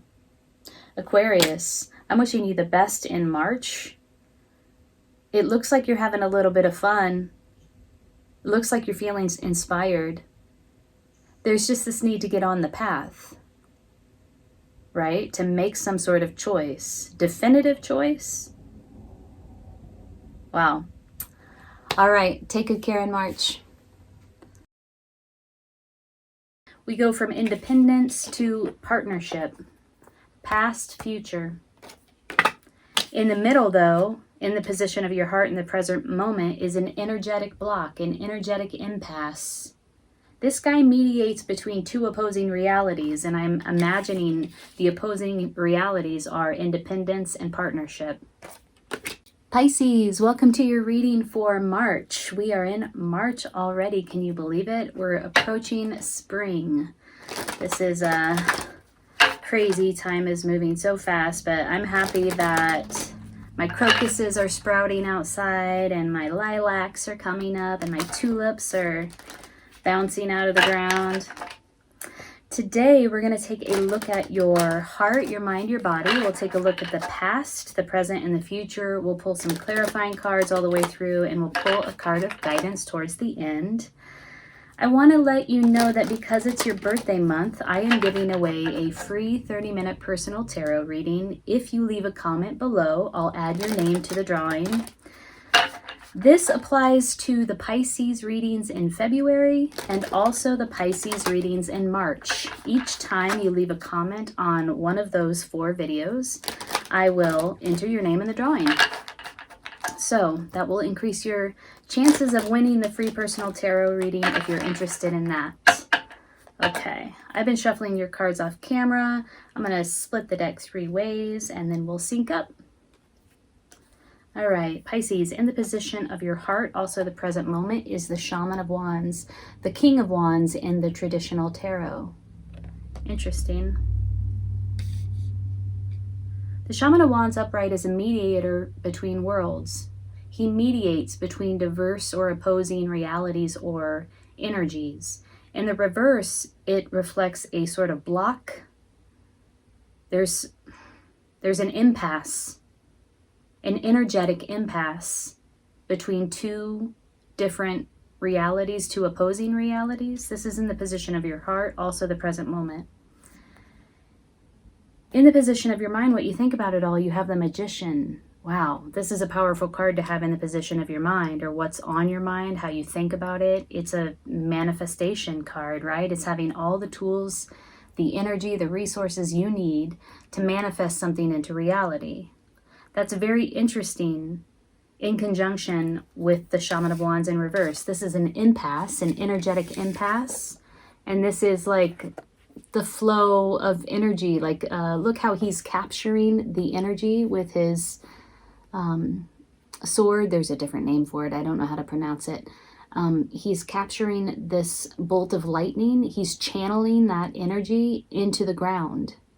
So this is a flow of energy. This is an impasse, an energetic impasse in the present moment. What's on your mind is like you want to become this magician, but there's some sort of block here.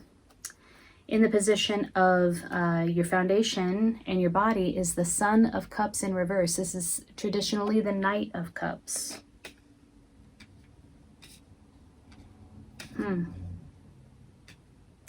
Messages, particularly around healing and emotional state, are also blocked. There's an energetic block here, and an energetic impasse, and then a block of like emotional healing in your foundation. In the past, we have the Nine of Discs. This is the solitudinal witch. She's the independent lady. She does her magical work alone, in solitude. It's very creative, it's very magical. She knows how to create abundance around her. This is in the past. In the near future, we have the Lovers. Ooh, interesting. Some sort of partnership, some sort of union. Could be a decision, could be a choice coming in the near future. We're going to clarify everything. So we go from independence to partnership. Past, future. In the middle, though, in the position of your heart in the present moment, is an energetic block, an energetic impasse. This guy mediates between two opposing realities, and I'm imagining the opposing realities are independence and partnership. What's on your mind is like, I want to manifest this. I want this energy to flow through me and turn into something real. And there's some sort of emotional healing that is also blocked here in the foundation. Okay, let's get a little deeper then. What is this Shaman of Wands about? What is this energetic impasse about? We have the Three of Cups and we have the Page of Swords. A reunion, a reconciliation. The Page of Swords is the spy card, somebody who is observing you, or you are observing another person. People will often read this as spying on you on social media, which I don't really believe is possible, because on social media, everything is open and available, and that's the point of it, right? So spying is not actually possible on social media, but observing you on social media, observing you somehow from a distance.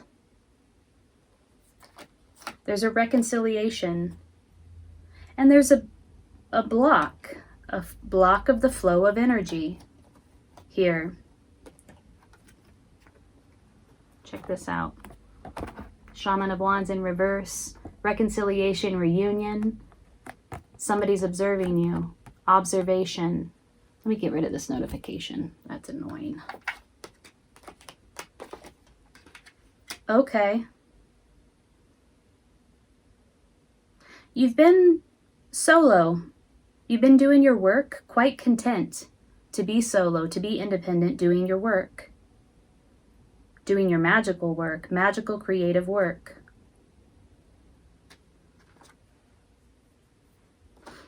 We have somebody who's observing you, or you're observing someone from a distance. You might not be aware of it, or they might not be aware that you're observing them, and there's a reunion here. A reconciliation or reunion, a coming together. And then in the near future, we have a union, a partnership and love. Okay. What is this? I mean, still though, I guess the energetic block has to do with this reunion, has to do with this spy, with this person who's observing. Page of Swords is also communication, communicating the truth. Okay. What is, I'm just going to go straight for the Lovers. What is the Lovers about in the near future? Clarify the Lovers, please. 4 cards came out. Imbalance. Something was imbalanced. An unequal distribution, an imbalance of energy, and not an equal give and take. There was a block. Somebody might have blocked you. You might have blocked somebody. Somebody felt very satisfied and smug. An inability to choose, to make a choice, to choose that one cup of love. Something feels like it's coming back around for you in terms of a connection or a relationship or an issue or a dynamic inside of a love connection. Okay. What is this Magician on your mind? It's like you want the energy to flow through you. You want to manifest this. You want to manifest something into reality. And it's on your mind. You're thinking about it. However, in your heart, there's an energetic block, an impasse around this reunion, around this reconciliation, around this person who is observing you or bringing in a communication of truth, wanting to communicate. Sometimes the Page of Swords communicates in a very impulsive, rash, immature, emotionally immature way. So what is this Magician about? Ooh, Knight of Wands. This is what's on your mind. Wanting to manifest. Knight of Wands is in love readings, the Knight of Wands is like player energy. Somebody who comes in and out and is unable to commit. Driven by their lust, driven by passion. This is also taking action around the thing that you feel passionate about. Magician is on your mind, wanting to manifest this thing into reality, taking action around the thing that you feel passionate about. And that is what the Magician is very active. The High Priestess that follows the Magician, she is passive. She's receptive. They both are powerful manifestors, but the Magician actively, he's out in the world. He actively manifests. The High Priestess goes within in order to manifest. So the Magician is active, very much like the Knight of Wands, who is ready and willing to take action around the thing that he feels passionate about. So, interesting. Very similar. What is this Nine of Discs in the past? Somebody was very independent. Somebody was solitude. Somebody was content with working alone. Working alone, being independent. Oh, yeah. Okay. You might have been working on a project that you felt passionate about. You have the world in your hands, and yet you want more. Don't we all? You're looking out. You're holding the world, and you're looking out like, I have the world, and now what else is there? Yeah. You're at the beginning of a project, and you're like, I'm gonna, like, what is out there? Like, I'm connected with what I'm passionate about. Well, let's explore it and see what it's all about. See what else there is to it. Okay, Son of Cups. What is this emotional? There's a healing around your emotions. There's a process of healing around your emotion that has to do with your emotional reality that's blocked. What is this about? In the foundation, also in the position of your body. Could be blocked in your body, could be trapped in your body, some sort of emotion, trauma from the past, emotional trauma from the past, blocked in your body, trapped in your body, needing healing, needing release. Oh, Magician came out again. So whatever you're thinking about, manifesting into reality, it's somehow intrinsically tied to the Son of Cups in reverse.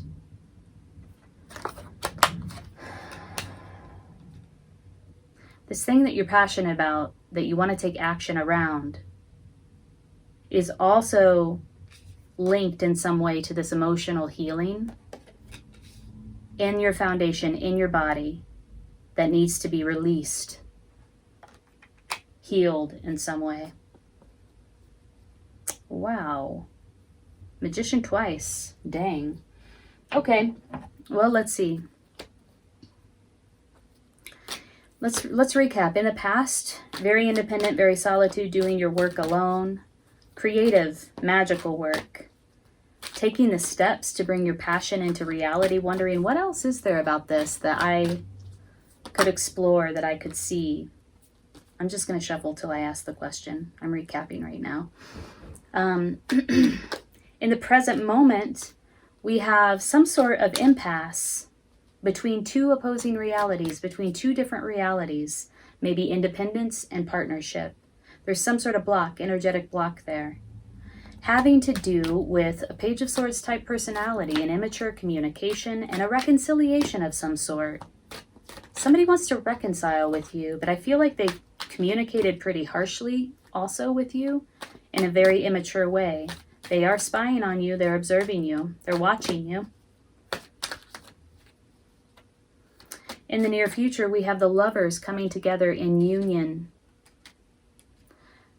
Clarifying the lovers, though, is still an imbalance, an unequal give and take, a disconnection from your emotions, a block, an emotional block, or an actual block, arrogance, and an inability to commit to the one true cup of love. So if this love connection does come back around, if it is something from the past, if it is a reconciliation or a reunion, it's bringing with it the same old issues. Those have not been solved.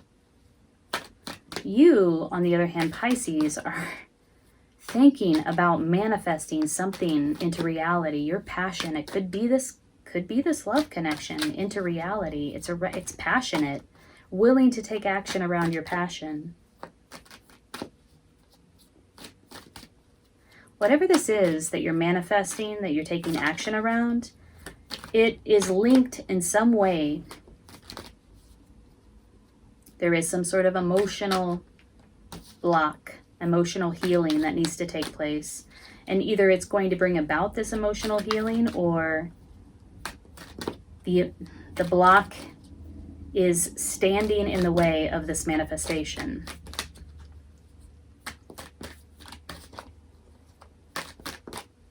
Tell me about this emotional block. What is this? Why is the Magician clarifying this emotional block?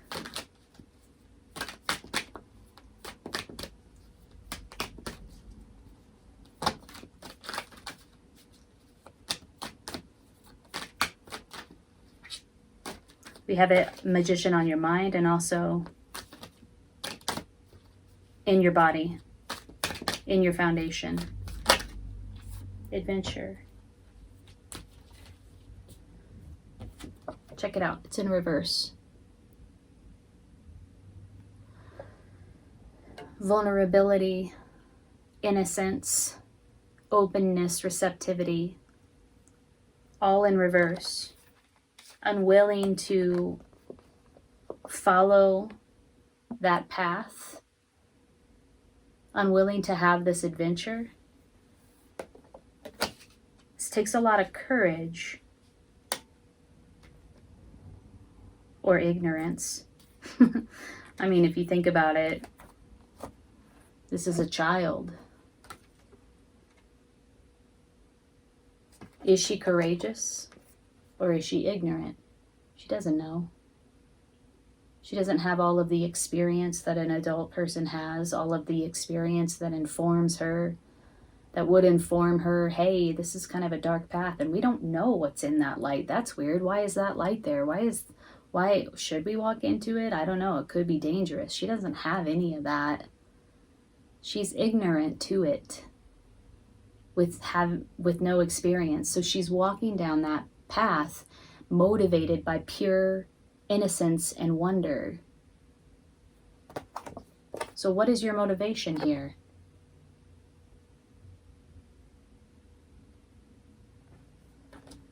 What are you motivated by? Are you motivated by innocence and wonder, or are you motivated by past experiences, by the information you've gleaned from past experiences that sometimes disallow you from having a new adventure?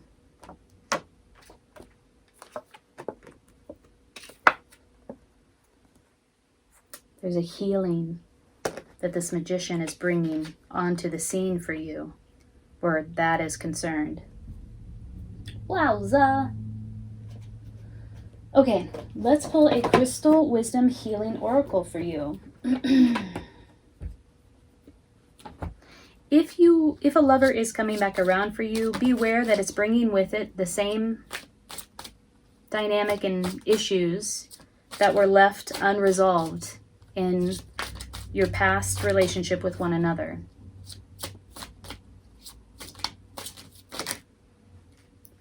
Okay. Ahoite. Ahoite. Pretty. Pure. Okay, let's read about this. 30.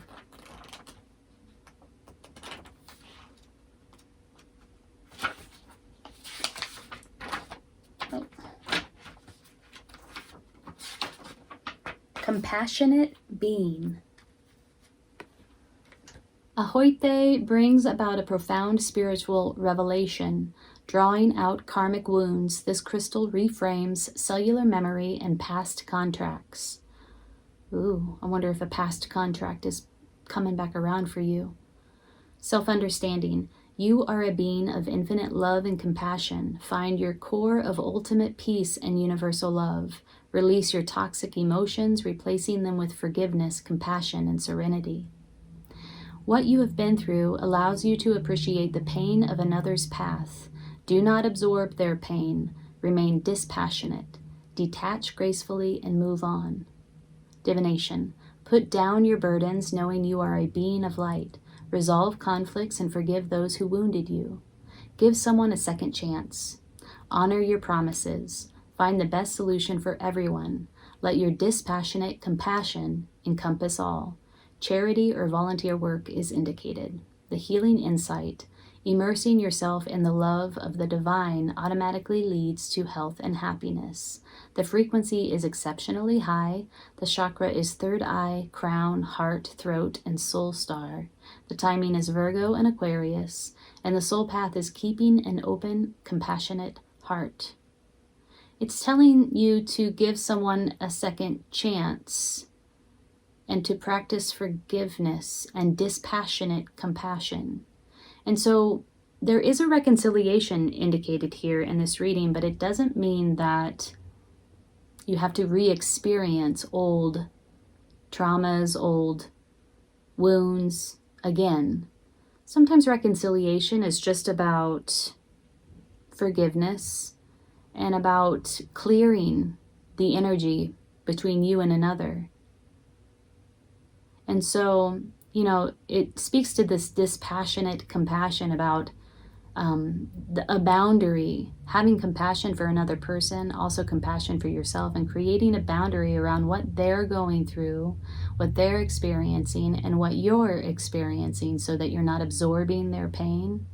You're not permeable. You're able to empathize with what they're going through, and yet you still have a very clear and strong boundary around what belongs to you in terms of your emotions, your own emotions, and responsibilities. Wow, Pisces. If this reading resonated with you, please hit the like button.